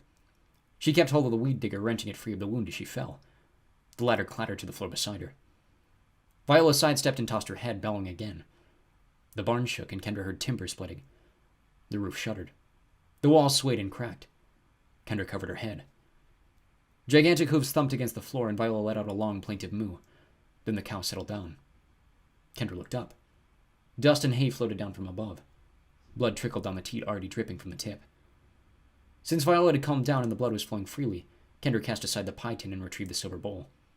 Standing under the teat, she started catching drops of blood. She'd toured a cave with her family once, and the sight reminded her of water dripping from a stalactite. Soon the mixture in the bowl turned from white to pink. The flow of blood slowed. The lower side and tip of the teat were stained red. Kendra supposed it was enough. She went and sat by the little door. Now for her blood.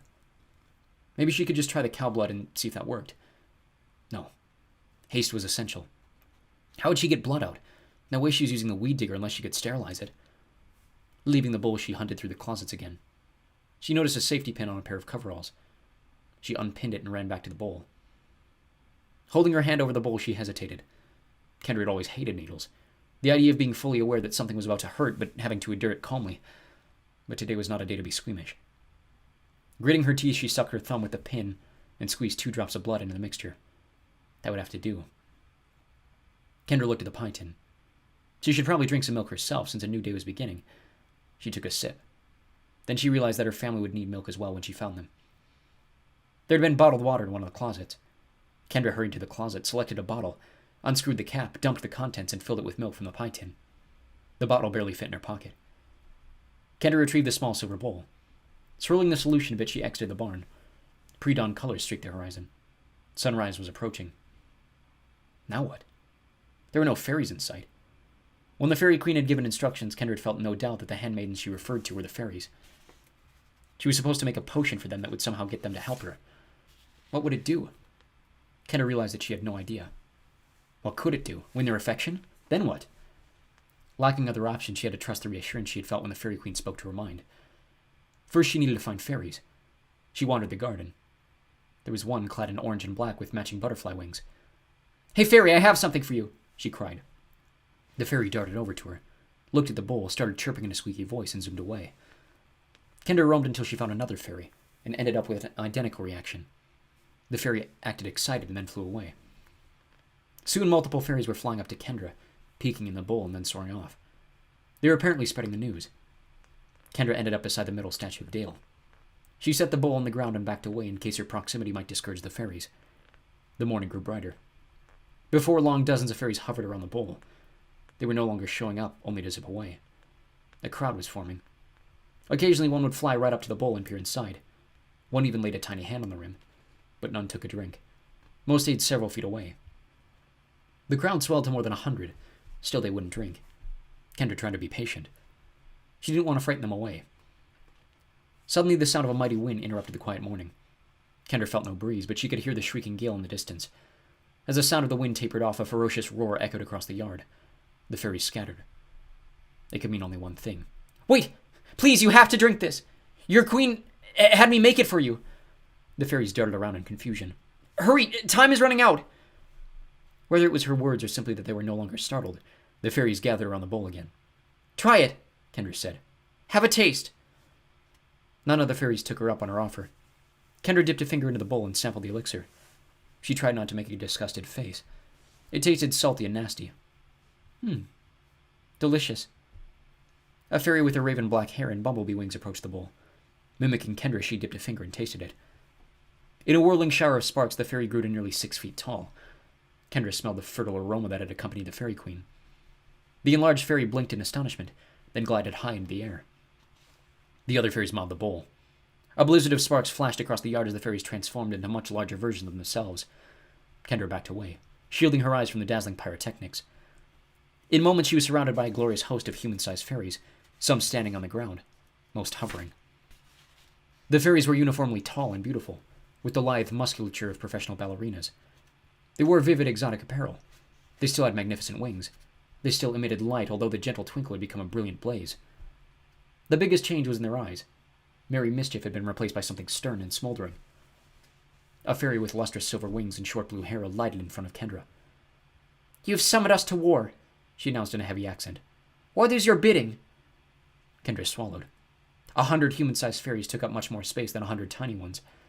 They used to be so cute. Now they were quite imposing. She would not want to be the enemy of these proud seraphim. "Can you restore Dale?" Kendra asked. A pair of fairies crouched over Dale, placed their hands on him, and then helped him to his feet. He regarded Kendra with a befuddled wonder, patting himself as if surprised he was intact. "What's going on?" he asked. "Where's Stan?" "The fairies healed you," Kendra said. "Grandpa and the others are still in trouble, but I think these fairies will help us." Kendra returned her gaze to the stunning silver fairy. "Muriel the witch is trying to release a demon named Bahamut." "The demon is free," the fairy said. "You have but to command." Kendra pressed her lips together. "We have to lock him up again. The witch, too. And we have to rescue my grandpa and Grandma Sorensen and my brother Seth and Lena." The blue-haired fairy nodded and issued instruction in a musical language. Some of the fairies began rummaging in nearby plants. They pulled out weapons. A yellow fairy produced a crystal sword from the soil of a flower bed. A violet fairy transformed a thorn from a rosebush into a spear. The silver fairy with blue hair changed a snail shell into a beautiful shield. The petal of a pansy became a blazing axe in her other hand. "This is your will," the silver fairy confirmed. "Yes," Kendra said firmly. All together the fairies took flight. Kendra turned to watch them go. Then a hand grabbed her left arm and another seized her right, and she was soaring between two fairies. A slender albino with black eyes and a blue furry fairy. Kendra recognized the blue one as the downy fountain sprite she had seen in Grandpa's office. The sudden acceleration took her breath away. They cruised low to the ground, skimming over bushes, dodging tree trunks and swishing past branches. Flying near the rear, Kendra marveled at the squadron of fairies ahead of her effortlessly weaving through obstacles at such reckless speed. The exhilarating was overwhelming. The wind of their velocity brought tears to her eyes. The pond with the gazebo streaked beneath her.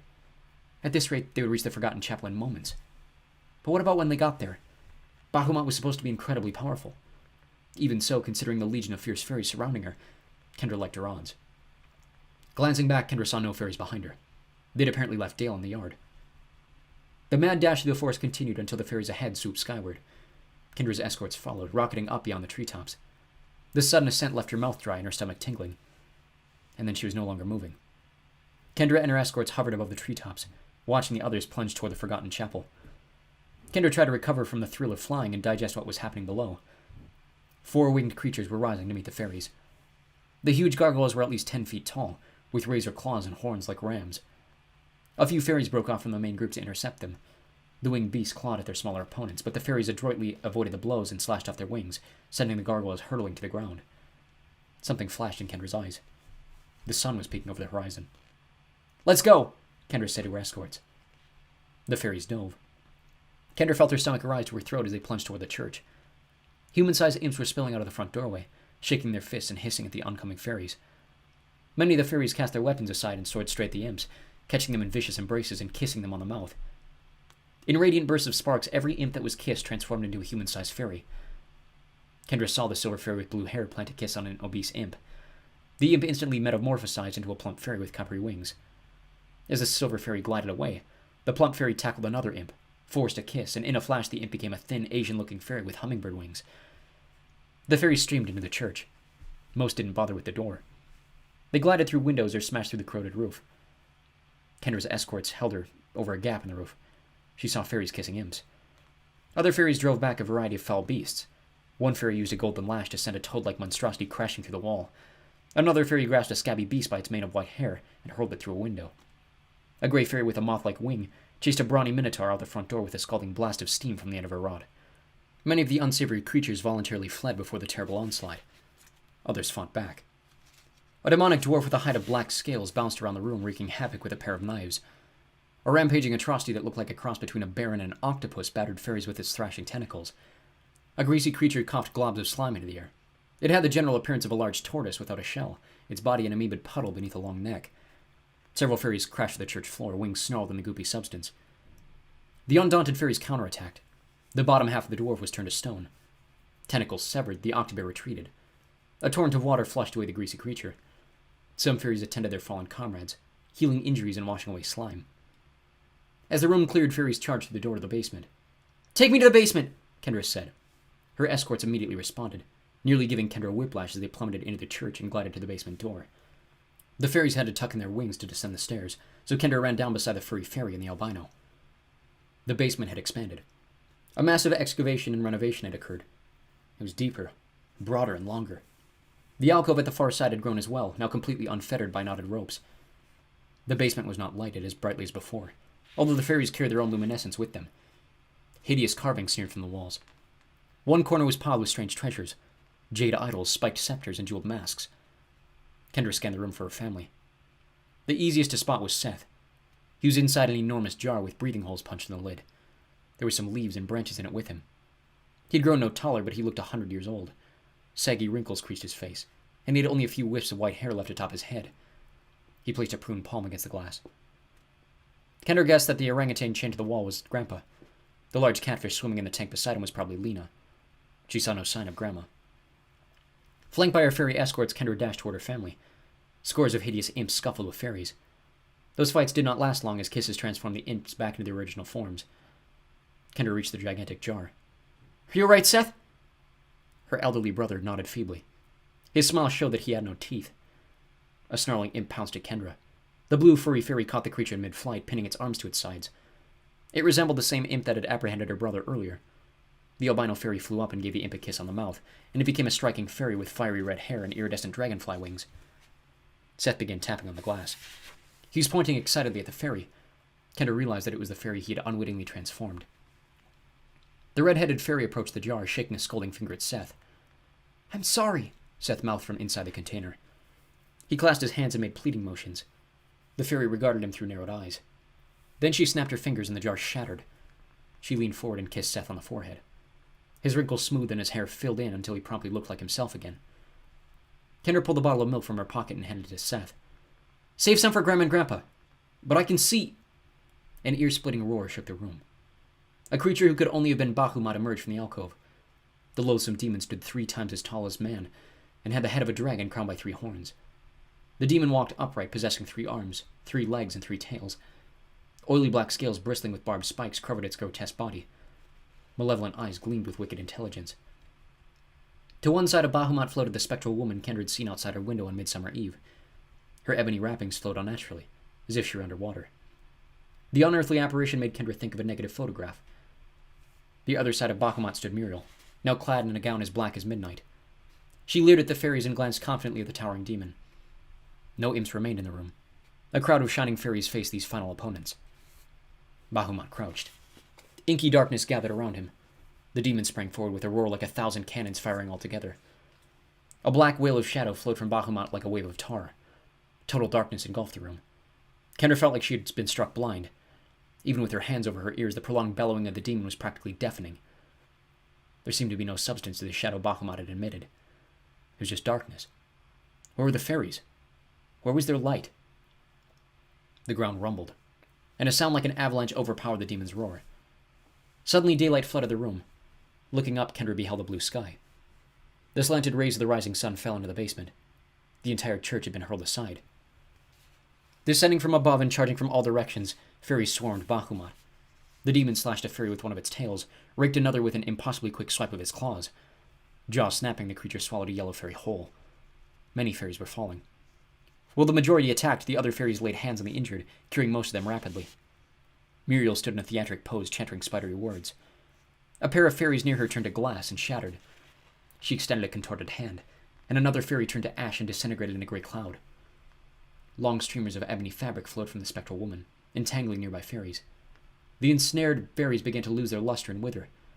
The silver fairy appeared, slicing through the fabric with her axe of fire. Other fairies joined her, using gleaming swords to sever the black material.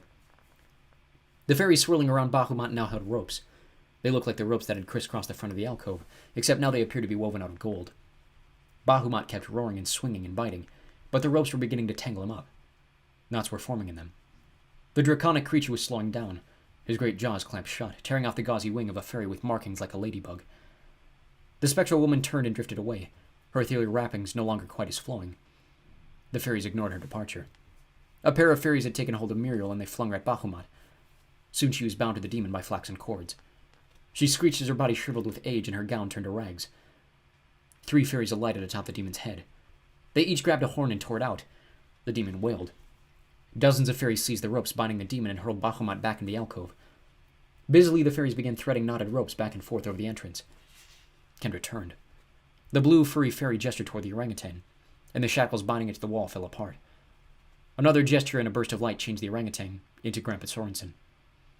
The albino fairy pulled the convulsing catfish from the aquarium and changed her back into Lena. "Where's my grandma?" Kendra cried. The red-headed fairy who had freed Seth approached the aquarium. She lifted out a small putrid slug that had been clinging to the side above the water and changed it back into Grandma. Grandma Sorensen massaged her temples. "I thought my mind was as muddy as a chicken," she muttered. Grandpa hurried over and embraced her. "Do you need milk?" Kendra asked, holding out the bottle to her grandfather. He shook his head. "We have not slept, and so the veil has not yet covered our eyes." A group of fairies gathered near the alcove, extending their arms palms downward. Soil, clay, and stone began flowing together and piling up until Hugo was reborn. The golem stretched and let out a groan to rival the roars of the banished demon. The fairies busily healed one another, mending wings and closing wounds. One circle of fairies spread their arms, and fragments of glass skittered together, took the form of a pair of fairies, and came back to life. Several other fairies joined hands and started humming. Particles of ash swirled loosely in their midst, but refused to coalesce. The fairies released one another, and the ash dissipated. Some fairies, it seemed, were beyond rescue. Several fairies took hold of Hugo and lifted him out of the basement. Others did the same for Grandpa, Grandma, Lena, Seth, and Kendra. Airborne again, Kendra had a view of the destroyed church. The wreckage spread across the clearing for a couple 100 yards. The forgotten chapel had not simply been flung aside. It had been obliterated. The fairies set them down a good distance from the wreckage in the basement. All except Lena. 2 fairies were carrying her away. The former Naiad was having a harsh word with them in a foreign tongue, struggling in their grasp. Kendra touched Grandpa Sorensen's arm and nodded toward the commotion. Nothing to be done about it. He sighed as the fairies hauled Lena away. He had an arm around Grandma, holding her close. Hey! Kendra shouted. Bring Lena back here! The fairies holding Lena paid her no heed, passing out of sight into the woods. The remainder of the fairies assembled above the basement, floating in an enormous ring. They had more than tripled their numbers with all the imps they had reclaimed. Kendra had seen many fairies fall during the battle, but most had been revived and healed by the magic of their comrades. The radiant fairies raised their arms together and started singing. The music sounded impromptu, full of hundreds of interweaving melodies with almost no harmonies. As they sang, the ground in the clearing began to undulate. The wreckage from the church slid across the field, clattering into the open basement. The ground began to quake. The walls of the basement crumbled. The surrounding area folded in and swallowed it up. The field heaved like a stormy sea. As the undulations subsided, the basement had been replaced by a low hill. The fairy choir became more shrill. Wildflowers and fruit trees began sprouting throughout the clearing and on the hill, coming to full bloom in a matter of seconds. Flowers blossomed all over Hugo, who offered no reaction. When the singing finally ceased, a cheery hill covered by a fragrant array of brilliant blossoms and mature fruit trees had replaced the forgotten chapel. They made Hugo look all fruity, Seth complained. The legion of fairies glided toward them, scooped them up, and carried them on a breakneck flight for home. Kendra relished being part of the mercurial procession, overjoyed at the fortunate ending to the terrible night. Seth whooped the whole way as if he were riding the coolest roller coaster on the planet. Finally, the fairies deposited them in the yard, where Dale stood waiting. Now I've seen everything, he said, as Grandpa and Grandma Sorensen were set down beside him. The fairy with short blue hair and silver wings stood before Kendra. Thank you, Kendra said. You did wonderfully. We can never repay you. The silver fairy gave a single nod, eyes glittering. As if responding to a signal, the fairies crowded Kendra, each in turn giving her a quick kiss. As each kiss was bestowed, the fairy reverted to her former size amid dazzling sparks and darted away. The rapid succession of kisses brought overpowering sensations. Again, Kendra smelled the earthy aromas of the fairy queen, rich soil and young blossoms. She tasted honey and fruit and berries, all sweet beyond comparison. She heard the music of rainfall, the cry of the wind and the roar of the sea. She felt as if the warmth of the sun were embracing her, flowing through her. The fairies kissed her eyes, her cheeks, her ears, her brow. When the last of more than 300 fairies kissed her, Kendra stumbled backwards and sat down hard on the grass. She felt no pain. In fact, she was mildly surprised that she did not float away. She felt so light and drowsy. Grandpa and Dale helped Kendra to her feet. I would wager that this young lady has quite a story to tell, Grandpa said. And I would also wager that now is not the time. Hugo, attend to your labors. Dale was helping Kendra to the house. She felt euphoric and distant. She was glad her family was safe, but she felt so inexplicably blissful, and the troubles of the evening seemed so remote that she began to wonder whether it had all been some surreal dream. Grandpa was holding hands with Grandma. I'm sorry it took so long to get you back, he said softly. I can guess the reasons, she said. We need to talk about you eating my eggs. They weren't your eggs, Grandpa protested. They were the eggs of the hen your mind was inhabiting. I'm glad you can be so detached. There may still be a couple in the fridge. Kendra stumbled on her way to the porch steps. Grandpa and Dale helped her onto the porch and into the house. The furniture was back. Nearly all of it had been restored with some alterations. A couch had been reconstructed as a chair. Some lampshades were made of different materials. Jewels had been added to a picture frame. Could the brownies have worked so fast? Her eyes were drooping. Grandpa was holding Grandma's hand, whispering something in her ear. Seth was chattering, but the words made no sense. Dale held her shoulders, guiding her. They were almost to the stairs, but she could not keep her eyes open. She felt herself falling, and hands catching her, and then consciousness fled. Chapter 19. Farewell to Fablehaven. Kendra and Grandpa reclined in the wagon while Hugo pulled them down the road at a leisurely pace. The morning was clear and bright, with a few thin high clouds barely clinging to existence, accidental brushstrokes on a blue canvas. The day would be hot, but for now it was pleasant. A couple of fairies drifting alongside the wagon waved at Kendra. She waved back and they sped away, weaving around one another. The garden now teemed with fairies, and they paid Kendra a lot of special attention. They seemed pleased whenever she acknowledged them. We haven't really gotten to talk since it all happened, Kendra said. You were sleeping half the time, Grandpa replied. It was true. She'd slept for 2 days and 2 nights straight after the ordeal, a personal best. All those kisses knocked me out, she said. You excited to see your parents? Asked Grandpa. Yes and no. It was the 3rd day since Kendra had awakened. Her parents were coming to pick them up this afternoon. Going home will seem bland after all this. Well, you'll have fewer demons to worry about. Kendra smiled. True. Grandpa folded his arms. What you did was so special, I don't know how to speak about it. It barely seems real. Oh, it was real. You mended an irreparable situation, and saved all of our lives in the process. The fairies have not gone to war for centuries. In that state, their power is virtually unrivaled. Bahamut did not stand a chance. What you did was so brave and so doomed to failure, I can't think of anyone I know who would even have tried it. I felt like my only hope. Why do you think the Fairy Queen helped me? Your guess is as good as mine. Maybe to save the preserve. Maybe she sensed the sincerity of your intentions. Your youth must have helped. I'm sure fairies would much rather follow a little girl into battle than some pompous general. But the truth is, I never would have guessed it would have worked. It was a miracle. Hugo stopped the cart. Grandpa climbed down and then helped Kendra. She held the silver bowl that she had taken from the island. They started down a faint path toward an archway in a tall, unkempt hedge. Weird how I don't have to drink the milk anymore, Kendra said. On the morning she woke after the fairy kisses, when she went to the window, she saw fairies fluttering about. It had taken a moment to register that she had not yet consumed any milk that day. I'll admit that it worries me somewhat, Grandpa said. Creatures of whimsy are not solely confined to the preserves. The blindness of mortals can be a blessing. Take care where you look. I'd rather see things how they are, Kendra declared. They passed under the archway. A group of satyrs were playing tag with several slender maidens wearing flowers in their hair. The paddle boat was adrift in the middle of the pond. Fairies skimmed the surface of the water and soared among the gazebos. I'll be curious to know what other changes the fairies have wrought in you, Grandpa said. I've never heard of such a thing. You'll let me know if you discover any other oddities. Like if I turned Seth back into a walrus? I'm glad you can joke about it, but I'm serious. They walked up the steps to the nearest pavilion. Just toss it in? Kendra asked. I think it would be best, Grandpa said. If the bowl came from that island, you should give it back. Kendra threw the bowl like a frisbee. It landed in the water. Almost immediately, a hand shot up and snatched it. That was quick, Kendra said. It'll probably end up down with the Mendigo. The Naiads respect the Fairy Queen. They'll make sure the bowl ends up where it belongs. Kendra looked at the pier. She may not know you, Grandpa said. I just want to say goodbye, whether she gets to it or not. They walked along the boardwalk until they reached the gazebo adjoining the pier. Kendra walked out to the end of the pier. Grandpa stayed a few steps behind her. Remember, not too close to the water. I know, Kendra said. She leaned forward to look down into the pond. It was much clearer than it had been at night. She jumped a little when she realized that the face looking up at her was not her reflection. The Naiad looked to be a girl of about 16, with full lips and a profusion of golden hair swirling about a face shaped like a valentine. I want to talk to Lena, Kendra said loudly, overpronouncing the words. She may not come, Grandpa said. The Naiad kept staring at her. Get Lena, please, Kendra repeated. The Naiad swam away. She'll come, Kendra asserted.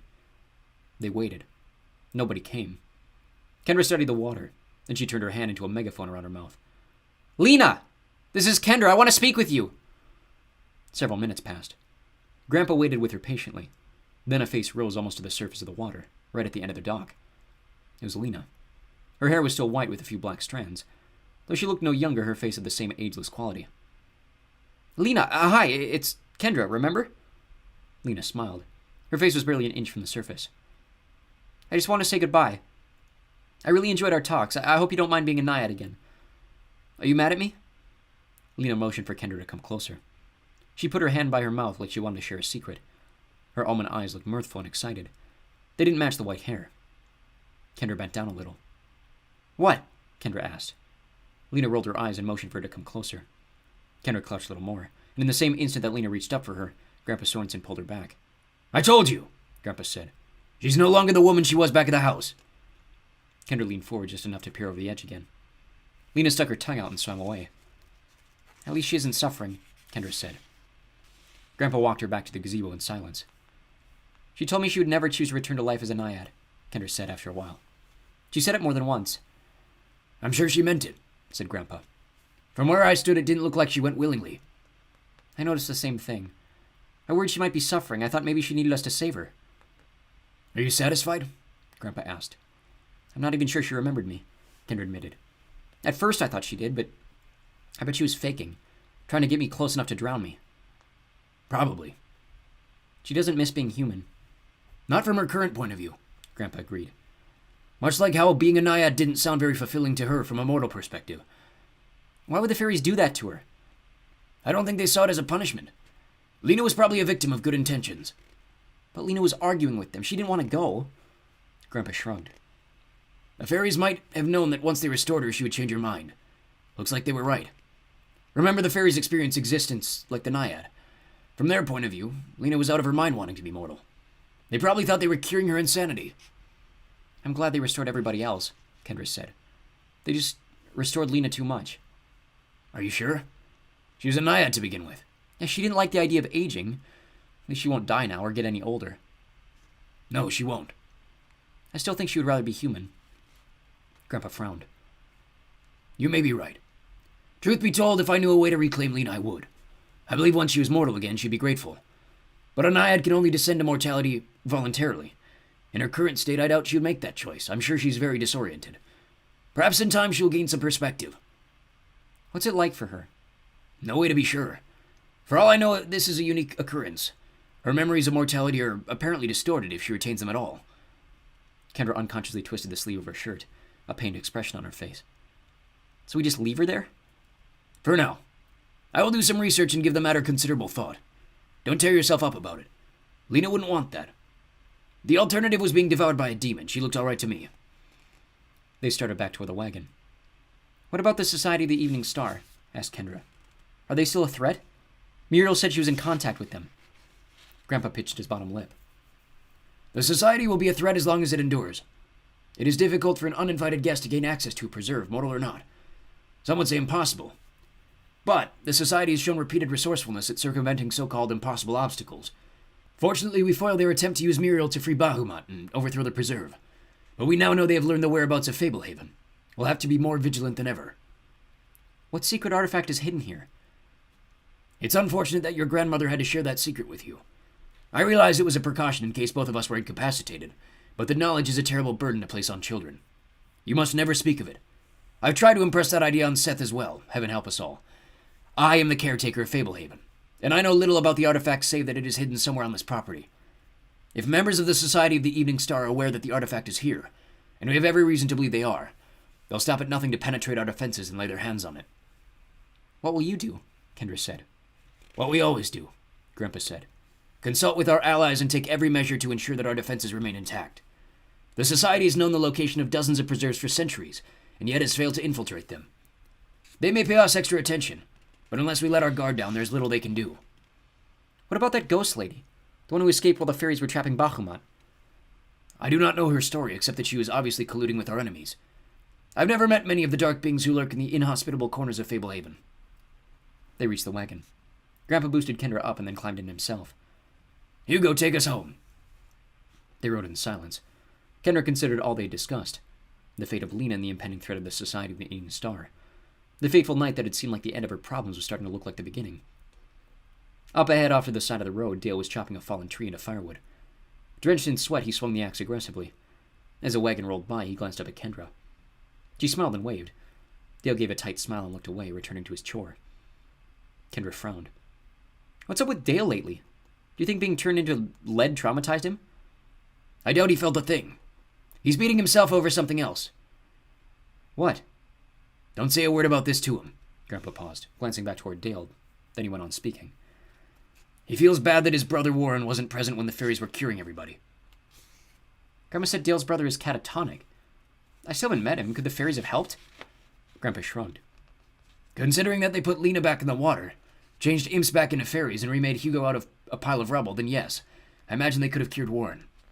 Theoretically, any magic that can be done can also be undone. Grandpa scratched his cheek. You have to understand, last week I would have said there was no possible way of curing Warren. Believe me, I've investigated the subject thoroughly, but I've never heard of an imp changing back into a fairy either. It simply doesn't happen. I wish I'd thought of it, Kendra said. Warren didn't even cross my mind. Not your fault in the slightest. Warren just wasn't in the right place at the right time. I'm grateful the rest of us were. How'd Warren get like that? That, my dear, is part of the problem. We have no idea. He disappeared for 3 days, and on the 4th he returned, white as a sheet. He sat down in the garden and hasn't said a word or responded to anyone since. He can chew food and walk where you lead him. He can even do some simple chores if you get him started. But no communication. His mind is flown. Hugo stopped at the edge of the yard. Grandpa and Kendra climbed down. Hugo, see to your chores. The golem hauled the cart away. I'm going to miss this place, Kendra said, taking the bright flowers attended by glittering fairies. Your grandmother and I have waited a long time to find somebody like you among our posterity, Grandpa said. Trust me. You'll be back. Kendra, Grandma called up the stairs. your folks are here.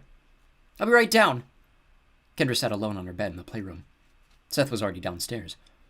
She'd packed her bags and helped him with his. Kendra sighed. When her parents had first dropped her off, she had counted the days until their return. Now she almost felt reluctant to see them. Since they knew nothing about the magical nature of the preserve, there was no way they could possibly relate to what she'd experienced. The only person she could share it with was Seth. Anyone else would think she was insane. Just thinking about it made her feel isolated.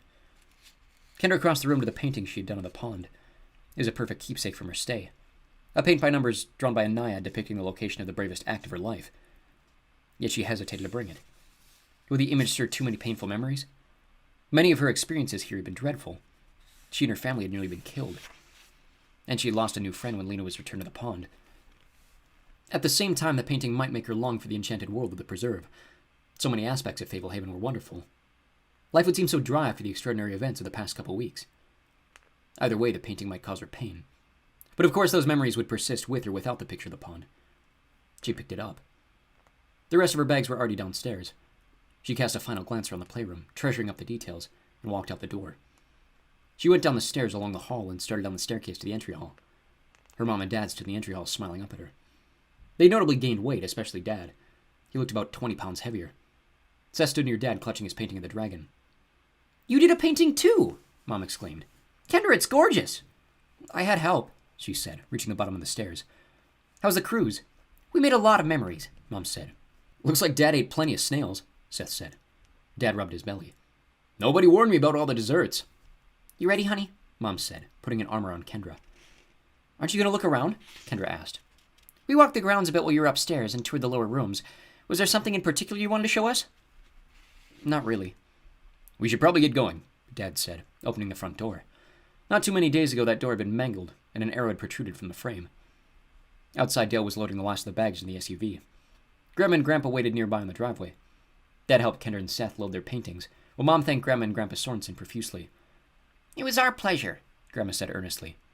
You'll have to let them visit again sometime soon, Grandpa insisted. I'd like that, Kendra said. Me too, Seth agreed. Seth and Kendra hugged their grandparents goodbye, and then climbed into the SUV. Grandpa winked at Kendra. Dad started the engine. You kids have a good time? Yeah, Seth said. Amazing, Kendra added. Remember how worried you were when we dropped you off? Mom said as she buckled her seatbelt. I bet it wasn't half as scary as you imagined. Kendra and Seth shared a very special look.